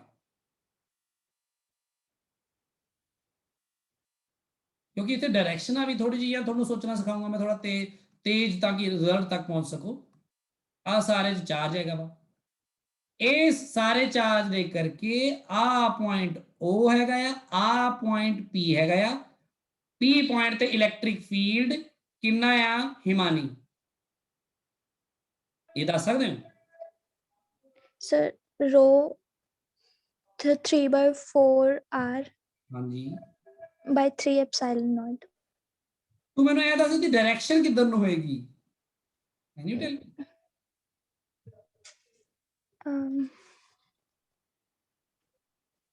ਜਿਹੜਾ ਇੱਥੇ R ਵੈਕਟਰ ਲਿਖਦੇ ਆ, R ਵੈਕਟਰ ਪਾ ਨਹੀਂ ਦਿੰਦੇ ਆਪਾਂ ਇਲੈਕਟ੍ਰਿਕ ਫੀਲਡ ਵੈਕਟਰ ਫਾਰਮ ਚ ਕਰਦੇ ਆ ਤਾਂ? ਹਾਂਜੀ ਸਰ। ਅਬੇ R ਵੈਕਟਰ ਤਾਂ ਇਹਦਾ ਆਹੀ ਬਣਿਆ ਨਾ ਹੀ। OP ਦੀ ਡਾਇਰੈਕਸ਼ਨ ਤਾਂ ਇਸ ਪੁਆਇੰਟ ਤੇ ਇਲੈਕਟ੍ਰਿਕ ਫੀਲਡ ਜਿਹੜੀ ਹੋਊਗੀ ਲੈਫਟ ਟੂ ਰਾਈਟ ਨਹੀਂ ਹੋਊਗੀ, ਸਿੰਪਲੀ O to R ਹੀ ਹੋਊਗੀ। Yes sir. ਹਾਂਜੀ ਸਰ। ਇਹਨਾਂ ਸੋਚਾਂ ਚ ਪੈ ਗਈ। ਚਲੋ ਹੁਣ ਮੈਂ ਇਹ ਕਹਿ ਰਿਹਾ ਕਿ ਜੇ ਮੈਂ ਕਹਾਂ ਇੱਥੇ ਇਹ ਜਿਹੜਾ ਇਲੈਕਟ੍ਰਿਕ ਫੀਲਡ ਆ, ਇਹ ਇਲੈਕਟ੍ਰਿਕ ਫੀਲਡ ਇਸ ਚਾਰਜ ਕਰਕੇ ਵੀ ਹੈਗਾ, ਜਿਹੜਾ ਚਾਰਜ ਇੱਥੇ ਦਿਖਾਇਆ ਜਾ ਰਿਹਾ ਤੁਹਾਨੂੰ, ਤੇ ਪਲੱਸ ਕੈਵਿਟੀ ਕਰਕੇ ਵੀ ਹੈਗਾ ਨਾ, ਦੋਨਾਂ ਕਰਕੇ ਹੈ ਨਾ, ਜਿਹੜੀ ਕੈਵਿਟੀ ਉਹਦੇ ਕਰਕੇ ਵੀ ਹੈਗਾ ਨਾ ਵਿੱਚ ਹੀ, ਕਿਉਂਕਿ ਮੈਂ ਕੈਵਿਟੀ ਤਾਂ ਇੱਥੇ ਬਣਾਈ ਨਹੀਂ ਹੈ। ਸਮਝ ਲੱਗੀ ਸਾਰਿਆਂ ਨੂੰ ਗੱਲ? Yes sir. ਹੁਣ ਮੈਂ ਇਹ ਕਹਿ ਰਿਹਾ ਮੈਂ ਕੱਲੀ ਕੈਵਿਟੀ ਜੇ ਮੈਂ ਇੱਥੇ ਬਣਾ ਲਵਾਂ, ਵੀ ਕੈਵਿਟੀ ਕੱਲੀ, ਹੁਣ ਉਹ ਆਪਣਾ ਪੁਆਇੰਟ ਇੱਥੇ ਹੈ, O ਡੈਸ਼ ਪੁਆਇੰਟ ਇੱਥੇ ਹੈ, P ਪੁਆਇੰਟ ਇੱਥੇ ਹੈ, ਤੇ ਕੈਵਿਟੀ ਦੇ ਵਿੱਚ ਬਹੁਤ ਸਾਰਾ ਚਾਰਜ ਹੈ, ਬਿਲਕੁਲ ਉਹੀ ਚਾਰਜ ਜਿਵੇਂ ਫੈਲਿਆ ਹੋਇਆ ਸੀ, ਪਰ ਯੂਨੀਫਾਰਮ ਚਾਰਜ ਹੈ, ਬਹੁਤ ਸਾਰਾ ਤਾਂ ਕੀ ਹੈ, ਬਹੁਤ ਸਾਰਾ ਮੈਂ ਇਸ ਲਈ ਬੋਲਦਾ ਨਾ, ਮੈਂ ਬਹੁਤ ਸਾਰੇ ਪਲੱਸ ਸਾਈਨ ਬਣਾਉਣੇ ਪੈਂਦੇ ਤਾਂ ਮੈਂ ਕਹਿ ਦਿੰਦਾ। ਚਲੋ ਹੁਣ ਇਸ ਕੈਵਿਟੀ ਦੇ ਕਰਕੇ P ਪੁਆਇੰਟ ਤੇ ਜਿਹੜਾ ਇਲੈਕਟ੍ਰਿਕ ਫੀਲਡ ਹੈ ਹਿਮਾਨੀ, ਉਹਦੀ ਡਾਇਰੈਕਸ਼ਨ ਕੀ ਹੋਏਗੀ? ਸਰ ਉਹੀ ਹੋਏਗੀ OP ਉਹੀ ਦੇ ਹੋਏਗੀ, ਅਲੋਂਗ। ਬਿਲਕੁਲ ਉਹੀ ਹੋਏਗੀ, ਇੱਧਰ ਨੂੰ ਹੀ ਹੋਏਗੀ। ਤੇ ਹੁਣ ਇਲੈਕਟ੍ਰਿਕ ਫੀਲਡ ਇਸ ਕੈਵਿਟੀ ਕਰਕੇ P ਪੁਆਇੰਟ ਤੇ ਕਿੰਨਾ ਹੋਏਗਾ? ਰੋ ਰੋ ਰੋ R ਬਾਈ, ਰਹੇਗਾ ਕਿ ਨਹੀਂ? ਰੋ ਸੇਮ ਰਹੇਗਾ ਨਾ? ਹਾਂਜੀ ਇਹਨੂੰ ਸਰ, ਚੱਕ ਕੇ ਫਿੱਟ ਕਰ ਦਵਾਂ ਸੇਮ, ਉਹ ਪੂਰਾ ਬਣ ਜਾਏਗਾ। ਹਾਂਜੀ ਸਰ, R ਦੀ ਜਗ੍ਹਾ ਆਏਗਾ R ਬਟਾ 4 3 ਐਪਸਾਈਲਨ नॉट। ਆ ਜਿਹੜਾ ਇਲੈਕਟ੍ਰਿਕ ਫੀਲਡ ਹੈ ਇਹ ਆਇਆ ਵਾ ਕੱਲੀ ਇਸ ਕੈਵਿਟੀ ਕਰਕੇ P ਤੇ ਇੰਨਾ ਸੀ। ਆ ਜਿਹੜਾ ਐਕਸਪ੍ਰੈਸ਼ਨ 1 ਹੈ ਤੁਹਾਡਾ, ਇਹ ਪੂਰੇ ਸਫੀਅਰ ਕਰਕੇ ਸੀ, ਹਨਾ? ਹਾਂਜੀ ਸਰ, ਦੋਨਾਂ ਦੀ ਦਿਸ਼ਾ ਵੀ ਸੇਮ ਹੀ ਹੈ। Yes sir. ਤੋ ਇੱਥੇ ਜਦੋਂ ਮੈਂ ਇੱਥੋਂ ਕੈਵਿਟੀ ਬਣਾ ਕੇ ਉਹਨੂੰ ਹਟਾਉਂਗਾ ਤਾਂ ਆਹ ਵਾਲਾ ਪੋਰਸ਼ਨ ਇਹਦੇ ਚੋਂ ਘਟ ਜਾਊਗਾ ਕਿ ਨਹੀਂ, ਨੀਚੇ ਵਾਲਾ? ਹਾਂਜੀ ਸਰ, कट जी। ਤਾਂ ਕਰਕੇ ਮੈਂ ਮਾਈਨਸ ਕਰਤਾ, तो ਤਾਂ ਕਰਕੇ मैं लिखता भी एट P इलेक्ट्रिक फील्ड ਜਿਹੜਾ ਹੋਏਗਾ ਉਹ ਹੋਏਗਾ रो 3R/4 ओवर 3 एप्सिलॉन नॉट। ਸਿੱਧਾ ਹੀ ਮਾਈਨਸ ਕਰਤਾ, ਵੈਕਟਰ ਦੀ ਪਰਵਾਹ ਹੀ ਨਹੀਂ ਕੀਤੀ ਕੋਈ, ਸਮਝ ਲੱਗੀ ਵੀ ਲੈਫਟ ਟੂ ਰਾਈਟ ਹੈ ਉਧਰ ਨੂੰ, ਤੇ ਆਏਗਾ रो R/4 ਬਟਾ 3 ਐਪਸਿਲਨ। ਇੱਥੇ रो ਜਿਹੜਾ 3 एप्सिलॉन। ਉਹਨੇ ਆਪਣਾ ਕੰਮ ਆਸਾਨ ਕਰਤਾ, ਕਿਉਂਕਿ ਕੈਵਿਟੀ ਕੁਵਿਟੀ ਵਿੱਚ ਟੋਟਲ ਚਾਰਜ ਕਿੰਨਾ ਹੈ ਉਹ ਦੇਖਣਾ ਹੀ ਨਹੀਂ ਪਿਆ ਆਪਾਂ ਨੂੰ, ਰੋ ਵਰਤ ਲਿਆ ਆਪਾਂ, ਇਸ ਲਈ ਰੋ ਵਾਲਾ ਐਕਸਪ੍ਰੈਸ਼ਨ ਤੁਹਾਨੂੰ ਕਿਹਾ ਸੀ, ਯਾਦ ਰੱਖਿਓ ਯਾਰ, रो R बटा 2 बटा 3 एप्सिलॉन नॉट, या फिर कह लो रो R बटा 6 एप्सिलॉन नॉट। ਹੁਣ ਦੱਸੋ ਮੈਨੂੰ ਇਹ ਗੱਲ ਸਭ ਨੂੰ ਸਮਝ ਆ ਗਈ ਜਿਨ੍ਹਾਂ ਨੇ ਹੱਥ ਖੜੇ ਕੀਤੇ ਸੀ? Yes sir. Yes sir, Rajveer yes sir. Rajveer Singh sir. Yes sir. ਹੱਥ ਖੜਾ ਤੇਰਾ, ਸਮਝ ਨਹੀਂ ਆਈ ਗੱਲ? नो सर पहला था खड़ा है। ਅੱਛਾ ਕੋਈ ਨਹੀਂ, ਸਭ ਨੂੰ ਕਲੀਅਰ ਹੋ ਗਈ ਗੱਲ ਹੁਣ ਕਿਉਂ ਕੀਤਾ ਹੈ? हाँ जी सर। Yes sir. ਤੋ ਇਹ ਬੜੀ ਇੰਟਰਸਟਿੰਗ ਗੱਲ ਸੀਗੀ। ਹੁਣ ਮੈਂ ਦੇਖਦਾ ਇੱਕ ਹੋਰ ਗੱਲ ਇਦਾਂ ਦਾ ਸਵਾਲ ਦਿੰਦਾ, ਦੇਖਦਾ ਤੁਹਾਡੇ ਚ ਕੌਣ ਕਰਦਾ ਹੈ, ਜਿਹਨੇ ਕਰ ਲਿਆ ਮੈਂ ਮੰਨੂਗਾ ਉਹਨੂੰ ਸਮਝ ਆਈ ਸੀ, ਪਰ ਬਾਕੀ ਤਾਂ ਸਾਰੇ ਫਿਰ ਐਵੇਂ ਹੀ ਚੱਲ ਰਹੇ ਆ, ਮਤਲਬ ਚਲੋ ਦੇਖਦੇ ਹਾਂ। ਇੱਕ ਕੁਐਸਚਨ ਤੁਹਾਨੂੰ ਦਿੰਦਾ ਬਿਲਕੁਲ ਇਸ ਤਰ੍ਹਾਂ ਦੇ, ਤੁਸੀਂ ਜਵਾਬ ਦੇਣਾ ਮੈਨੂੰ। ਹੁਣ ਤੁਸੀਂ ਮੈਨੂੰ ਇਹ ਜਵਾਬ ਦੇਣਾ ਕਿ ਮੰਨ ਲਓ ਇਸ ਤਰ੍ਹਾਂ ਸਫੀਅਰ ਹੈ, ਕहीं सोच के देखो, बिल्कुल उवें ही O है, स्फीयर ते चार्ज Q है, स्फीयर ते रेडियस R है, ਇਹਦੀ ਜੈਸਟੀ रो है तो ਤੁਹਾਨੂੰ ਪਤਾ ਹੈ ਤੇ रो ਕੀ ਹੋਏਗਾ? Q by cube 4/3 pi 4/3 pi r cube. ਚੱਲਦੇ ਨੇ ਬੇਸਿਕਲੀ रो ਦੇ ਫਾਰਮ ਚ ਰਿਜ਼ਲਟ ਕਰਦੇ ਆ, रो ਦੇ ਫਾਰਮ ਚ, ਧਿਆਨ ਰੱਖਿਓ ਇਸ ਗੱਲ ਦਾ। ਟੋਟਲ ਚਾਰਜ ਤਾਂ ਘਟਦਾ ਵੱਧਦਾ ਰਹੇਗਾ, ਜਦੋਂ ਕੈਵਿਟੀ ਘਟਾਤੀ ਤਾਂ ਫਿਰ ਟੋਟਲ ਚਾਰਜ Q ਥੋੜੇ ਰਹਿਣਾ, ਪਰ रो ਤਾਂ ਸੇਮ ਰਹੇਗੀ ਨਾ, ਕਿਉਂਕਿ ਡੈਂਸਿਟੀ ਇੱਕ ਵਾਰ ਸੇਮ ਸੀਗੀ। ਸੋ ਇਹਦੇ ਵਿੱਚ ਆਪਾਂ ਬਿਲਕੁਲ ਉਵੇਂ ਹੀ ਕਰਕੇ ਫਿਰ ਕੈਵਿਟੀ ਬਣਾਈ ਹੈ।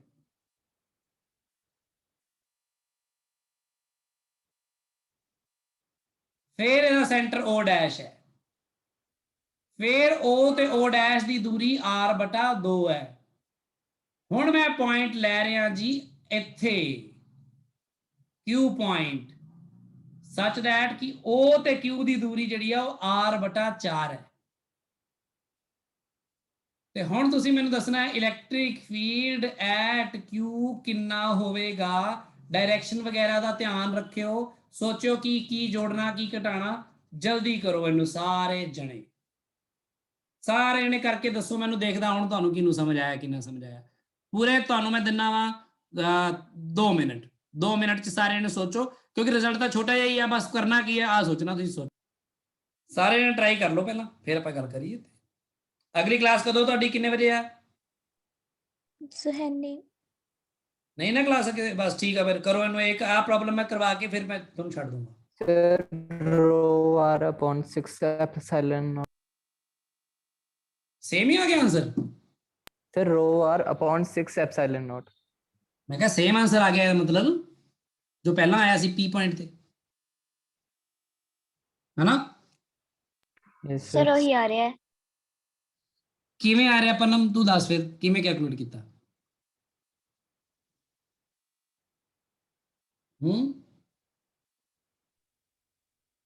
ਪਨਮ मैं हुण बोल नहीं रही। पनम सो गई?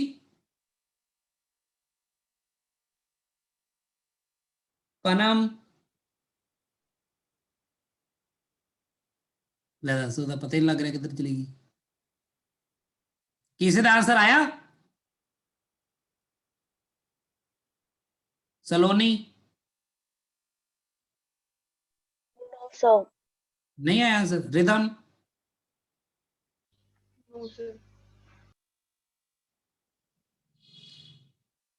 गुरांश यस सर ਕੀ ਆਇਆ ਆंसर? ਤੇ ਕਰਦਾ ਪਿਆ ਸਵਾਲ ਕਰੋ। ਹੁਣ ਇੱਥੇ ਵੀ ਬਿਲਕੁਲ ਉਦਾਂ ਹੀ ਸੋਚ ਕੇ ਦੇਖਿਓ, ਪਰ ਇੱਕ ਗੱਲ ਦਾ ਖਿਆਲ ਰੱਖਿਓ, ਇਲੈਕਟ੍ਰਿਕ ਫੀਲਡ ਦੀ ਡਾਇਰੈਕਸ਼ਨ ਦਾ। ਜਦੋਂ ਤੁਸੀਂ ਇਹਨੂੰ ਅਲੱਗ-ਅਲੱਗ ਕਰਕੇ ਸੋਚੋਗੇ, ਊੜੇ ਤੇ ਪਹਿਲਾਂ ਪੂਰੇ ਸਫੀਅਰ ਕਰਕੇ ਇਲੈਕਟ੍ਰਿਕ ਫੀਲਡ ਜਿਹੜਾ ਲਓਗੇ, ਉਹ ਆਏਗਾ ਰੋ, ਹੈਨਾ, r/4 ਆਏਗਾ ਨਾ, ਯੈਸ ਓਵਰ 3 ਐਪਸਾਈਲਨ ਨੋਟ। ਹੁਣ ਜਿਹੜਾ ਆ ਇਲੈਕਟ੍ਰਿਕ ਫੀਲਡ ਹੈ, ਇਹ ਊੜੇ ਪੁਆਇੰਟ ਤੇ ਇੱਧਰ ਨੂੰ ਆਏਗਾ ਨਾ, ਕਿ ਨਹੀਂ, ਹੈਨਾ?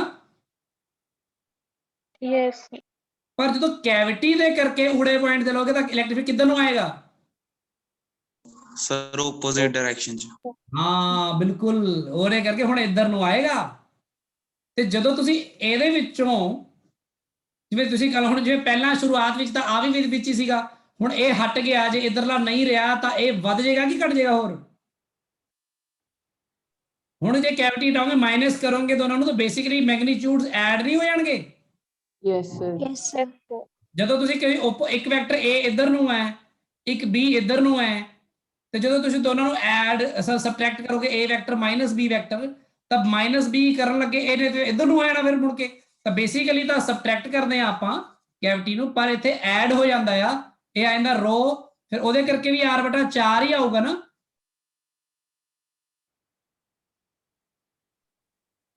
ਤੇ ਐਡ ਕਰਕੇ ਮੁੜ ਕੇ ਉਹੀ ਬਣਿਆ ਆਪਣੇ ਕੋਲ ਰੋ r/6 ਐਪਸਾਈਲਨ ਨੋਟ, ਫਿਰ ਉਹੀ ਬਣਿਆ। ਤੇ ਇਹਦੀ ਡਾਇਰੈਕਸ਼ਨ ਵੀ ਫਿਰ ਇੱਧਰ ਨੂੰ ਹੀ ਹੋਏਗੀ, ਇੱਧਰ ਨੂੰ ਹੀ, ਉਧਰ ਵੀ ਉਹਨੇ ਸੀਗਾ ਤੇ ਇੱਧਰ ਨੂੰ ਹੀ। ਹੁਣ ਇਹਦੇ ਕਰਕੇ ਇੱਕ ਚੀਜ਼ ਦਾ ਆਪਣੇ ਪਹੁੰਚਦੇ ਆ ਕਿ P ਪੁਆਇੰਟ ਤੇ ਊੜੇ ਪੁਆਇੰਟ ਤੇ ਇੱਧਰ ਨੂੰ ਹੀ ਸੀ, ਤਾਂ ਕੀ ਇਹ ਹਰ ਪੁਆਇੰਟ ਤੇ ਇੱਧਰ ਨੂੰ ਹੋਏਗੀ? ਸੋਚ ਕੇ ਦੇਖ ਸਕਦੇ ਆ ਇਹਨੂੰ ਆਪਾਂ, ਜਾਂ ਇਸ ਬਾਰੇ ਦੇਖਦੇ ਆ ਕਿ ਹਰ ਜਗ੍ਹਾ ਤੇ ਇਲੈਕਟ੍ਰਿਕ ਫੀਲਡ ਉਨਾ ਹੀ ਤੇ ਉਸੇ ਦਿਸ਼ਾ 'ਚ। ਇਹ ਬੜੀ ਅਜੀਬ ਗੱਲ ਹੋਏਗੀ ਆਪਣੇ ਲਈ, ਕਿਉਂਕਿ ਇਸ ਤਰ੍ਹਾਂ ਦਾ ਕੁਝ ਕੈਵਿਟੀ ਵਿੱਚ ਆਪਾਂ ਐਕਸਪੈਕਟ ਨਹੀਂ ਕਰ ਰਹੇ ਸੀ ਕਿ ਕੈਵਿਟੀ ਦੇ ਅੰਦਰ ਇਲੈਕਟ੍ਰਿਕ ਫੀਲਡ ਜਿਹੜਾ ਆ ਉਹ ਕਿੰਨਾ ਤੇ ਕਿਵੇਂ ਰਹੇਗਾ। ਇਸ ਤੇ ਹੁਣ ਆਪਾਂ ਗੱਲ ਕਰਾਂਗੇ, ਇਹ ਬਹੁਤ ਜ਼ਰੂਰੀ ਗੱਲ ਹੈ। ਤੇ ਇੱਥੇ ਤੱਕ ਜੇ ਤੁਹਾਨੂੰ ਗੱਲ ਪਤਾ ਲੱਗੀ, ਇੰਨੀ ਹੀ ਤੁਸੀਂ ਡਾਈਜੈਸਟ ਕਰ ਲਓ, ਅੱਜ ਦਾ ਦਿਨ ਤੁਹਾਡਾ ਬਹੁਤ ਯੂਜ਼ਫੁਲ ਰਹੇਗਾ। ਜੇ ਤੁਸੀਂ ਹੁਣ ਤੱਕ ਪਿਛਲੇ ਸਾਰੇ 3 4 5 ਲੈਕਚਰ ਜਿਹੜੇ ਨੇ ਸਾਰੇ ਚੰਗੀ ਤਰ੍ਹਾਂ ਰਿਵਾਈਜ਼ ਕਰ ਲਓ, ਇਸ ਗੱਲ ਨੂੰ ਸਮਝ ਲਓ, ਵੈਕਟਰ ਐਡੀਸ਼ਨ ਤੇ ਸਬਟ੍ਰੈਕਸ਼ਨ ਨੂੰ ਲੈ ਕੇ ਕੱਲ ਆਪਾਂ ਯੂਜ਼ ਕਰਾਂਗੇ, ਤੇ ਆਪਾਂ ਦੇਖਾਂਗੇ ਕੈਵਿਟੀ 'ਚ ਇਲੈਕਟ੍ਰਿਕ ਫੀਲਡ ਕਿਹੜੀ ਡਾਇਰੈਕਸ਼ਨ 'ਚ ਕਿੰਨਾ ਰਹਿੰਦਾ ਆ। ਇਹ ਥੋੜਾ ਬਹੁਤਾ ਫੀਲਡ ਲਾਈਨਸ ਬਾਰੇ ਕਰਕੇ ਆਪਾਂ ਕੱਲ ਡਾਈਪੋਲ ਤੇ ਉਹਦੇ ਕਰਕੇ ਇਲੈਕਟ੍ਰਿਕ ਫੀਲਡਸ ਦਾ ਆਰਟੀਕਲ ਜਿਹੜਾ ਹੈਗਾ ਇੰਪੋਰਟੈਂਟ, ਉਹ ਖਤਮ ਕਰ ਲਵਾਂਗੇ ਕੱਲ। ਤੇ ਜੇ ਕੱਲ ਇੰਨਾ ਹੋ ਗਿਆ ਆਪਣਾ ਕੰਮ ਤਾਂ ਬਹੁਤ ਵਧੀਆ ਰਹੂਗਾ, ਫਿਰ ਮੰਗਲਵਾਰ ਤੋਂ ਆਪਾਂ ਜਿਹੜਾ ਕੰਮ ਥੋੜਾ ਅੱਗੇ ਹੋਰ ਕਰ ਪਾਵਾਂਗੇ ਤੇ ਬਹੁਤ ਵਧੀਆ ਹੋ ਜਾਏਗਾ। ਸੋ ਬਹੁਤ ਧਿਆਨ ਨਾਲ, ਇਹਦੇ ਤਾਂ ਕੋਈ ਡਾਊਟ ਦਿਮਾਗ 'ਚ ਨਾ ਰੱਖਿਓ, ਬਹੁਤ ਚੰਗੀ ਤਰ੍ਹਾਂ ਇਹਨੂੰ ਸਮਝ ਲਓ ਤੇ ਕਰ ਲਓ, ਖਤਮ ਕਰ ਲਓ, ਇਹਨੂੰ ਕੰਪਲੀਟ ਕਰ ਦਿਓ ਇੱਥੇ ਤੱਕ। ਫਿਰ ਆਰਾਮ ਨਾਲ ਆਪਾਂ ਗੌਸਿਸ ਲਾ ਐਂਡ ਫਲਕਸ ਵਗੈਰਾ ਬਾਰੇ ਬਹੁਤ ਚੰਗੀ ਤਰ੍ਹਾਂ ਆਰਾਮ ਨਾਲ ਸਿੱਖਾਂਗੇ, ਟੈਨਸ਼ਨ ਫ੍ਰੀ ਹੋ ਕੇ। ਠੀਕ ਹੈ ਵੀ ਸਾਰਿਆਂ ਨੂੰ ਸਮਝ ਲੱਗੀ ਗੱਲ ਹੁਣ ਤੱਕ? Yes, sir. ਯਸ ਸਰ ਕਰਿਓ, ਇਹਦੇ ਬਾਰੇ ਵੀ ਡਾਊਟ ਹੋਇਆ ਕੱਲ ਨੂੰ ਲੈ ਆਓ, ਸੋਚ ਲਿਓ ਅੱਜ ਸਾਰਾ ਦਿਨ ਆਰਾਮ ਨਾਲ ਕਿ ਆ ਸਰ ਇਦਾਂ ਨਹੀਂ, ਉਦਾਂ ਕਿਉਂ ਕੀਤਾ, ਇਹ ਕੀਤਾ, ਉਹ ਕੀਤਾ, ਜੋ ਵੀ ਕੀਤਾ, ਕੀ ਕੀਤਾ। ਠੀਕ ਹੈ, ਤੂੰ ਪੁੱਛ ਲਿਓ ਮੈਨੂੰ ਕੱਲ। ਤੇ ਕੱਲ ਆਪਾਂ 9:30 ਵਜੇ ਤੋਂ ਲੈ ਕੇ 11:30 ਵਜੇ ਤੱਕ ਪੜਾਂਗੇ, ਬਹੁਤ ਆਰਾਮ ਨਾਲ ਰਿਲੈਕਸ ਹੋ ਕੇ ਇਹਨੂੰ ਖਤਮ ਕਰਕੇ ਆਇਓ, ਤਾਂ ਕਿ ਕੱਲ ਨੂੰ ਆਪਾਂ ਜਦੋਂ ਪੜ੍ਹੀਏ, ਕੱਲ ਦਾ ਲੈਕਚਰ ਸਾਰਿਆਂ ਲਈ ਬੜਾ ਯੂਜ਼ਫੁਲ ਹੋਵੇ, ਬਹੁਤ ਮਜ਼ਾ ਆਵੇ ਸਾਰਿਆਂ ਨੂੰ। ਠੀਕ ਹੈ, ਤੇ ਪਹਿਲੀ 3 ਜਿਹੜੀ ਪ੍ਰੈਕਟਿਸ ਸ਼ੀਟਸ ਹੈਗੀਆਂ ਨੇ ਮੈਡੀਕਲ ਵਾਲੇ ਤੁਸੀਂ ਬੱਚਿਓ, ਤੁਸੀਂ ਉਹ ਵੀ ਨਾਲ ਦੇ ਨਾਲ ਹੁਣ ਸ਼ੁਰੂ ਕਰ ਦਿਓ, ਚੰਗੀ ਤਰ੍ਹਾਂ ਕਰਨੀ ਹੈ। ਤੇ ਕਿਉਂਕਿ ਉਹਦੀ ਪ੍ਰੈਕਟਿਸ ਸ਼ੀਟ ਦੀ ਡਿਸਕਸ਼ਨ ਵੀ ਆਪਾਂ ਲੈਣੀ ਹੈ, ਤੇ ਉਹ ਮੈਂ ਅਗਲੇ ਹਫਤੇ ਜਿਹੜੇ ਮੈਂ ਕਲਾਸਾਂ ਰੱਖੀਆਂ ਉਹਦੇ ਵਿੱਚ ਹੀ ਲੈ ਲੂੰਗਾ ਮੈਂ, ਤੁਸੀਂ ਆਪਣੇ ਵੱਲੋਂ ਕਰ ਲਓ। ਤੇ ਜਿਹੜੇ ਨਾਨ ਮੈਡੀਕਲ ਵਾਲੇ ਬੱਚੇ ਆ, ਤੁਸੀਂ ਨਾਲ ਦੇ ਨਾਲ HC ਵਰਮਾ ਦੇ ਪਹਿਲੇ 25 ਜਾਂ 30 ਕੁਐਸਚਨਸ ਕਰ ਲਿਓ ਕੰਪਲੀਟ ਨਾਲ, ਤੇ ਪ੍ਰੈਕਟਿਸ ਸ਼ੀਟਸ ਤਾਂ ਤੁਸੀਂ ਕਰਨੀ ਹੈ। ਠੀਕ ਹੈ ਜੀ? ਯਸ ਠੀਕ ਹੈ, ਲੱਗ Excuse me, sir. ਹਾਂਜੀ ਹਾਂਜੀ ਬੋਲੋ। ਸਰ ਸੈਕਸ਼ਨ B ਨੇ ਦਲਜੀਤ ਸਰ ਵਾਲੀ ਕਲਾਸਾਂ ਨਹੀਂ ਲਾਣੀਆਂ ਹੁਣ? ਨਹੀਂ ਤੁਸੀਂ ਮੇਰੇ ਨਾਲ ਹੀ ਹੋ ਹੁਣ, ओके सर। ਕੋਈ ਸਮੱਸਿਆ ਤਾਂ ਨਹੀਂ? नहीं सर।